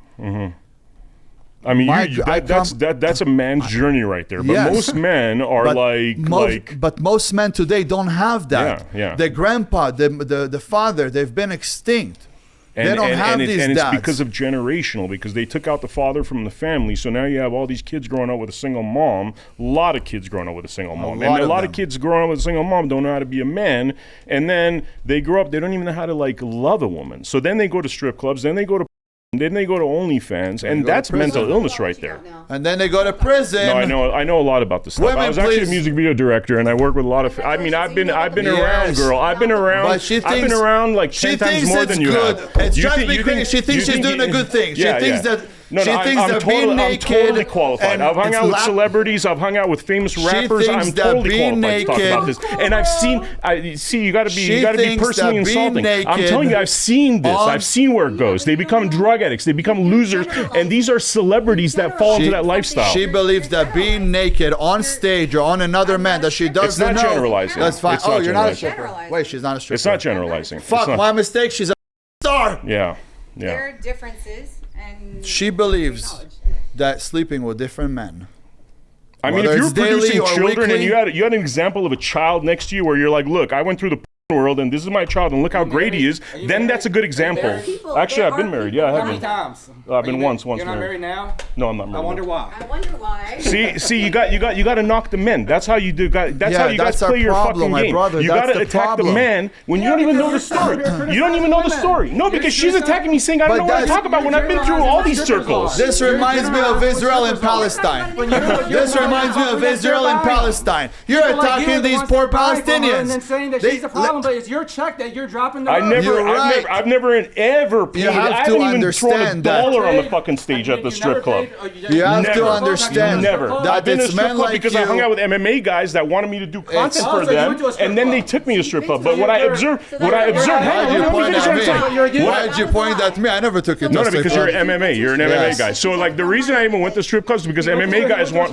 He's not only is he criticizing what a strip club is, but he goes. He's not the president of Well, maybe he made a mistake in the past. No, I'm not making a mistake. I'm a director, so I hang out. That's your excuse. A director? Who do you direct? But this is the problem: is that you have a man that makes money off of strippers. You want to look at my resume, dude? I mean, you want to look at my resume? You have. You want to really look at my resume? Here's the issue. I've been to the parties. I've seen what's happened. Qualify yourself here.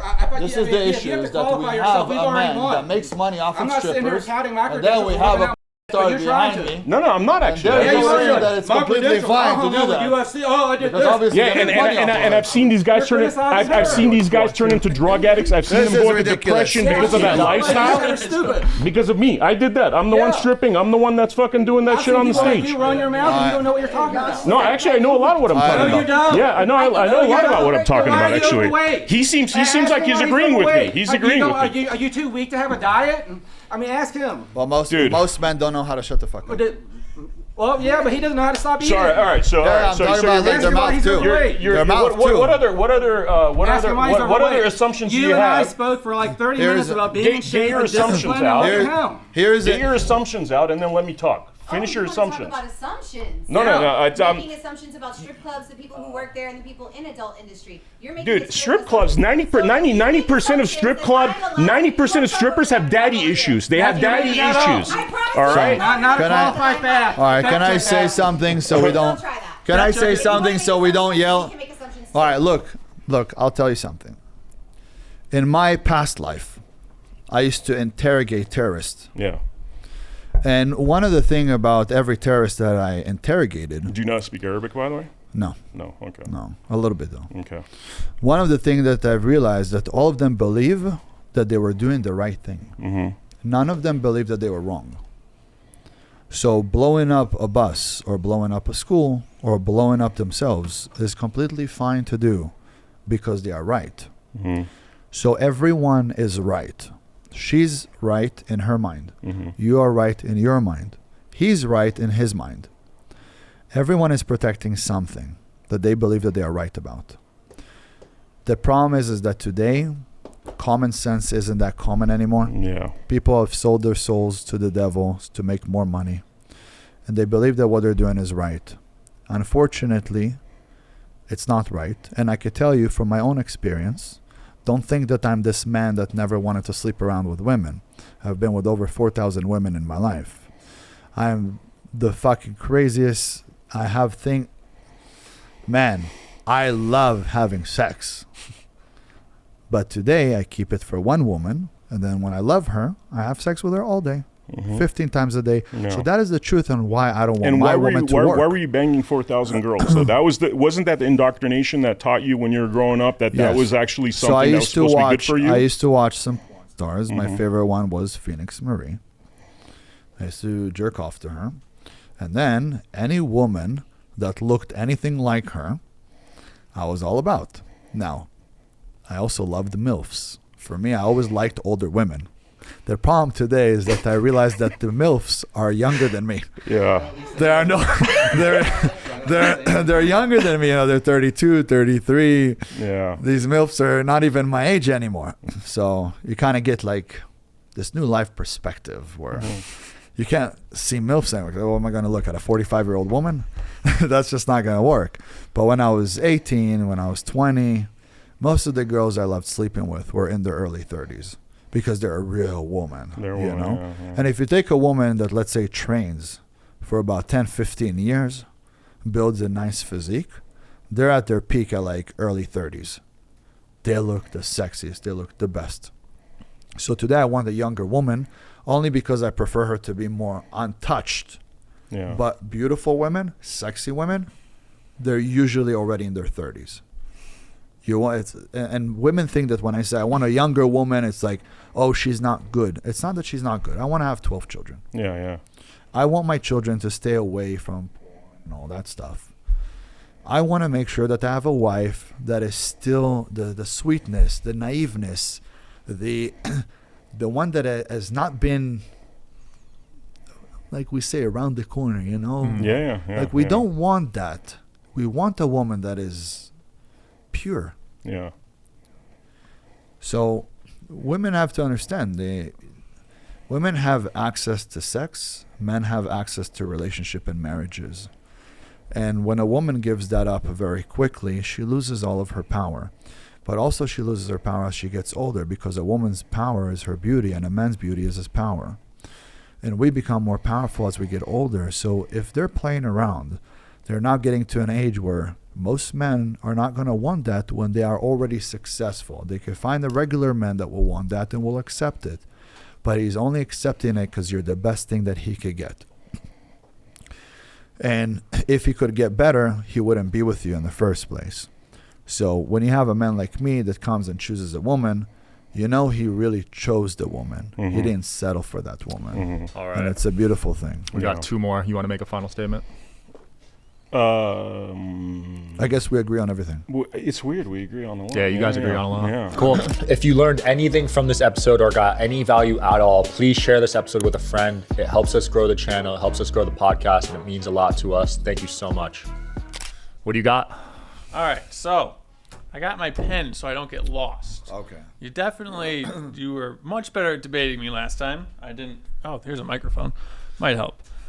So, couple qualifying questions so I understand where you're coming from. What is your definition of feminism? My short is equal rights and opportunities as men. Would you agree that's what the feminism movement is for? I wish it was for that. Because I believe in equal right. I wish it was for that because I believe in equal rights. Okay. And I don't believe in suppressing any human. All right. Check, live and check. let live. Gotcha. That's what I live by. Okay. In order to have a family, okay, there are certain things that a man and a woman has to give up on. That's why there's the single life, there's the married life, right? Yeah. So certain things we have to give up on it and also compromise. But I've realized also the more money I got to in my life, the less I needed to compromise on things, because the more money I received and I earned and I made, the more women I was able to attract. And now I could choose from the women who actually think like me and don't have to settle for somebody that's just good looking but doesn't think anything like me. Okay. So you believe women should have the right to vote? Yes. Okay. We're knocking them out. We're doing great. Property rights, you're fine with that? Like buying a property? Yeah, just going through the same rights. Sure. Education, you're fine with a woman Of getting course. educated? Of course. Okay, how about marital laws? Marry a what? Marital.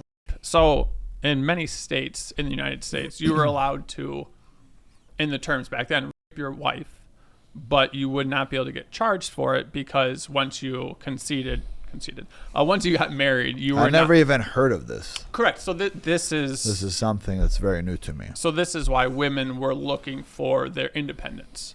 So with their independence, they're not saying that I want radical independence, which is I don't need anyone, which I think that you've been leading to. What they're saying is I want interdependence. Very long word for me. I could survive without you, but I choose to build my life with you. And I think we're having a difference of women want to be radically independent so they don't need men anymore, as opposed to now they have the option to find a man, because beforehand they were dependent on a man financially and physically. Like back in the day, it was a lot harder for women just to be alive. Anybody could come and take you, beat you. There's just a lot less rights for women back then. So it was smart to be with a man who had money, who could protect you in those things. Right. So as the world gotten easier, agreed. Right? Yeah. Women are less dependent on men. Right? Because it was more a survival reason. Correct. So that right? now, since they're not as dependent, they don't need as many. They could raise the bar. So now there's multiple issues. All right. I'm focused on a couple. And it's very interesting what you have there, because one, I never knew that husbands were allowed to rape their wives. This is crazy to me. Two, I don't understand why a husband would even need to rape his wife if they're married and they should be happy in having sex. Right. I agree the bar was extremely low for men because all they had to do was to have a job, which you could work a minimum wage job at a lot of different places, and you just had to be around your wife to protect her. But now, since life has gotten easier, those are not the only factors, and men more or less had to become more well-rounded, as you suggest. So back then, when my grandpa met my grandma, he had a normal job. Yes. on his own. He didn't need my grandma to work. On my next point. Right? He didn't need my grandma to work. Yeah. He was able to sustain a family. Mm-hmm. He was able to take care of them. Love it. They didn't both have to work. Fantastic. Now, with inflation and everything becoming more and more expensive, Check. but men make less money, Mm-hmm. this is the elite's job, Okay. to get the women out of the house so they will work. Now, once you have both of them working, the system is raising your children. Mm-hmm. So today you see weaker children than ever before. It was all a plan. Mm-hmm. Now, why was it easy to tell a woman you should work? Because it's very easy to manipulate a pure woman. But as women get older, they lose their pureness. And by the time that they are 30 and already have been in different situations, different relationships, different jobs, different places around the world, they are no longer pure. They don't think with their heart or their soul. They think with their mind. So I think and you hit if it makes sense for them to enter the relationship or not to enter the relationship. Now, ever since the beginning of time that women were working, women worked harder than men. They didn't go to work and build construction sites and stuff like that, but working in wells, working in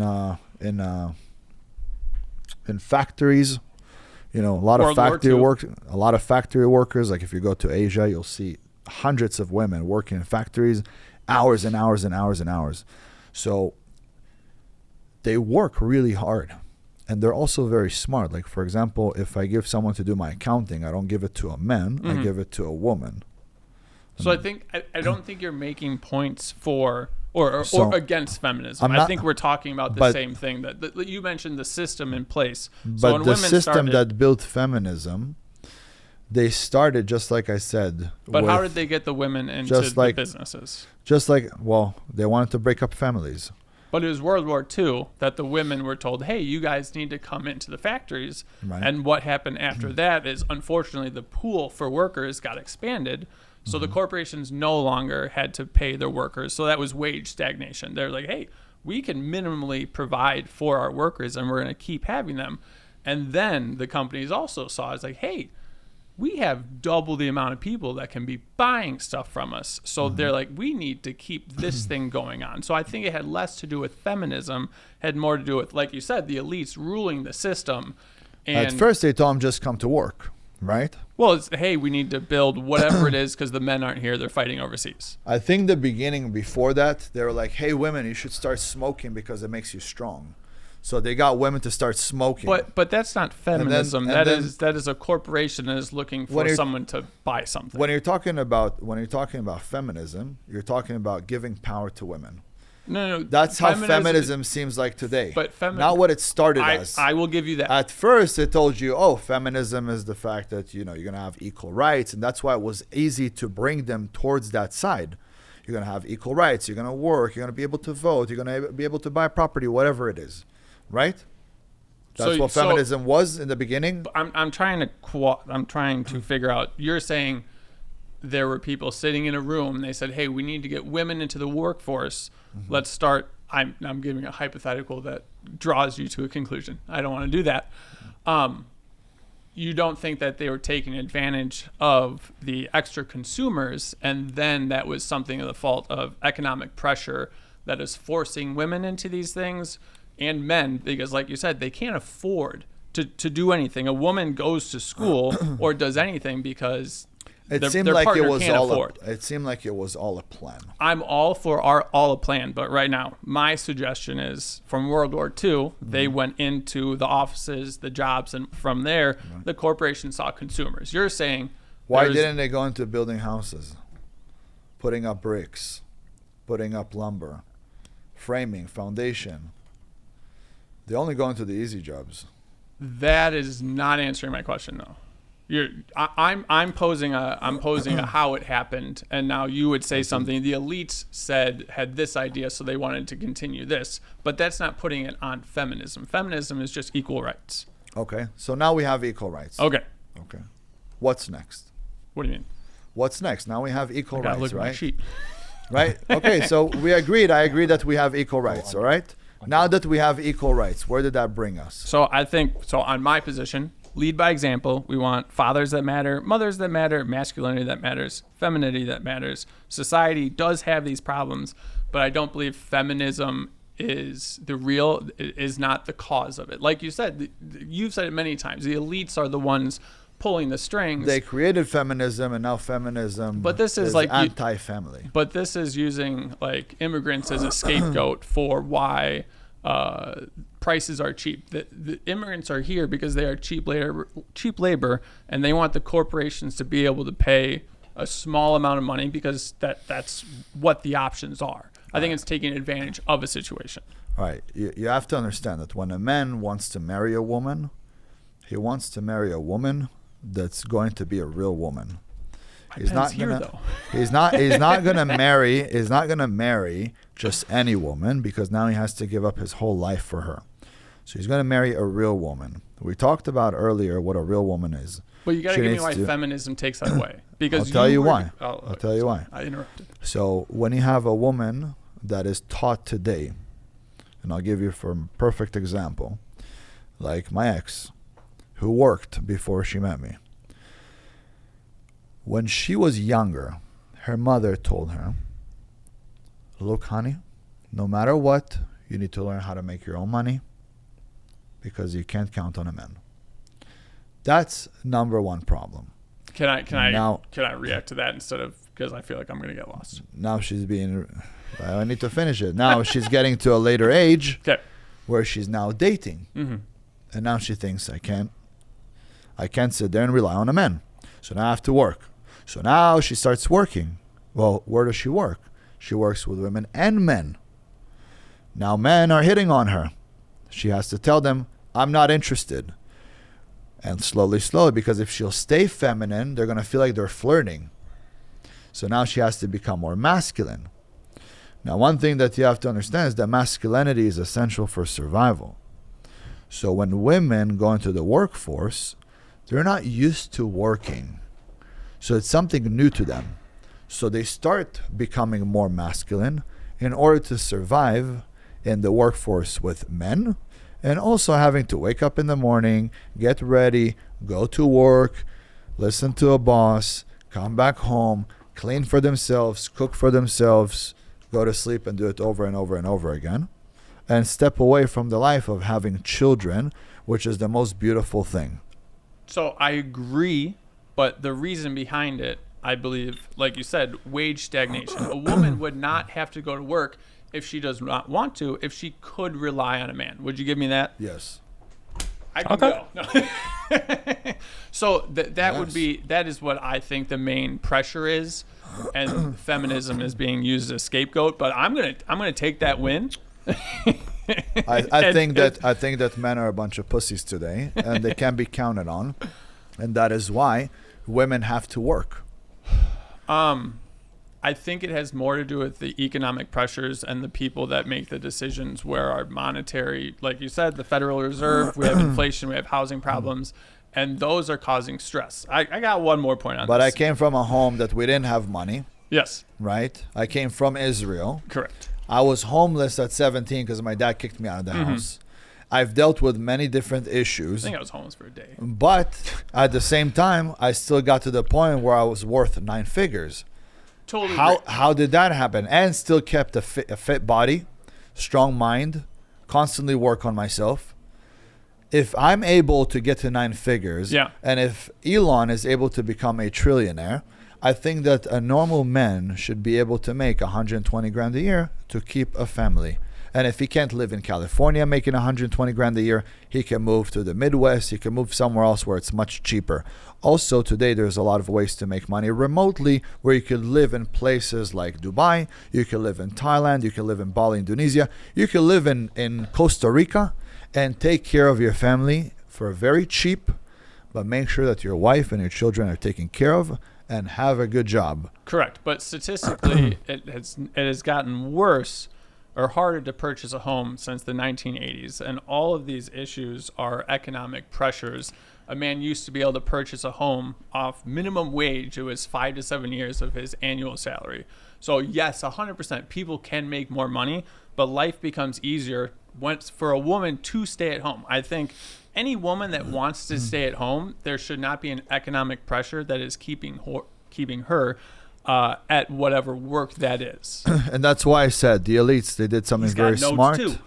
The elites did it very smart. Yes. They realized that men and women are working together. They're not controlling the children. They wanted to control them. So they told women, in order for you to have equal rights, you should also work. You should do these things that men are doing. Then they started doing that. Then they started separating between the children and the with parents. You on this. I'm actually a stay-at-home dad as well. So with my wife. So they separated. They separated between the partners because now both of them are going to work. The children are being raised by the system. And then now these children had more children, which are the children of today. And you get to see that these children are weak. They don't even know how to change a light bulb. They don't know how to put in work. They're really suffering because of the fact that mothers aren't home. And then when they realized that mothers were starting to sit at home again, they said, well, let's give them inflation. We'll give them inflation now, so she has to keep working. Mm-hmm. So they made the society a society that must work. It's a society of workers, a bunch of sheeps. There's so many things that we are paying for in this country that we shouldn't be paying for, but we're doing it because they want to keep the family separated. Yep. And that's why you have today 82% of marriages are initiated by a woman. Mm. Only 18% of it is initiated by a man. Men stick around, but women are like, well, I'm working, I don't need to stick around. But now you have fucked up kids because all these children don't have the dad and mom at home, or they see all of a sudden the mom bringing a boyfriend and different boyfriend. Yeah. And it's just, again, one after the other, there's an issue with that. So we need to get to the bottom of this. The bottom of this is not saying feminism, it's not saying Jews, it's not saying Christians. It's us on the bottom against them at the top. I'm with you. And we need to work together as a team. Perfect. Yes. Now, how do we work? How do we work as a team? Men at the bottom need to work together. Mm-hmm.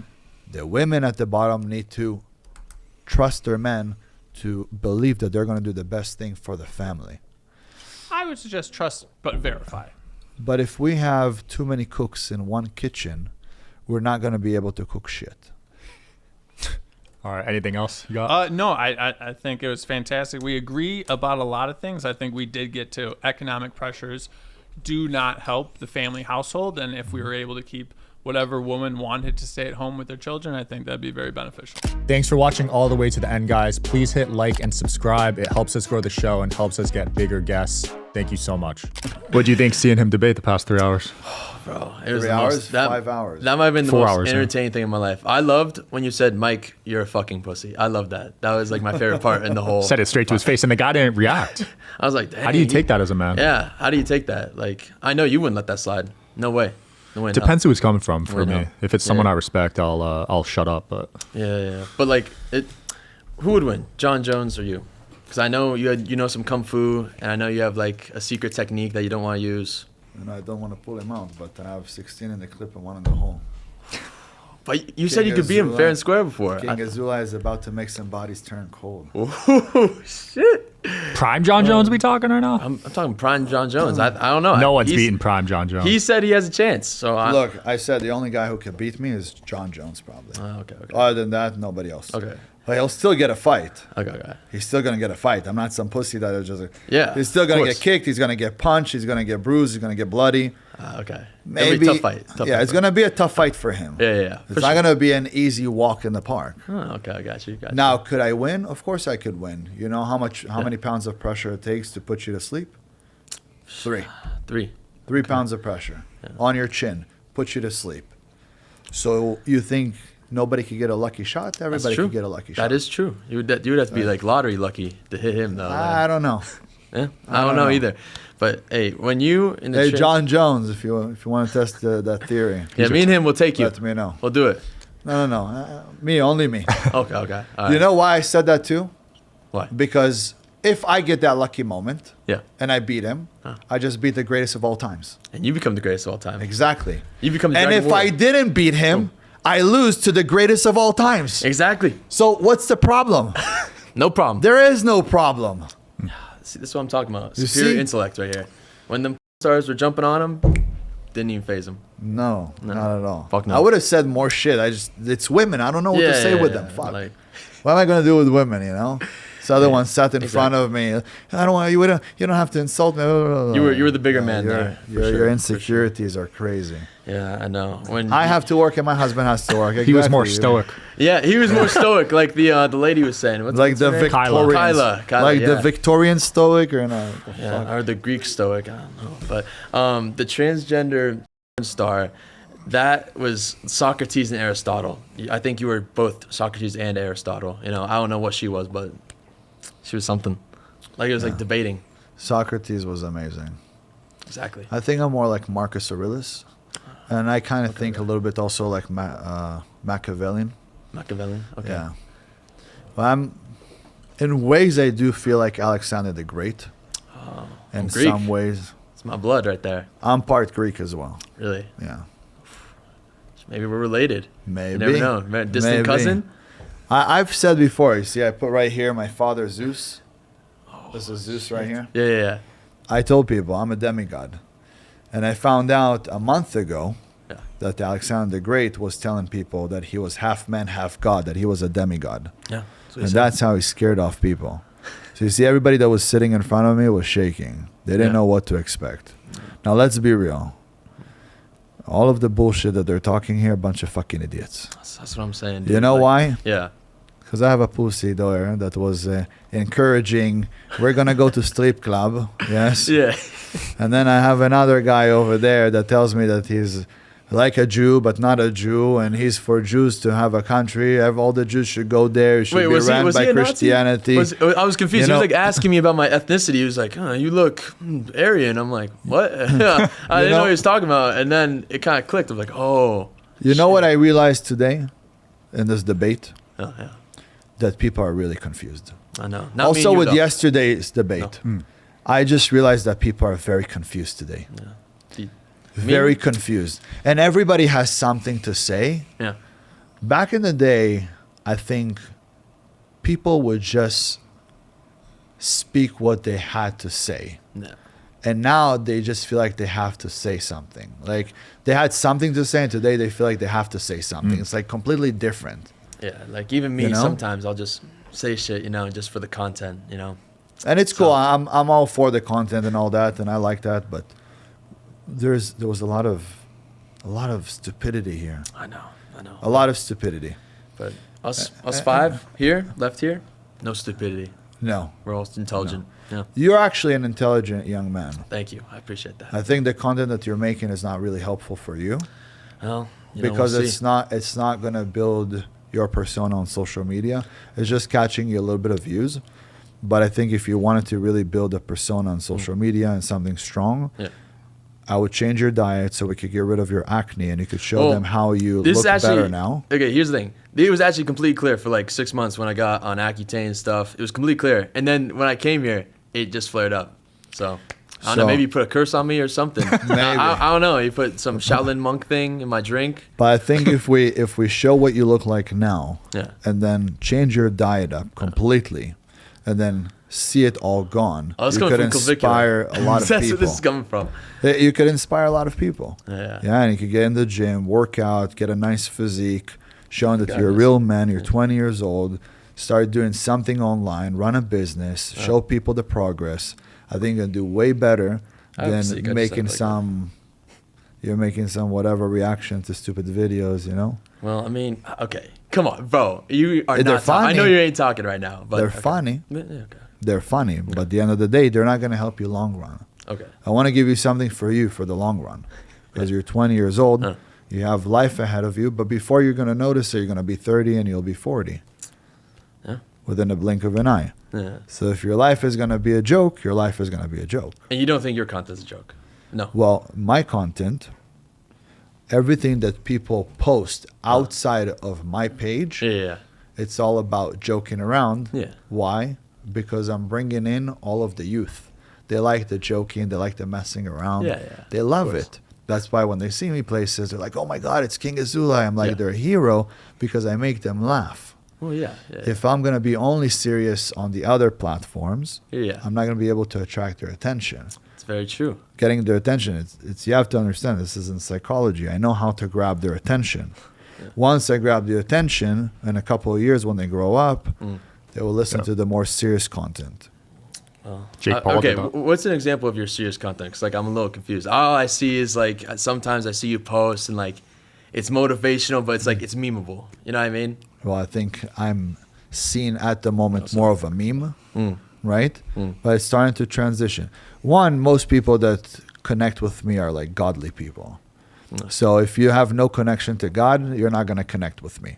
I do have connection with God. If you do have a connection with God, you will connect with my content because I speak a lot about God. Okay. Number one. Number two, I speak about being strong, being stoic, being able to handle your business, being a good circle, stay away from bullshit, drugs, all that stuff. Yeah, of course. I don't listen to rap music. I keep my mind clear. Yeah. So this serious content is good for you. Sometimes I speak about business. I speak about the world events, things that are happening. Yeah. This is good stuff for you. I'm actually speaking to people like you. Okay. Because I want you to do better. Look, at the age of 20, I was already worth like $2 million. By the time I was 21, I was a multimillionaire. How were you worth $2 million? So how much money are you worth right now? I'm in college right now, so. You're in college. Why are you going to college? To get an education. Okay, education. You know the word education derived from the word educo, which came from a Latin word, which means to learn within, not without. So right now you're going to educate yourself with the bullshit that they're teaching you to keep you a slave. Yeah, I should be like an F student. Forget all this fucking bullshit. Teacher, sorry. See ya. King Azoulay told me to go. What car does your teacher drive? What house does he live in? I don't know. I live across the street from Will Smith. I live down the street from Kevin Hart. Okay. I live down the street from the other side from the Kardashians. Okay.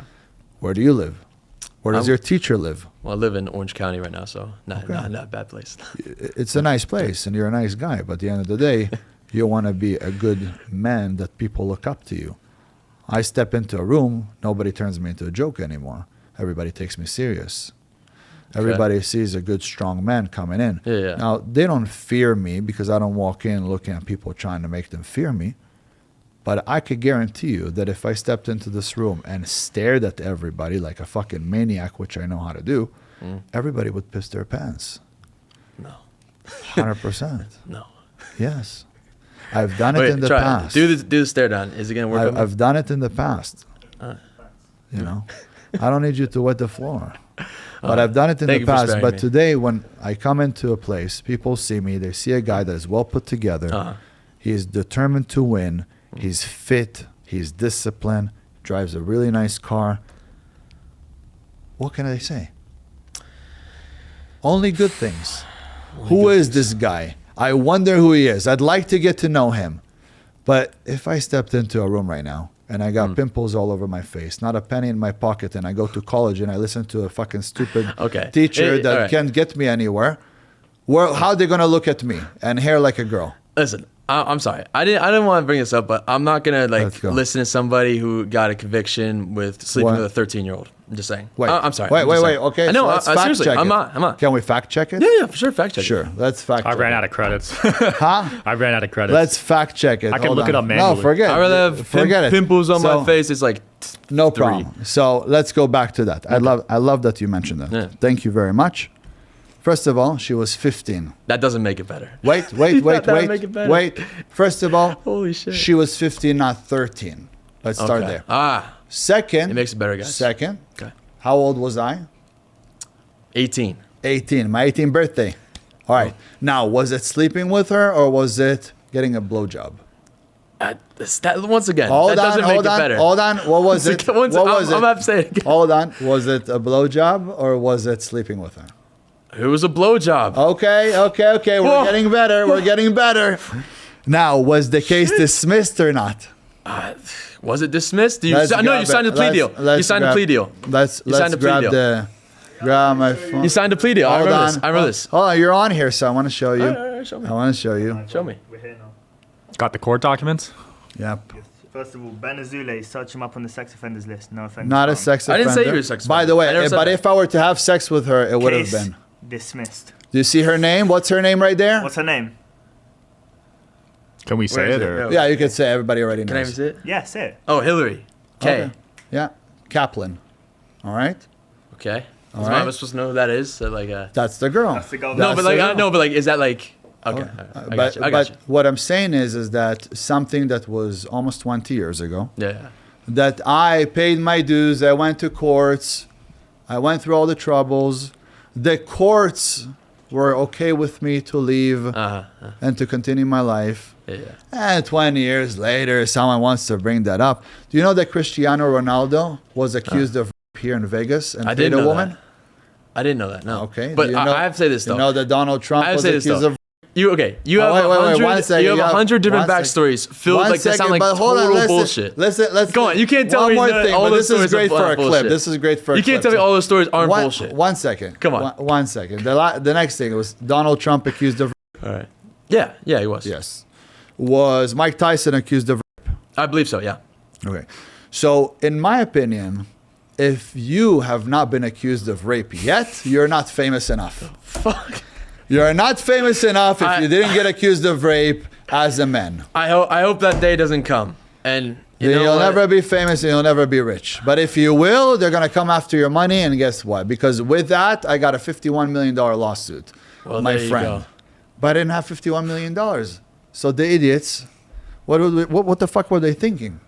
What the fuck they were thinking? They were Going thinking, against I'm the going to king? get some No money. way. What the fuck? No way. The king? No. And now you can look at the track record. For 18 years, I have not had an issue. So it's the best thing that actually ever happened to me, because when that happened, I realized, being at parties, being around alcohol, being around marijuana is bad. Taught me a lesson. Yes. Stayed away from it. Yeah. So sometimes the things that happen to us don't happen to us, happen for us. That's very true. I like this. So what I want you to do better in life. Okay. And maybe some of my backstory sound crazy to you. But and a lot of people. Here's the thing: they can be crazy, but they're not true though. Like But you're claiming to be have a secret language, secret military, kung fu, dragon warrior, whatever the fuck you're saying, and then you claim to be Jesus Christ. Like I didn't. But wait, did you hear in any place where I said you said I am the Jesus Christ of this time? I didn't. I say saw that. it. Yes, you did. I saw it. No, forget what people pull out of context for us to get clicks. We're getting clicks, okay? We get views. Okay. All right. But forget getting views. You go to the actual podcast. I say, people message me all the time saying that I'm the Messiah and I'm the Jesus Christ of this time. I can show you screenshots. Okay. So I'm not sitting here and bullshitting you. Okay. I'm telling you that some things we pull out of context. Like, for example, there's a part where I say I was a Marine, right? It was here. I was sitting in your chair. I don't remember that. Yeah. They took it and pulled that out of context. Okay. I didn't say that. I said Marine, and then another part I said I, and they took I was a Marine. You have a message? Wow. Let's see it. Read it out. Just regular things, too much simple life. Oh, wait, okay, this one. You're the Messiah, Ben. I can feel it. Man, your aura, everything, man. I'm a big fan and supporter. Every time I see your videos, I can feel it behind the screen. The power. Jesus, he's going to fucking nuts here one of your videos. Wow. No, but I want you to understand that some men who come at me. Yeah. He just sounds like he's gay. I mean, no problem with it. No problem with when it they at all. No problem. You think they don't look at Andrew Tate and think he's like the Jesus Christ of our time? I don't think anyone should. Unless I know maybe you they're on don't a lot think, of drugs. I know maybe. you don't think that you should, but men are missing a real role model, somebody that they can look up to. Yeah, I agree with that. So what I'm telling you is to make your life better. Get in the gym. Don't go to college. I'm in the gym. And I'm on steroids like you. My muscles are gonna pop out like this. But you see, what you don't know, you accuse me of. You accuse me of taking steroids when you don't know. When I clearly said it openly. I took steroids multiple times. It was twice for 2 different competitions. Do you think what I gained at the time I kept? No, I was 235 pounds. Today I'm 195 pounds, 200 muscle pounds. memory exists. So you gain it really fast. You gain your muscle back really fast after steroids. What? You take Yeah, steroids, muscle your memory. testosterone levels go up. Yeah, yeah, You yeah, but take you have muscle enough memory, of though. it, you grow, you eat all day. I can go up to 235 right now, naturally. Of course, you can't go back to when you were on steroids. I agree with that. That's true. But I'm like, not on it steroids still now. does. It still does. You still keep some muscle, and you still get gains from it. If you No, stop I taking took it for 3.5 months. You don't gain anything from it. You want to see a picture of me when I was 8? Shredded, Sure. bro. Built. 8 years old. 8 years old. Shredded. We'll have to Fine. throw a photo This is up. what I live for, right here. Yes. Yeah, I'll throw that photo up for you. Throw it But up. you- Six yeah. pack at 8? Six pack. Damn. Traps, everything. Dude. Hey, Damn. did you charge my phone? Yeah. Where is it? Give it to me. So I'll show you. I want you to understand that I've worked on this physique for 30 years now. No. And the problem that men have today is that they believe they need to take things to get big, to get strong. It's not true. You don't need that. Yeah, of course. You could get it without this bullshit, you know? I agree. Yeah. Rest yeah, in totally. peace to Connor Murphy. Oh yeah, I saw that like 32-year-old. yesterday? Was it yesterday? Bodybuilder. Damn. Yeah, bro. That was terrible, man. Sad, but that shit Very happens sad. every I was year, though. supposed to go to Thailand right now and see him. You serious? Yeah, of Damn. course. Him and Tony Huge. King's Okay. Fury. Can I check the ingredients? Yeah. I won't mess with it. Obviously, it's your product. Oh, it's kosher? Let me Why see would that. you mess with it? It's a good product. Good ingredients? Yeah, I want like. I don't feel like it's as high as doses I would like it though. The beta alanine, I feel like should be up a little more. That's me at 8. Dang. Let me see this. I don't. Holy crap. That's big for an 8-year-old. Yeah. That's nuts. I don't know. Wow, that's Yeah. second I was- grade. You're not wrong. These are natural ingredients. You got a lot of mushrooms. It's not bad. I would have to try it. See how I feel. But It's amazing. not- I'll get you a tub. Yeah. No, hey, like I said, I'm a college student, so I need all the pre-work I can get. I'll take Look, it. you- Honestly, I'll take it, dude. look at me. You have a bright future. Okay. All right? All you have to do is take life serious. Whether what I say is a lie or the truth, it shouldn't matter to you. It should inspire you to do better. That's all it should do. If you want to fact check me, then you're like a loser. Oh, this isn't real. That isn't real. But if you look at me and you say, that motherfucker lived half of his life in Israel, didn't even live here.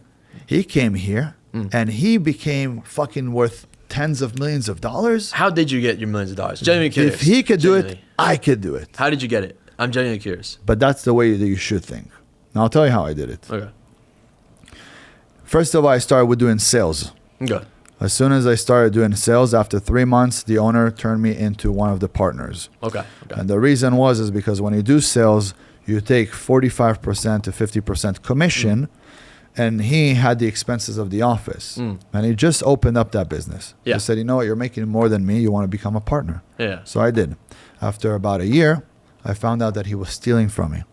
So I separated from him. Did you beat him up? I didn't. It was the first time I didn't beat up the guy that stole from me. But that's when I learned never to do business with a man who cheats on his wife. After that, I went in and I opened up my own business. I opened up an HVAC company. Yeah. Then I put together a roofing company, a solar company, a home improvement company, Yeah. all under the same umbrella. Yeah. Started making a lot of money, $300,000, $400,000, $500,000 every single month. Yeah. By the time I was about 20 or 21, I started doing. By 20, I started doing flips in homes. After 2 flips, I believe that I did, I was like, you don't make enough money every 4 or 5 months. Turn around, you make about 70 to 80K. Yeah. So I was like, you know what? Flips doesn't work for me. I started doing new builds. Yeah. New builds, you buy a house. Let's say you buy a $2 million home. At the time, it was cheaper. But today, for example, I buy a house for $2 million. I put 20% down, which is $400,000. Loan the rest. Then you go to a hard money lender if you don't have the money. 10% yearly, another $2 million. Takes you about a year and 3 months to build that house. Yeah. You sell it for 7, 8. You can make $2, $3, $4 million, depends on where you're building it. That's on one house. So I was doing literally 5 a year. Now, put that aside. I became also a venture capitalist. I invented products. Some of the inventions you could see today, some of the inventions I already sold them, made millions of invented dollars. stuff? Yes. You What'd can you also invent? you can look up some of my patents. So I built the number one. I built the number one mask in the world. In COVID time, I Mask? made tens of millions of dollars. Wait, Mask, sorry, a face mask. Oh, I said mask. Yeah. I was like, what? Mask with an air purifier on it, with a UV light to kill the bacteria, a defogger, the whole 9 yards. So I made tens of millions of dollars in COVID time, which was great for me. But everything that I've done together wasn't never for me. I always thought about others. People. And that's why I got to where I got to today. I never thought about myself. Bars. I thought about others. So when you do for yourself, you don't need that much, right? Yeah. What do I really need? Do I need 9 bathrooms in my house? I don't. But you I have could them, shit in one. But I have 9 bathrooms because I need them for the rest of the people that are coming over, whether to an event, staying over. I always have people at my house. Yeah. That's why I have multiple bedrooms. I don't have one for me or one for my right-hand man or my maid. I have one for me. I have one for my mother so she could come anytime. Although she lives down the street, she could come to my house anytime. She has a key to the house. It's not even my house. It is her house. I'm just visiting. Do you get what I mean? Of course. Everything is my family's. It's not just mine. So you're because sharing. I worked for them. Okay. I wanted to prove my father wrong when he said I was going to be a loser. That's why I tell you, what you're doing right now is for a fucking loser. I'm giving you the tough love because from that, you're going to see me. You're going to be upset. Maybe a year from today, you're going to talk to me and say, you know what? Remember when he told me that?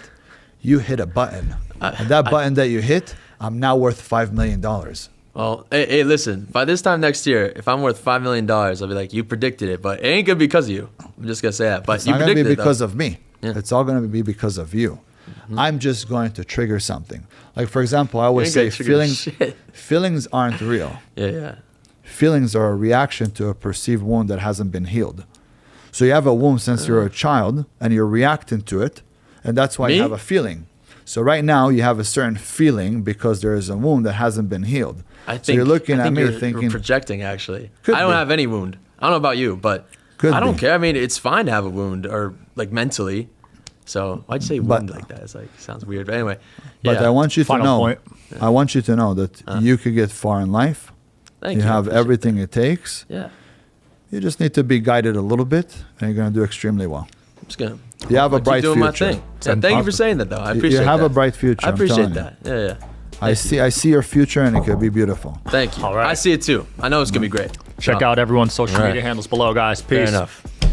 Later, guys. That's a If you learned anything from this episode or got any value at all, please share this episode with a friend. It helps us grow the channel. It helps us grow the podcast, and it means a lot to us. Thank you so much.